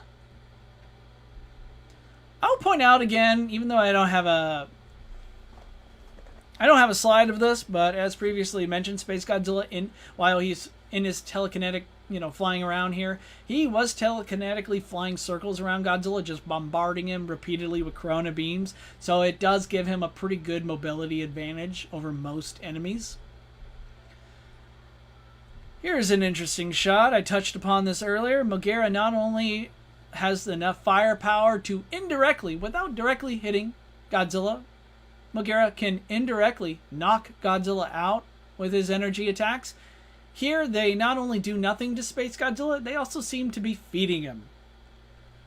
So, opponents with energy beams striking Space Godzilla's shoulder crystals directly might actually give him energy. What's a Space Godzilla analysis without talking about corona beams? Space Godzilla's corona beams are extremely dangerous. As I said before, they kind of have a mind of their own. They swerve around, striking multiple points at once. And yes, they do target weak spots. I'll talk about that more when we get to Mogera, because it's a far better example. But here, they strike Godzilla in the shoulder. And yes, we can see it blows off a pretty hefty chunk of his shoulder. Space Godzilla's corona beams are highly dangerous, extremely powerful, and they pose a serious threat to pretty much everybody in this tournament. Okay, so here they are striking Mogera, and yes, they do target several places. They swerve around. The corona beam, also, I forgot to mention, can branch off into smaller beams, striking even more areas. But here they are. This beam, hit Mogera on our left, and then zigzagged around, just striking his chest, and then our right side of him. Here's another example of just how menacing this beam is. I mean, it's absolutely fearsome, and I really hope Space Godzilla makes a return to the upcoming Godzilla Kong Supernova film. Space Godzilla in the Monsterverse, let's go! As previously mentioned, he does target weak spots here, and we saw him earlier hitting Mogera's left arm repeatedly. He does so again here after Mogera successfully took out one of Space Godzilla, or if not one or both of his shoulder crystals. Space Godzilla retaliated by blasting Mogera's arm right off, and I think Mogera managed to get one more shot off if my memory serves, and after taking out both of Space Godzilla's crystals, Space Godzilla just skewered Mogera with his tail. And again, Mogera is like 160,000 tons here, guys. This is like more than twice Heisei Godzilla's mass here. And Space Godzilla, while dying, lifts Mogera up and throws him like a toy. Space Godzilla, easily one of, if not Heisei Godzilla's most powerful opponent. Perhaps at another time we can talk about Space Godzilla versus Destroya, who I think would win. But for now, we'll carry on with this tournament and my analysis. It's possible that Space Godzilla survived. Not only is he a Godzilla clone, he's technically linked to Biollante. And after Heisei Godzilla's Spiral Blast disintegrated his body, Space Godzilla vanished in these balls of swirling light. So it's possible that he could have maybe survived. There are some alternate takes on this. I mean, Matt Frank's Stellar Godzilla Rivals versus Space Godzilla comic book, which I've covered on the channel in the past, could explain that is a kind of alternate future, while not official to this film, as far as this film's canon is concerned. It could suggest that Space Godzilla may have survived. Ultimately, Glitter Tiga wins, even though I think Glitter Tiga's, there's no proof that his durability has increased, which means Space Godzilla's attacks will be tearing into him. Glitter Tiga is faster, just as strong, if not stronger, than Space Godzilla. His energy projection is easily equivalent to Heisei Godzilla's Spiral Blast, which only 3 shots were enough to kill Space Godzilla. Granted, Space Godzilla was dying, but I don't think even at full strength he would have survived more than 4 or 5 spiral beams. There's no proof that he could. I think Glitter Tiga wins this. He overwhelms Space Godzilla and makes it to the next round. If you agree or disagree, let me know. This one hurt a lot. I'm a big Space Godzilla fan. I am a Space Godzilla simp.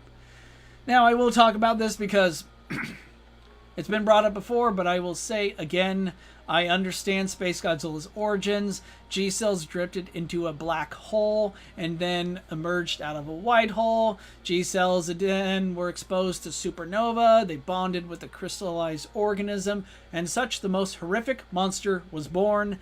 That is his official origin. I do not dispute this. I never have. Earlier, and indeed in the description box, I lay it out. I lay my case. Here is what's hyperbolic, what I find to be the most hyperbolic when it comes to power levels. When people try to say that Heisei Godzilla is star level or Space Godzilla is black hole level because, well, Space Godzilla was born in a black hole. I get the logic behind it, and I understand the origin. I'm not disputing the origin. What I'm disputing is Space Godzilla's so-called black hole levels of durability. First off, he emerged out of a white hole. We don't actually know what that is. We also know that Godzilla cells are not durable enough to withstand this sort of thing by itself. Again, Dr. Shiragami was able to penetrate them with a syringe. We've seen bazookas pierce Godzilla's hide. He is not indestructible. Most certainly nowhere near being able to tank a black hole. That is insane, even for fictional characters. I will reiterate this so that it's very clear. Space Godzilla's origin, I recognize it. I'm not disputing that. I'm just saying there's an X factor. There is an unknown element. Space Godzilla is clearly not black hole levels of durability. Otherwise, Megara's drill shouldn't have been able to pierce his skin. His, spiral missile shouldn't have been able to disintegrate his shoulder crystals.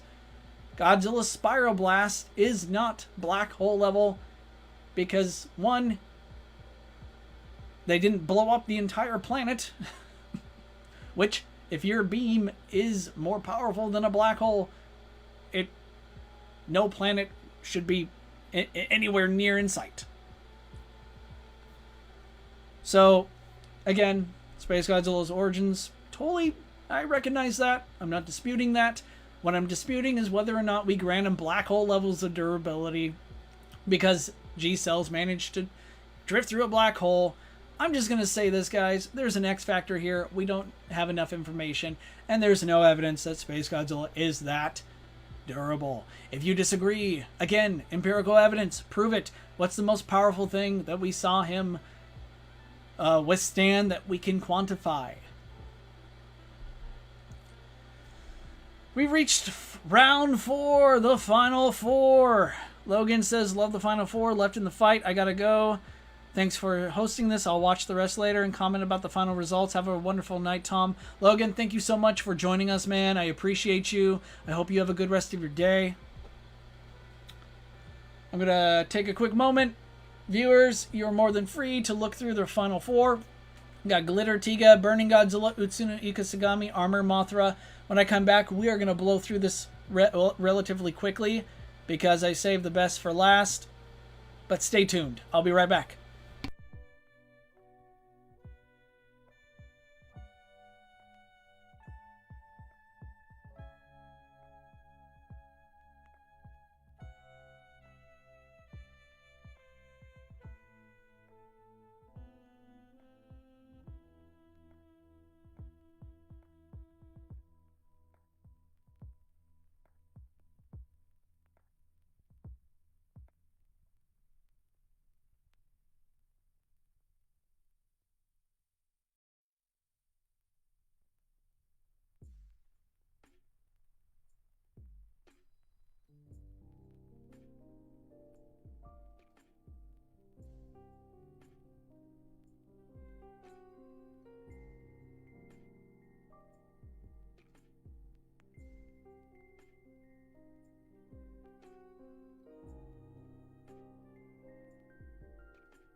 Alright, Final Four, let's get to it. Burning Godzilla versus Glitter Tiga is... I can only say this is, you know, so many times that a fight is very close. It's too close to call. And I do think this is close, but if I may, I'm going to share with you something you might find interesting. So if you're watching this, chances are you like power fight, fantasy battles, power scaling, all this sort of thing, right? It's fun. We all enjoy it. I've been having fun all day. I mean, we're like, what, nearly 5 hours in? It's been a blast. Years upon years ago, early 2000s, when I was about 13, 14, I loved arguing about this sort of shit. And one of my favorite ones, one of the first major debates, and I still remember it, that I got into was Heisei Godzilla versus Ultraman Tiga. The other classic one was Godzilla versus Evangelion, but we're not going to touch upon that. I was such a Godzilla fanboy, I reached a point where I was making shit up. Because I wanted Godzilla to win so badly. So when I have these rules, when I share my methods, when I share, like, listen, I try to be as unbiased as possible. I don't always succeed. And yeah, I can be a massive idiot. You can find huge gaping flaws in my logic. I invite you to point them out. But I mean this when I say it. It's the reason why I have methods in the first place. It's why I tried not to play favorites. I feel like a lot of my interlocutors in the past did just that. They just had someone they wanted to win. Fair enough. It's all fair. It's not like there are any rules against that. It's not like someone should be banned for that. It's totally fine. Just for me, I try to go the extra mile. So this battle takes me back to the early days when I was just a wee little lad. And despite how annoying I was, I still think it was good times. Now this is going to be a massive battle. I absolutely can see Tiga overpowering Godzilla to the point where even Godzilla is like, he's been blasted onto the ground and in the charred ground, and he's thinking, like, blinking like, holy hell, how am I going to win this? But the thing is, Godzilla has a couple advantages. A super healing factor. And even if Glitter Tiga's beams ravage his already ravaged body, I think he could heal. And absolutely, by the way, Tiga is going to blast Godzilla not only on his ass, he's going to send him flying with his attacks. But I think Godzilla can soak him up. I think he can prevail. He can come back, heal his whatever injuries Glitter Tiga absolutely would inflict. But can the same be said of Glitter Tiga? Again, there's no evidence that Glitter Tiga's power-up made him more durable.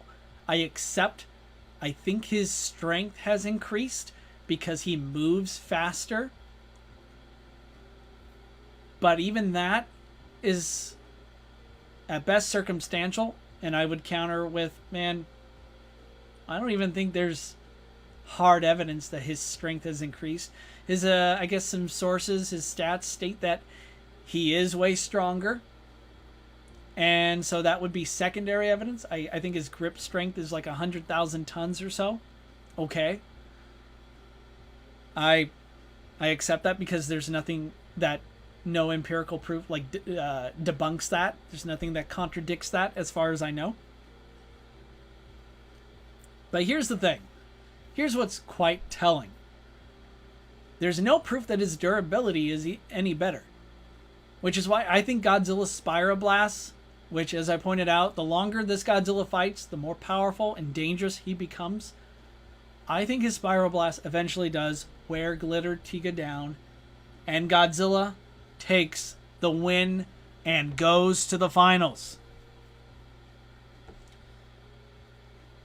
I am neglecting to mention what I'm sure some of you have thought What happens if Burning Godzilla explodes or melts down? Well, first off, the Earth is destroyed, and as is his opponent. However, for the sake of this tournament, kind of like similar to how I changed the stats on some competing, who, by the way, the vast majority of them still didn't make it to the finals even with those changes, right? That's because I don't think their stats had any effect on their power, on their prowess whatsoever. But I don't think even still, I think Glitter Tiga might, I don't think even he could set Godzilla off, but if he did, it would be game over. But for the sake of this tournament, I'm not really factoring that in. There would be no tournament. There would be no Earth. All right. Armor Mothra versus Utsuno Ikusagami. Oh man, I'm dying.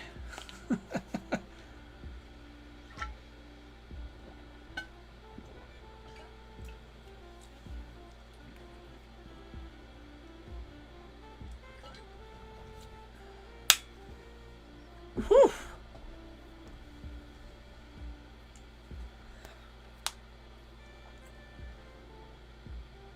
This is a crazy fight.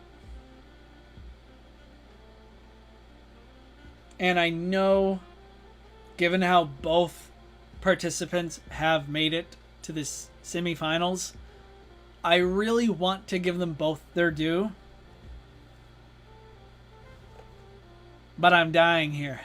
I want to save up my stamina, my vocals for the final. So here's who I think wins. I think Armor Mothra wins this battle. And the reason why is because while I think Utsuno Ikusagami, his energy attacks pose a threat, I find the lack of evidence of them being powerful enough to hurt Armor Mothra lacking. Earlier, I did mention that source material states that Utsuno Ikusagami's power could very well destroy the planet. And we can go into the specifics on what we mean by that. Are we talking Death Star, the planet goes boom like billions of pieces? Or does it wipe out all civilization? Does it sterilize or glass the surface? I'm not going to get into that. I'm just going to state, while I acknowledge the source material here, and I'm not denying it outright. I mean, I keep bringing it up with a reason, for a good reason, because I do think there's some validity to it. There's nothing in universe on screen that suggests that it's around that level of power. Let me explain. Utsuno Ikusagami, after several shots of his final attack, was able to create explosions that engulfed the massive kaiju Orochi. But even with my stat changes for this tournament, the size of Orochi is nowhere, or the blast radius of those explosions are nowhere near anything that encompasses the planet. There is no direct evidence that he has this power, or at least there's not enough sufficient evidence that convinces me to factor it into these battles in a serious way. But I brought it up, and I felt it was only fair for me to bring it up again. But those are my reasons for not using it. So Armor Mothra, I think, wins. I think his Transcending Fate, is phasing molecular destruction attack, can go through even Utsuno Ikusagami's shield. I understand there are space-timey wobbly anomalies there. But again, this is the same Mothra that was able to fly backwards through time. I don't think that's going to really affect him much, especially in his most powerful form yet. So I think Armor Mothra destroys even a god here. Hey, you! Yes, you! Please consider supporting Kaijutopia. You could support the channel by making a donation, becoming a member. I have a PayPal link here. But if, let's say if you don't got it, that's fair. I understand. Please consider at least hitting that like button, subscribing if you haven't yet. I mean, if you don't like me, if you want to fight me, if you want to argue with me, if you want to call me idiot or whatever, that's fair game. I am a big idiot. So feel free to do just that. But it's cool to hear from you. So thank you again for all that you do and for your help and for watching all this unfold. Guys, we've made it to the final round. The final round. Burning Godzilla versus Armor Mothra.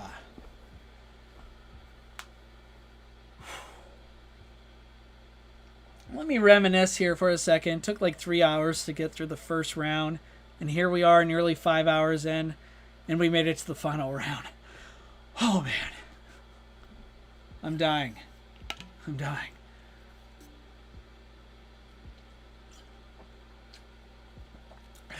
I do this all for you. Random person on the internet. I do this all for you.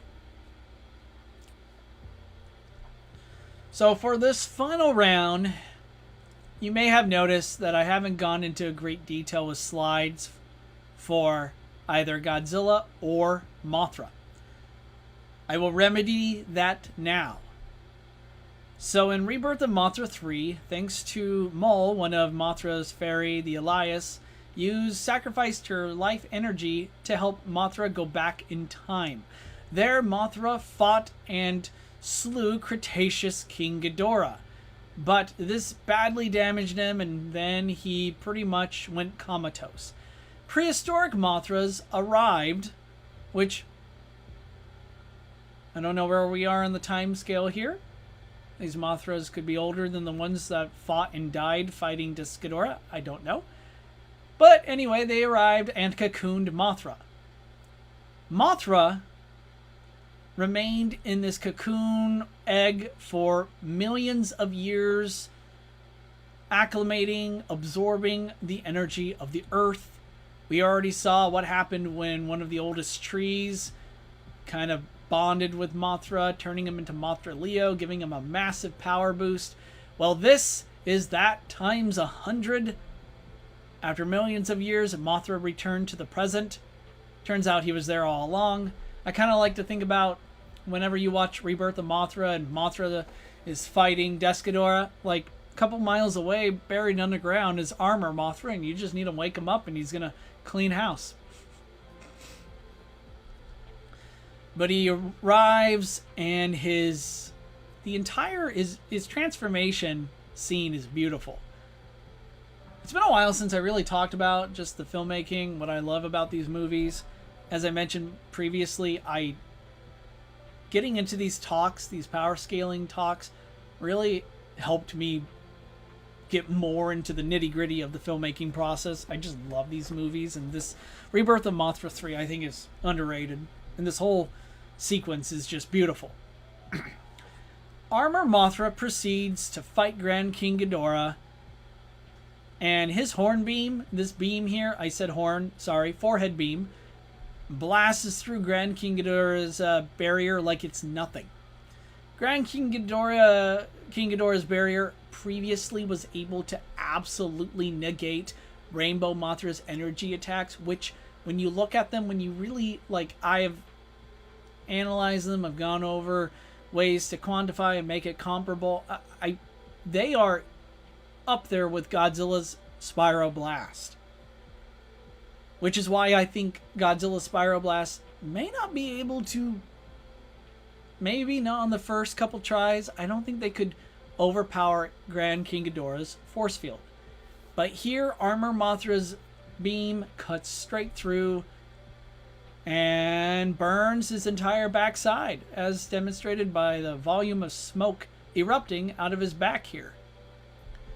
But Armor Mothra, his entire body is like a weapon. Here, his razor-sharp wings cut Grand King Ghidorah's wing right off. And to me, that is something that really makes Armor Mothra extremely dangerous. He not only has powerful energy attacks that can most likely vaporize or kill many of the opponents in this tournament, many of the contestants in one shot. But he could also dissect you. Like, he could just fly down and in his wake immediately slash quite a number of these heavyweights in two. But he's also extremely strong. Did you know that? This guy doesn't just need to cut you in two. He could fly right into you.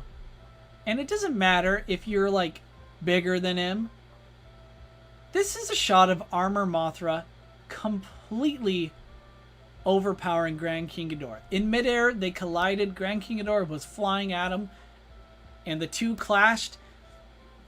And Armor Mothra just immediately starts, like, pushing him back. And even Ghidorah here looks stunned. Like, are you serious? Armor Mothra proceeded to knock Grand King Ghidorah out of the sky. But maybe you're thinking, okay, so Armor Mothra's energy attacks are top tier. He's practically designed to dominate every sort of close quarter combat fight we can think of. But I know he's called Armored Mothra, but is he really that durable? Can he withstand Burning Godzilla's attacks? Once again, remember, Rainbow Mothra, Cretaceous Ghidorah flew into the mouth of a volcano, and within it, they were exposed to its tremendously powerful volcanic eruption. Volcanic eruptions are just, they're on par with atomic weapons. And Rainbow Mothra, again, survived a direct hit of a volcanic eruption literally blowing up in its face. Grand King Ghidorah's gravity beams, not only can they vaporize skyscrapers, they can immediately incapacitate Rainbow Mothra. So despite having a durability feat that puts Rainbow Mothra up there with Heisei Godzilla, I would say Heisei Godzilla is more durable, but they're comparable. Grand King Ghidorah, in one fell swoop, was able to take Rainbow Mothra down. That's how powerful the King of Terror's gravity beams are. Forgive me if I stutter. Again, I learned how to speak today. We're almost 5 hours into the stream, so we're getting there. Woo! Woo! Armor Mothra absolutely tanked Grand King Ghidorah's gravity beams. Like they weren't even there.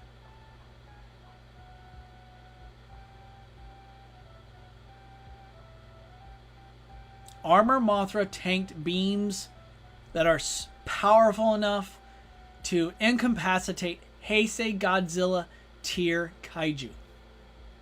Think about that. Armor Mothra just tanked it. He just flew right through it. Grand King Ghidorah, even when he supercharged his gravity beams, which then, contextual understanding, logic, means these beams are even more powerful, still did absolutely nothing to Armor Mothra. Armor Mothra flew through them like they weren't even there. Armor Mothra, as far as Grand King Ghidorah and for many on this list, in this tournament, Armor Mothra is virtually impervious to even the most powerful energy attacks in this entire tournament. You can only name the number of energy attacks or kaiju in this tournament on one hand that have any shot at hurting Armor Mothra.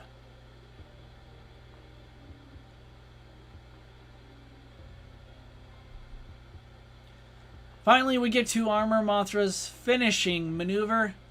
I forget its official name. You guys can make fun of that. You can let me have it. I, for years, just kind of called it the Transcending Fate, but it does have an official name. And again, I'm sorry I forgot it, but the name of the attack isn't as important as its capabilities. With it, Armor Mothra phased through Grand King Ghidorah's body, and in doing so, began to destabilize the King of Terror's body on a molecular level. Slowly, Ghidorah's molecules began to unravel before the mighty King of Terror blew up, completely evaporated, no more, not a trace remained. Well, of course, there was still that whole wing that Armor Mothra chopped up that maybe or maybe won't regenerate into a new Grand King Ghidorah in like 60 million years, so there's that. Afterwards, Armor Mothra took off the armor and fully embraced its role as being eternal Mothra. Godzilla and Stuff Productions, welcome! Glad to see you. Toho had a statement that Mothra Leo, after the entire series, couldn't get past Super Mecha Godzilla. I'm not sure if I've ever seen that statement or if that's true, but I will take your word for it, and I will just say that Toho has said a lot of things. And even though they might say certain characters are more powerful than the other, I don't put their word like on a pedestal. I honestly think they don't really care about power levels or these fights like we do. They might say that just because they might think it's cool or interesting or it sells merch. But again, if that's what Toho thinks, then I think they're wrong. And I'm willing to challenge them on it. So, Toho, debate night. Let's have it.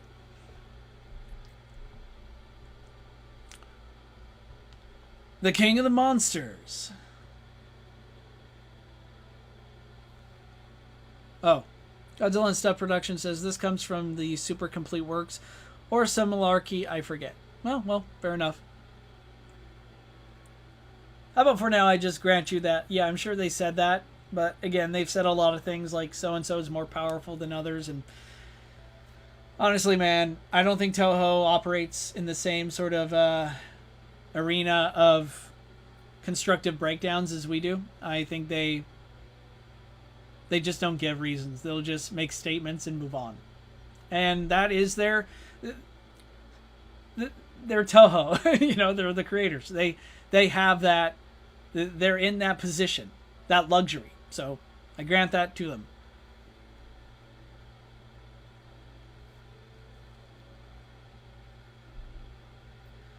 Here's a cool shot of Godzilla taking out Mr. Shindo in one of the best shots in the entire series. Or as I like to say it, this is Godzilla taking care of crony capitalism. Hey, I can't go through a 5-hour stream without getting a little political. Let's start with the basics. Godzilla, like Rainbow Mothra, fell into a volcano and took its volcanic eruptions to the face like a beast. So at the very least, Godzilla and Rainbow Mothra, or the Mothra we're talking about here, is on equal footing, or fairly close. But here's why I think Heisei Godzilla is more durable. He and Mothra Batra larvae fought at the bottom of the ocean where they were consumed by an underwater volcanic eruption. This in turn led to Godzilla disappearing in a literal ocean of lava, where he was consumed by the very mantle of the earth. This is where the heat and pressure is insane. We're talking anywhere from, I think, thousands to millions of tons of pressure, molten levels of heat, and Godzilla swam through it and eventually emerged at the base of Mount Fuji, completely unscathed. Let's talk regeneration. Thanks to Fire Rodan's sacrifice and his radiation power boost, Godzilla reached a point where he could regenerate his second brain. Now, regenerating your cut, like let's say like someone slashed your arm and maybe there's a little left, maybe your body left a little scar, but it can still heal that over time. Many kaiju like Godzilla are capable of regenerating something like that within seconds. Like Space Godzilla. He was able to regenerate Mogira drilling into his neck like within a second. Less than, in fact. Godzilla could do something similar. But there are parts, I think we can all accept that vital organs are way, way harder to heal than just, say, a superficial injury. It would take more time, and there's no guarantee it would even work. But after Rodan's sacrifice, Godzilla reached a point where he could regenerate his second brain, and then, I think there's an argument to be made that he could literally regenerate his main brain too if it ever incurred damage. I even shared a slide earlier that showed King Ghidorah in the Godzilla vs. King Ghidorah manga, firing his gravity beams down Godzilla's throat, literally melting Godzilla's brain. So it's not so far-fetched. But here's Burning Godzilla, whose regeneration is taxed to its upper limits, considering he's being ravaged by radioactive energy run amok, attempting to make him blow up or melt down. Here's Destroya's laser horn, nearly cutting him in two, and Godzilla, to his credit, healed most of the damage. You can still see the cauterized cut on his shoulder there that Destroya's laser beam weapon left. But for the most part, the fact that Godzilla was able to walk after this and keep fighting proves that he still was able to regenerate most of the damage within seconds.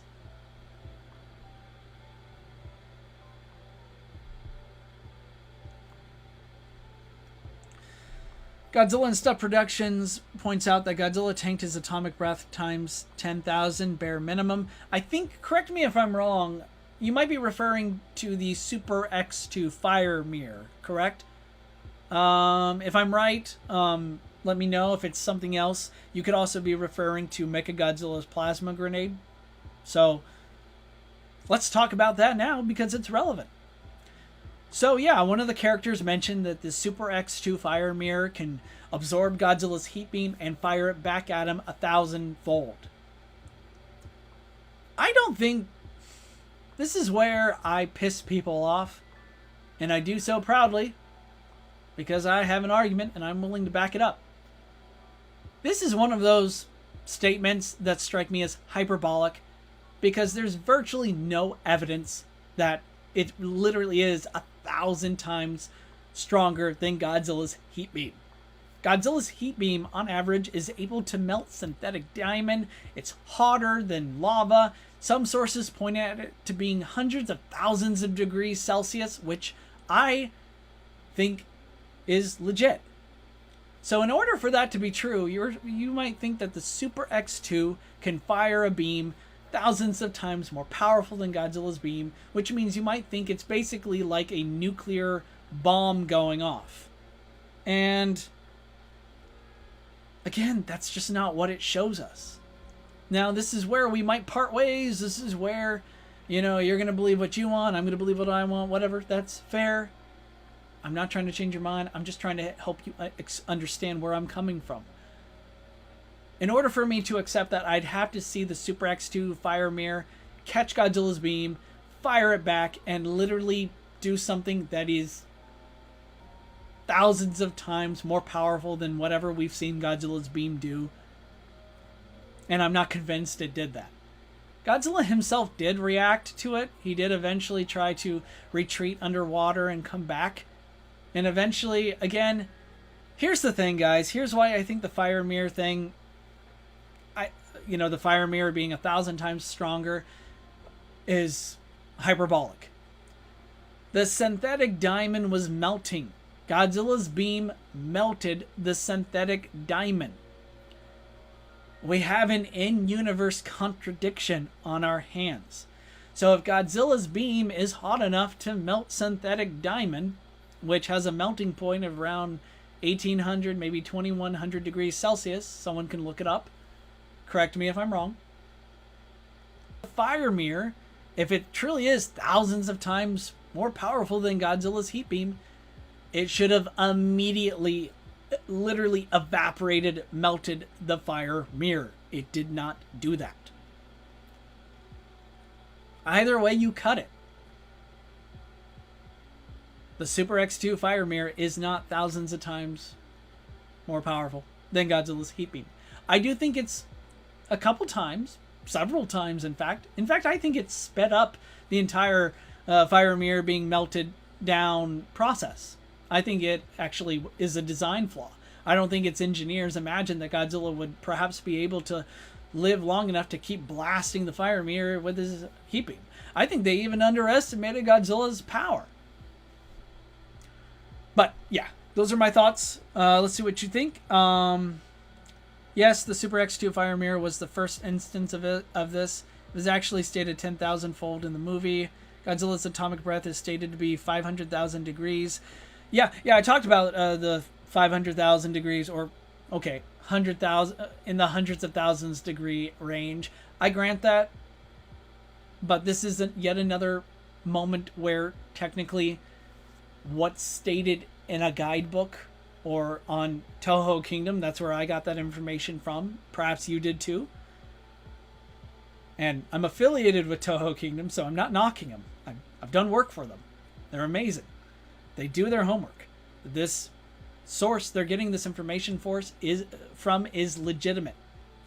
But this is another moment where it's like the guide states one thing, but what we're seeing on screen, and then if we're really trying to make, calculations, measurements,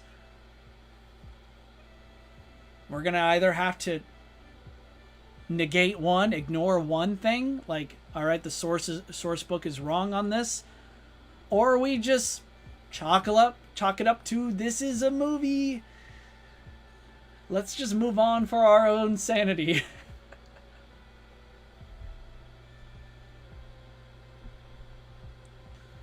And I want to read this next part from Godzilla and Stuff Productions before continuing, because Godzilla and Stuff Productions, thank you so much for your responses here. I appreciate it. This weakness is actually fixed in Mechagodzilla. The plasma grenade was given cooling elements and limited in its use to regulate that extreme heat. Ironically enough, I think one of the sources states that the plasma grenade was only several times a multiplier of Godzilla's own heat beam, as opposed to the Super X2 fire mirror being hundreds or thousands of times. So, again, the source books even contradict each other. That's why empirical evidence reigns supreme. Anyway, back to my analysis. Heisei Godzilla is a powerhouse. Here, he not only lifted and curled the 150,000-ton Mechagodzilla, he swung him around and then threw him. This is a mind-boggling feat. Heisei Godzilla is one of the strongest Godzillas out there. He remains in like the top tier, in the top power rankings of Godzillas, at least when it comes to brute strength. But let's get to Burning Godzilla. This guy is containing enough energy that it would engulf the entire planet and destroy it. So as far as energy supply goes, he's got immense power. This is definitely represented in the form of his spiral beams, which, by the way, become way more powerful throughout the movie. Here we can see the spirals here around his heat beam, but I want to point out later when they get even more powerful, they take on a more silvery, light-like color hue.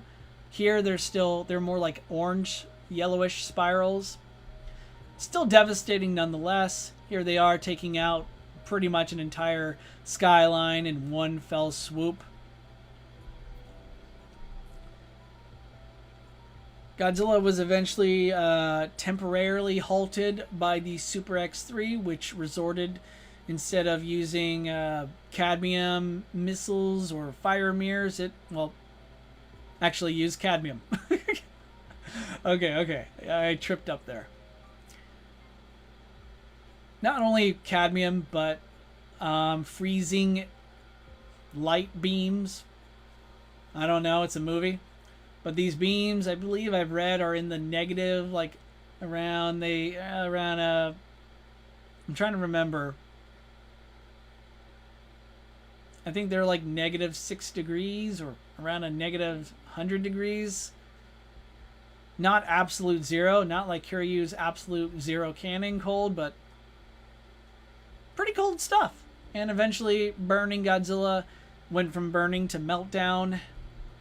That's where instead of exploding, he now creates a massive explosion that then begins to burn and bore a hole straight into the center of the Earth, which makes things even more catastrophic. For the interest of this debate and my analysis, I am treating Burning Godzilla and Meltdown Godzilla as the same entity. I do. If you wanted me to choose, okay, let's be super specific here.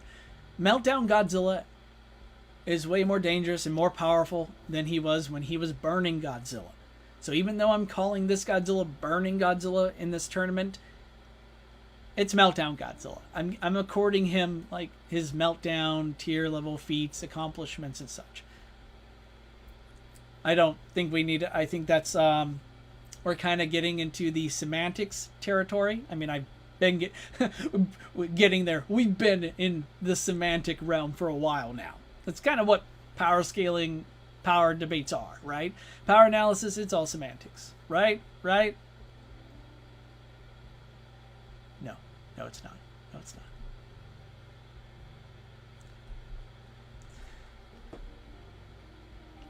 So, like Heisei Godzilla in his whether base form or supercharged form from 94, Burning Godzilla can unleash nuclear pulses, but unlike how they were previously, they are far more devastating here than they have ever been. In fact, getting hit by Burning Godzilla's nuclear pulse is the equivalent to getting hit by his spiral beams. They are hot, they are insanely powerful and explosive. As demonstrated here in this slide, where we go from here's Godzilla, you can see him in the right corner. I know there's a lot of light and smoke, but he's there. And then everything goes up in flames. But as I mentioned before, his spiral beam does get more powerful. And yes, sources do point to this beam being in the millions of degrees territory. Some might say that, okay, kind of cool in Godzilla vs. Mechagodzilla, his spiral blast was around 1,000,000 degrees. It was a little cooler by the time it was in Space Godzilla. It was in the upper 900,000 degrees Celsius area. Okay, but I think we can all agree, and I don't know what any guidebook sources say here, but we can infer, we can see, we can quantify. His spiral beams are way more powerful in these final shots. Here, as they start making contact or close to Destroya, they just set the entire area ablaze. Even when they hit Destroya in the face, it blows off his upper right, well, I don't want to call it a cheek, it's his exoskeleton, his carapace, but you get what I mean. Destroya suffers grave injuries to the point where even this devil of a kaiju retreats by taking to the skies.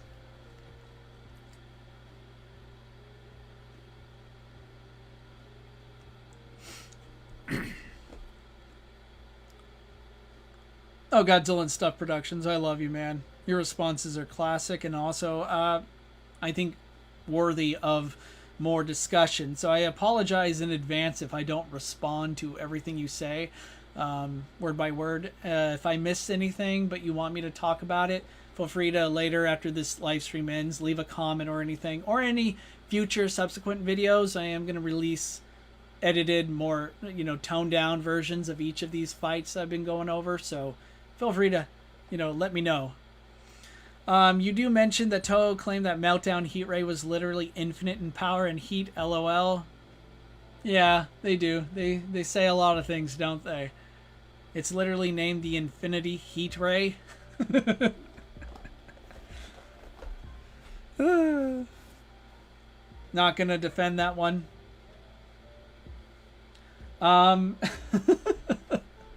This is why I love these movies, why I love Godzilla and this sort of stuff.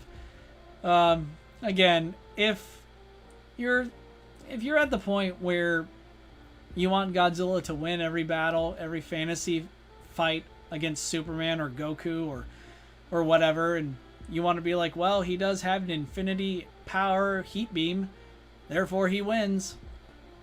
I'm not going to stop you. If that's really what you want, if that's what you think, if that's what you want to believe, all the more power to you. I'm not saying this. I'm not being sarcastic either. I was sarcastic with some things earlier, but I really genuinely mean this. I really don't care if you disagree with me. There's none of this is rocket science. There's no right or wrong way to have these discussions. If you want to say that and believe it, we'll leave it at that. I'll just say, okay, cool. Yeah, long live Godzilla. Godzilla forever. But, like, it's just not how I work, man. It's not how my brain works. It's not how I approach this sort of thing. My power analysis, I have a whole methodology. I have it in the description box. If you want to read through it, it's like a little mini novel. And I'm willing to back it up. I also am willing to change it, revise it if you guys find any problems with it. I don't think it's perfect. I'm sure I've contradicted myself many times throughout this entire stream. But man, when I read something like that, it's just funny. Here's something cool I thought you guys would be interested in from the Heisei Godzilla manga. In Godzilla vs. Space Godzilla, Mogera has a force field that pretty much treats Mechagodzilla's impressive arsenal like a joke. Mogera proceeds to absolutely just dismantle Mechagodzilla. And we know Mogera is so dang awesome. He saves Godzilla here from Space Godzilla's hyper corona beam of doom. You know, just a side effect of it was making Godzilla's pores just bleed, his body rupture, but here his force field can handle it. Why is this relevant? In the Godzilla vs. Destroya manga, Meltdown or Burning Godzilla is confronted by not one but two Mogeras. And he unleashes an atomic pulse that absolutely annihilates both. I'm telling you guys, manga Heisei Godzilla is on a whole different level. That's where you really want to that's, if you can, try and pick those up. They're crazy. I am slowly but surely making progress in trying to get some of them translated, or at least key scans translated, so that I can give you guys better content in the future. I would very much love to do like a film manga breakdown or side-by-side comparison of the mangas and the films, because there's a lot of interesting stuff. But Meltdown Godzilla in the comic, or Burning, whichever, still Godzilla, is OP and would absolutely stomp in this debate, in this entire tournament. But until then, we're back to live action Goji, and yeah.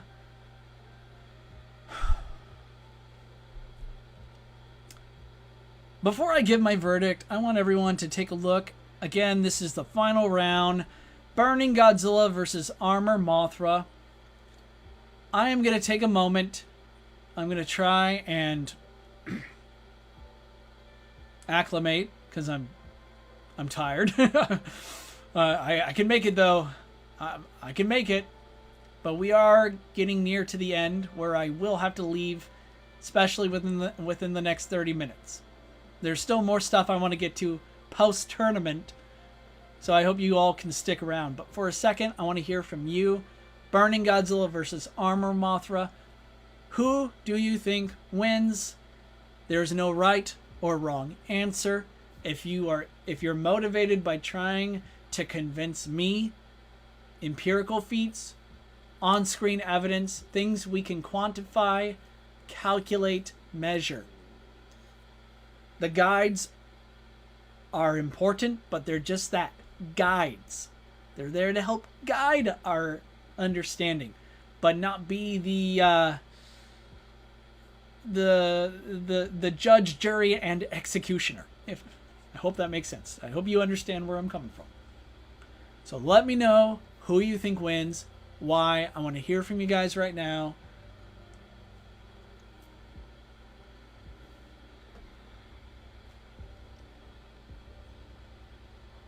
I will be right back. But again, tell me why. If you think Godzilla wins, tell me why. Why do you think he wins? I want to hear from you.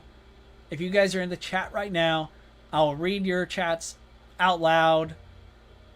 And yeah, I'll be right back.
All right, let's read some of these comments. Godzilla and Stuff Productions says, I think burning takes it easily. Mothra Leo's molecule changing attack powers are clearly dependent on power. If they weren't, Aqua Mothra could have just turned Grand King Ghidorah into water immediately.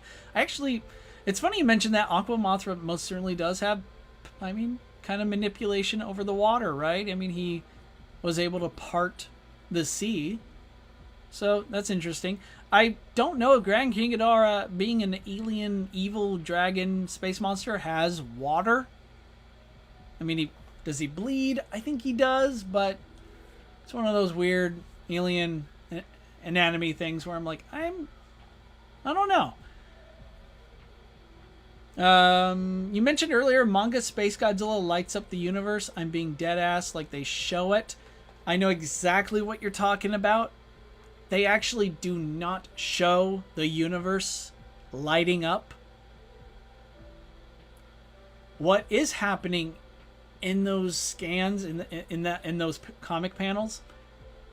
A character, I believe an astronaut, simply says the entire universe is lighting up. Hyperbole. Yeah? I actually think this is like one of the best examples of what I've been saying. We don't actually see the entire universe light up. All we know is that there's this character, this astronaut who's about to die, is saying, oh my god, the whole universe is lighting up. It's a figure of speech. What? Is this astronaut, is this guy omniscient? Is he everywhere? Is he everywhere in the universe? How would he somehow know that? Again, figure of speech, not meant to be. The writers of these stories never thought people would be like, oh my god, really? Oh man, that makes him so much power. That makes Space Godzilla universe level. By the way, it then opens up an even greater can of worms. If Space Godzilla has enough power to light up the universe, and I'll leave it to all the mathematicians to do the calculations, how much energy would you need to light up the universe? 1, he should not have struggled with Godzilla. 2, the Earth would have been absolutely obliterated the moment he arrived, crash-landed into Birth Island. And finally, 3, are you ready for this? He wouldn't need Fukuoka Tower to feed him energy. He wouldn't need Fukuoka Tower to serve as an external power source. He wouldn't need it. He's got infinite energy that can light up the universe.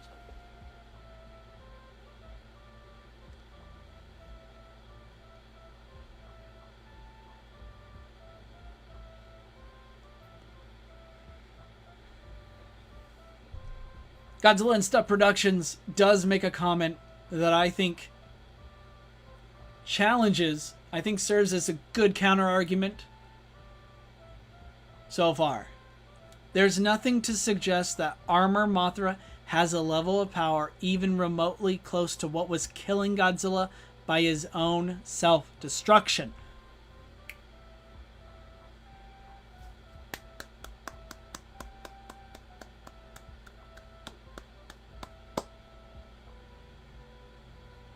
Yes.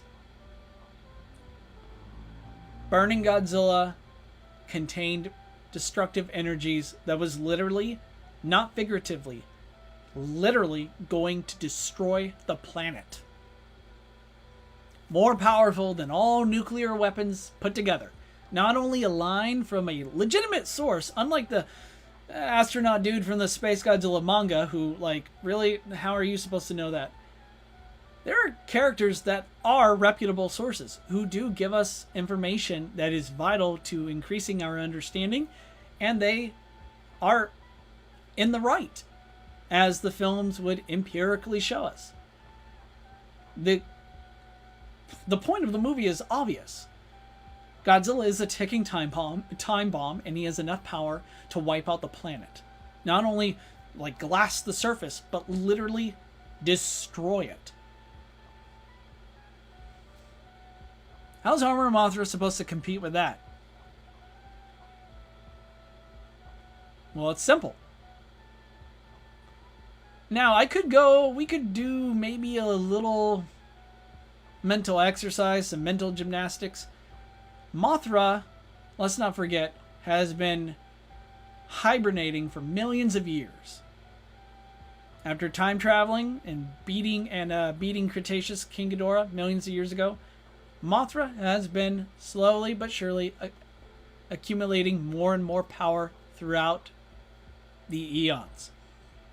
So by the time he emerges as Armor Mothra, his power is so astronomical. I mean, just given how easily he bested Grand King Ghidorah, the difference is night and day. But Armor Mothra doesn't need to have more destructive power than the source of burning Godzilla's energy. And I need to make this very, very clear. There's a difference between possessing this energy and being able to discharge it in its entirety. I have no doubt burning Godzilla is unleashing millions of degrees hot heat beams. Earlier I defended Gamera. I think Heisei Gamera is a powerhouse. I think he is underrated. I think his fireballs are like millions of degrees. The fact that Gamera was able to blow off one of his hands after surviving a point-blank Sendai level thermonuclear explosion to the face, yeah, I think Gamera's fireballs are extremely powerful. I think burning Godzilla's spiral blasts put those fireballs to shame. There's a reason why Godzilla is here in the finals and Gamera is not. Not to knock the GOAT Gamera. But unless someone can prove that burning Godzilla can unleash a beam of energy that maybe... It doesn't need to come close to, like, destroying the planet. But unless you could prove that it's way more powerful, like, absolutely eclipses what we saw Grand King Ghidorah do, which Armor Mothra absolutely tanked. He no-sold Ghidorah's gravity beams. I'm not convinced that Godzilla's spiral beams are going to be able to destroy Armor Mothra. Here is what I do think. I do think burning Godzilla's spiral beams will absolutely hurt her. I don't believe in no limits fallacies. I don't believe in just saying just because we didn't see anything hurt Armor Mothra, therefore nothing can. I just mean, as far as like, where's our margin? We're starting, at the very least, we're starting with, Armor Mothra's durability being at trivially withstands Grand King Ghidorah's gravity beams that are able to burn, incapacitate, take down Heisei Godzilla tier beings of durability. Beings that could just wade through volcanic eruptions. That's the minimum. What's the upper limit? That's the mystery, and that's where I don't think there's anything conclusive. But I do believe Armor Mothra can neutralize Burning Godzilla. And this is such a fitting final end, because on one hand, you have two of the most powerful characters from the entire Heisei Era run that I know of. On the other, if one wins, the Earth is doomed. Burning Godzilla, I know, I said I'm still not factoring it in as for these fights. His whole ticking time bomb about to blow up and destroy the planet, or melting down and destroying the Earth. It's not something I'm factoring in for the fight, or how, like, who would win. But after that, if he were to win, we're all doomed. But Armor Mothra's finishing move, again, what does it do? It phases through your body, and on a molecular level, it destroys you. It shatters your very molecules. Very similarly to what the Oxygen Destroyer did to the first Godzilla. Only that liquefied Godzilla's molecules instead. Armor Mothra has the perfect anti-Burning Godzilla weapon. To the point where I bet the human characters in Godzilla vs. Destroya wishes they could have called the Alliance and been like, can you, we have a problem with Godzilla, can you send Armor Mothra over? And we don't want to have to rely on Destroya, which is all kinds of madness.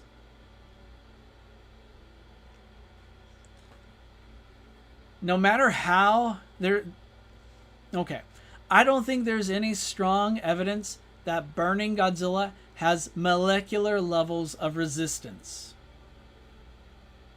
I don't think there's any proof that he could survive an attack that specifically shatters your molecular composition. There's no proof of that. And I haven't even got into how I think Armor Mothra's lasers will be blasting, pulverizing him. I haven't even gotten into how I think Armor Mothra's wings could very well take off Godzilla's arms. We're getting straight to the end of it here. Godzilla has no resistance to Armor Mothra's final attack. Now, if I were to steelman the pro-Godzilla side, again, I would point out that his G-cells were able to travel through outer space. Somehow they were able to drift into a black hole and didn't have their subatomic particles unzipped. And there they became Space Godzilla, the most horrific monster was born. But remember, G-cells are not invulnerable. Shirogami was able to pierce them with his little tools, with a syringe. They can be altered, and if they can be altered, they're not invincible. So there's an X factor here. And again, I grant Space Godzilla's origins. I'm not saying G-cells never went into a black hole and came out of a white hole as a new monster. I'm not disputing that. All I'm saying is there's an X factor here. There's something we don't know that explains how G-cells, which should not be able to withstand black holes, did. Obviously, we all know the writers of the movie had no idea how black holes work. It just sounded like a cool origin story. But again, I'm just trying to talk to you like in universe. Here's where we're at.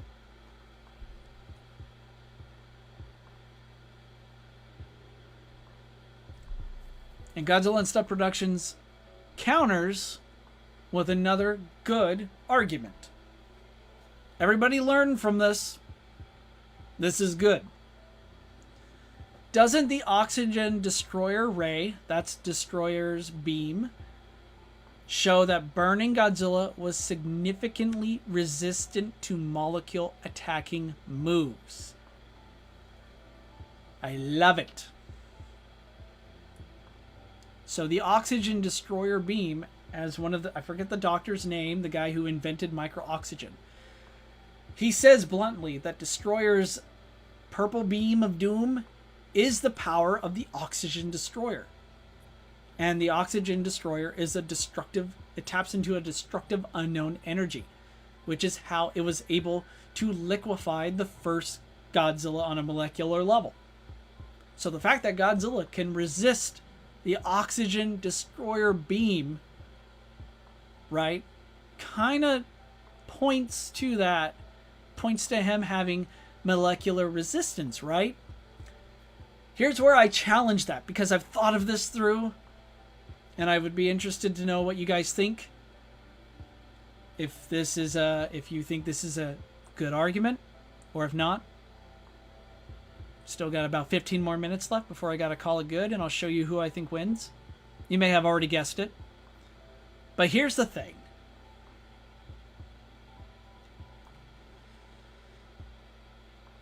We can look at all the times Destroyer used the oxygen destroyer beam and look at the level of damage, look at what it's doing to the environment, and it honestly does not really look like an oxygen destroyer went off.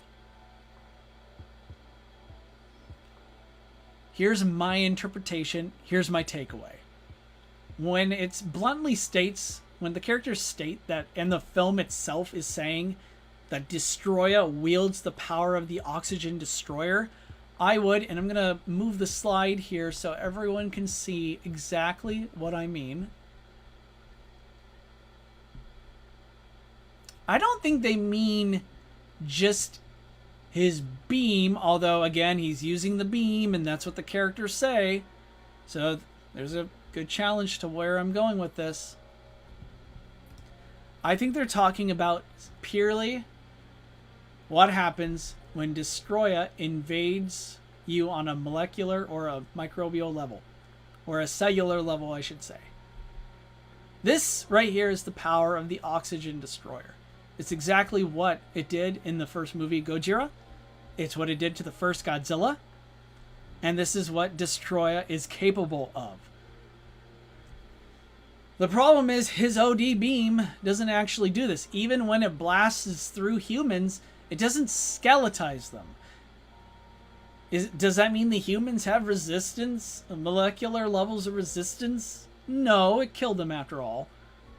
And you could maybe argue the filmmakers didn't want to get a hard R rating, but I digress.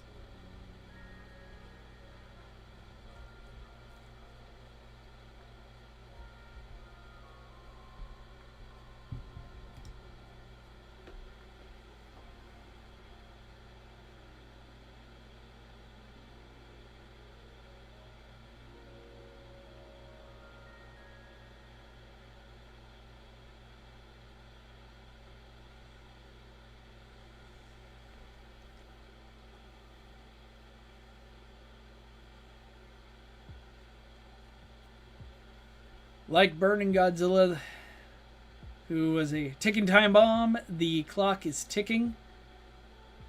We will be signing off at 3 p.m. Pacific Standard Time. That's in about 14 minutes. But the tournament is not over. Well, it's about to be. But I really want to know what you all think. Regardless of my verdict and who wins, again, I'm not an official source. I've already challenged the official sources. Toho, they could come out and tell me, oh, we think Armor Mothra would absolutely solo every Godzilla in the universe at the same time. Based on what, Toho? They're like, because we said so. Debate over. But I don't care what Toho thinks, guys. I'm more interested in what you think. Because this is a damn good fight. This is a worthy finale. The final round of this tournament, I don't think it could have ended on a better note. Like, this is one hell of a fight.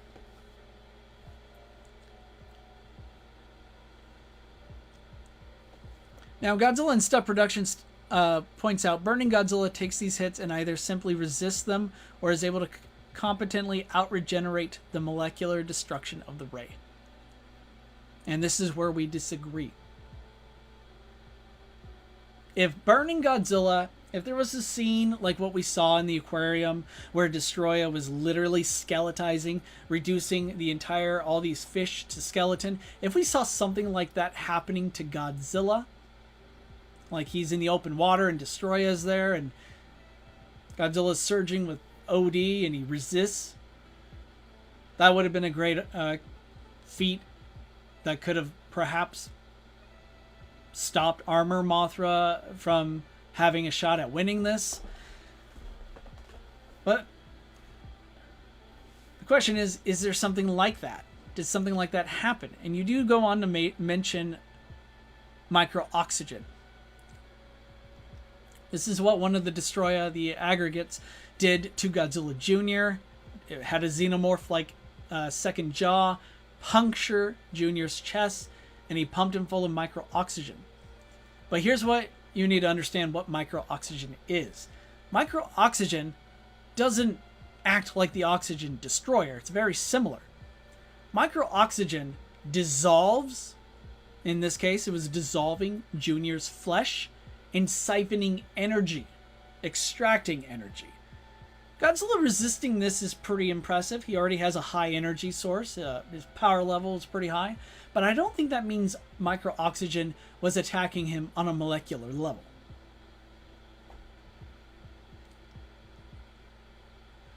While the effects do seem to differ as Destroyer gets larger, I would absolutely chalk it up to effects and film limitations. None of the information we're given suggests the effects get lighter. Okay, that's fair, and I will say that, yeah, there's a big chance that, like, again, it's a film. There are limitations. Not everything is going to be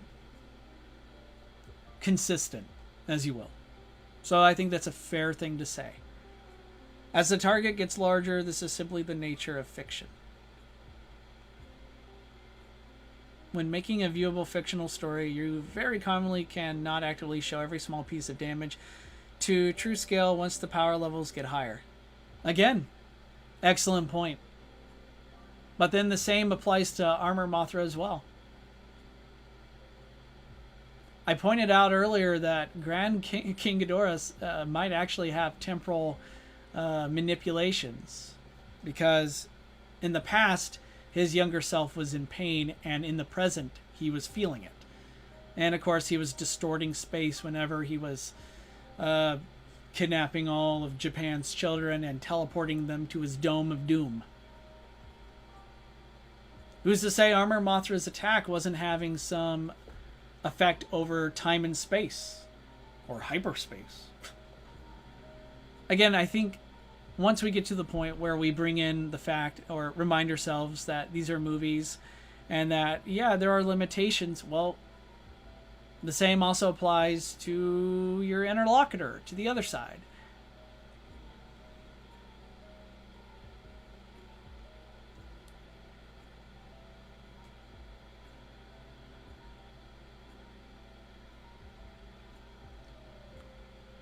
Guys, it's been an honor. We're now at the point where I'm going to reveal who I think is the winner of the Heisei Monster Tournament. The winner is Armor Mothra. Congratulations to Mothra. I'm sure Godzilla fans will hate me until the ends of the earth.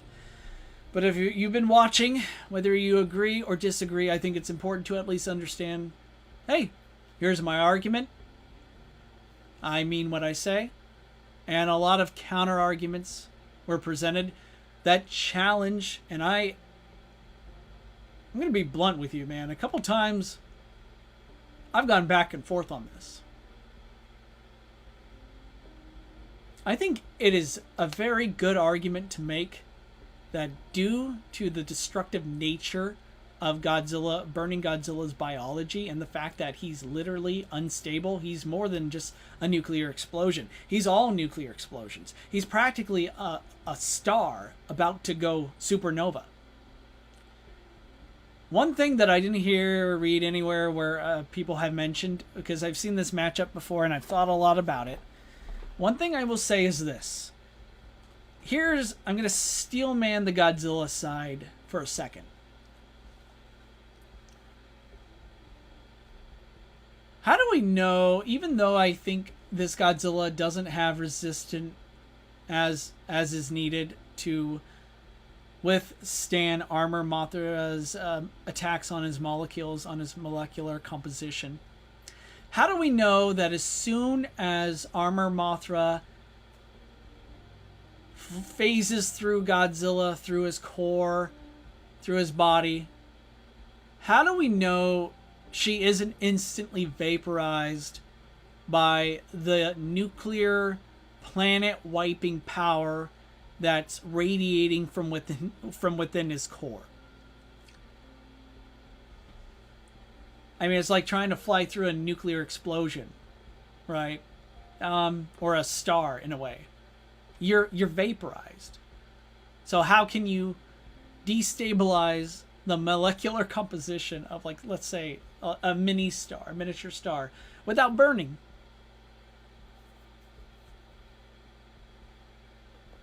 Hey, Godzilla guys, there's your argument. Because I don't really have a counter at that time. But at the same time, it's not really, I know I'm steel manning the Godzilla side, but remember how I started. How do we know? We don't. We don't know if Mothra simply becomes truly intangible, as in incorporeal, like he's unaffected by anything solid, by the physical universe. We don't know if he's flying through different dimensions to the point where he wouldn't be harmed by something like Godzilla's nuclear radiating heat. We don't know. But it is an argument, and it is something that I think if you feel Godzilla would win, and that's your defense, I think it's a worthy argument. And I believe it's absolutely equal to mine.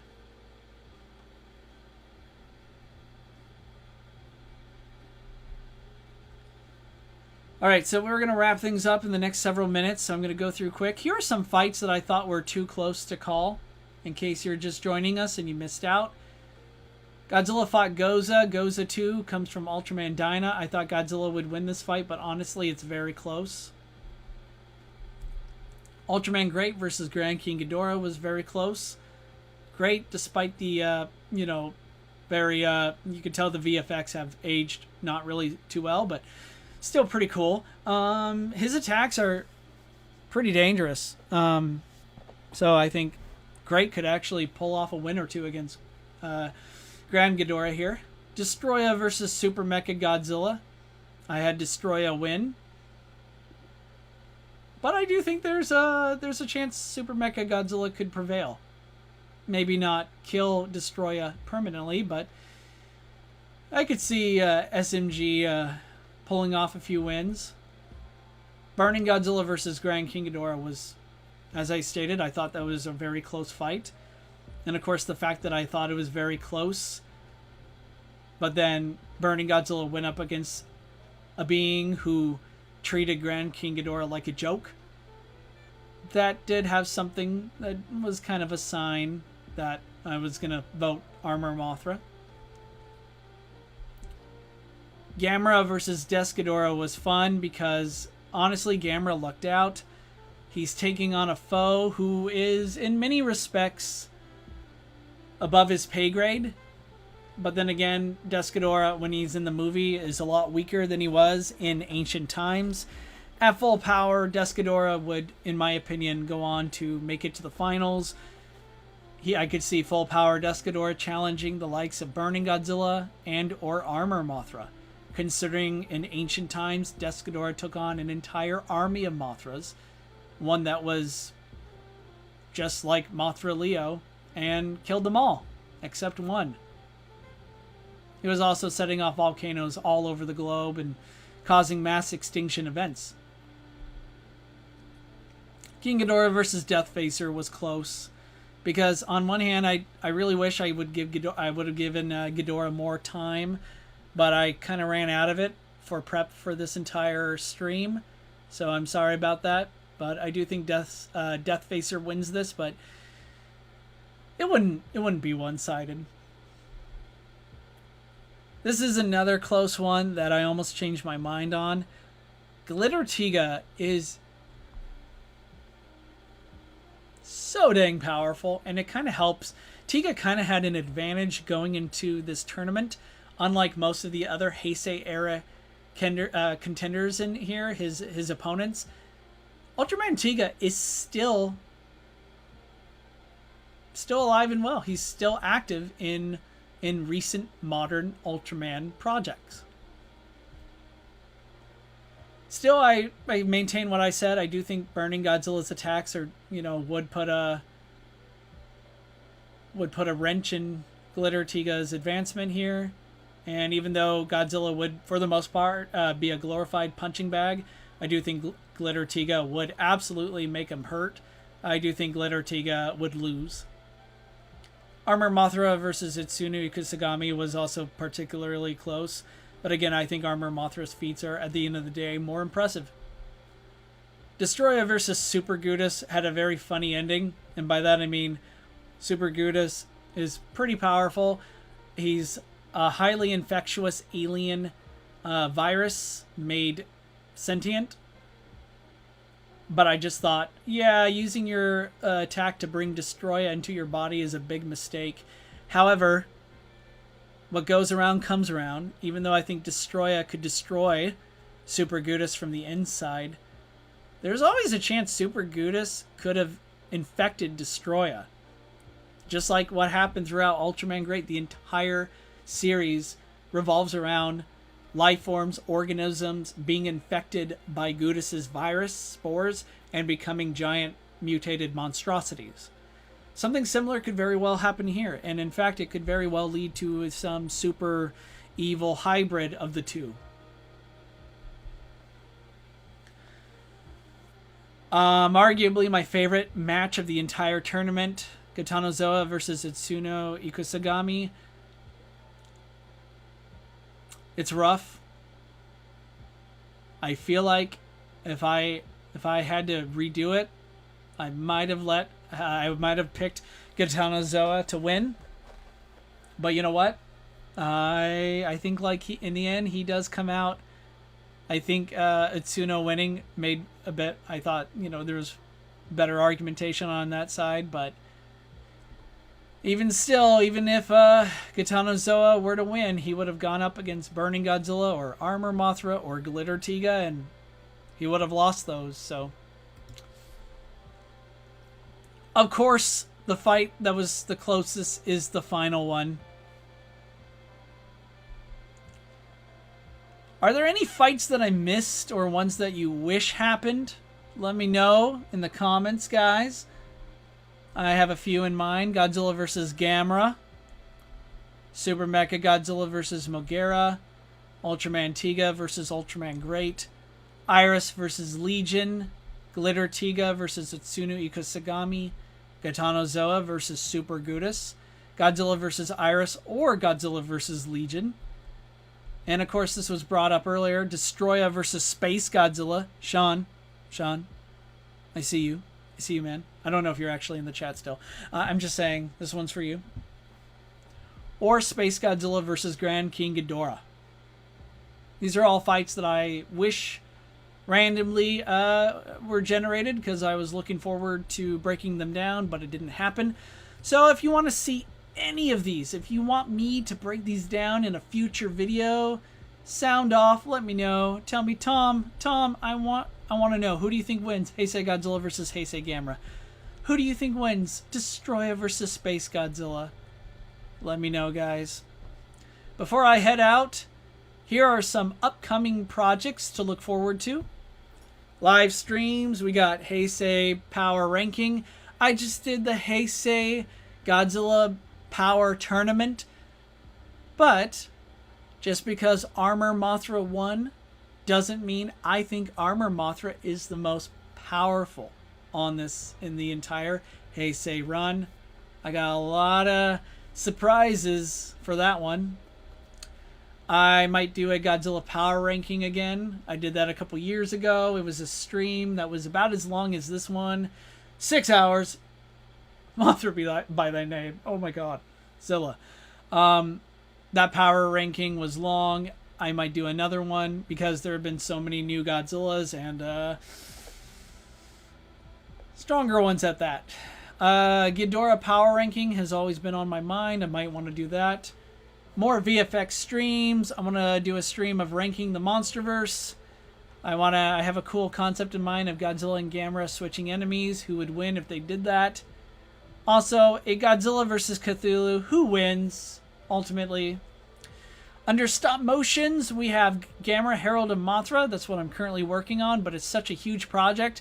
I'll be taking breaks and working on other projects like Godzilla versus Thor, Space Godzilla Supernova, basically the whole massive rumor of Space Godzilla being in the Godzilla Kong Supernova movie. I want to do my own stop motion treatment of that. Thanos versus Dragon Ball, Godzilla versus Superman, Kong, Brightest Day, Green Lantern Kong, basically, Godzilla versus Cthulhu. There are so many other stop motion projects I have in the works. I can't cover them all here. As far as upcoming content, be on the lookout for my Monsterverse Power Hierarchy list. I'll be going over the top 10 most powerful monsters in the Monsterverse. It's all scripted, it's all worked out. Calculations, measurements, and more. Space Godzilla in the Monsterverse I talk about. Godzilla Illuminati based on the Godzilla Here There Be Dragons comic book series. More Godzilla vs. DC Marvel content. Comic book breakdowns galore. Covering Mothra Queen of the Monsters. That's almost over. And the Power Ranking Paradox. That's where I talk about power rankings, my own opinion, not just methods, but the pros and cons to it. But I might not do that. We'll see. Guys, thank you so much for watching this stream. It's been a blast. If you want to support me, if you can, consider donating, becoming a member. If not, if you can't, hey, that's cool. Please consider liking this video, leaving a comment, subscribe if you haven't. I'm Tom. I make stop motion movies. I make VFX breakdowns, comic book breakdowns, reviews, the works. I hope you have all been enjoying this stream, and I appreciate you all for sticking around and being with me throughout. You know who you are. Thank you. Really, thank you. Especially those of you who who were pushback. I know some of you were initially offended and really didn't like some of the things that I said. I do appreciate you coming in here, and I think it's brave, and I think we had a good chat. So everybody, take care of yourselves. Have a good rest of your day and a good weekend.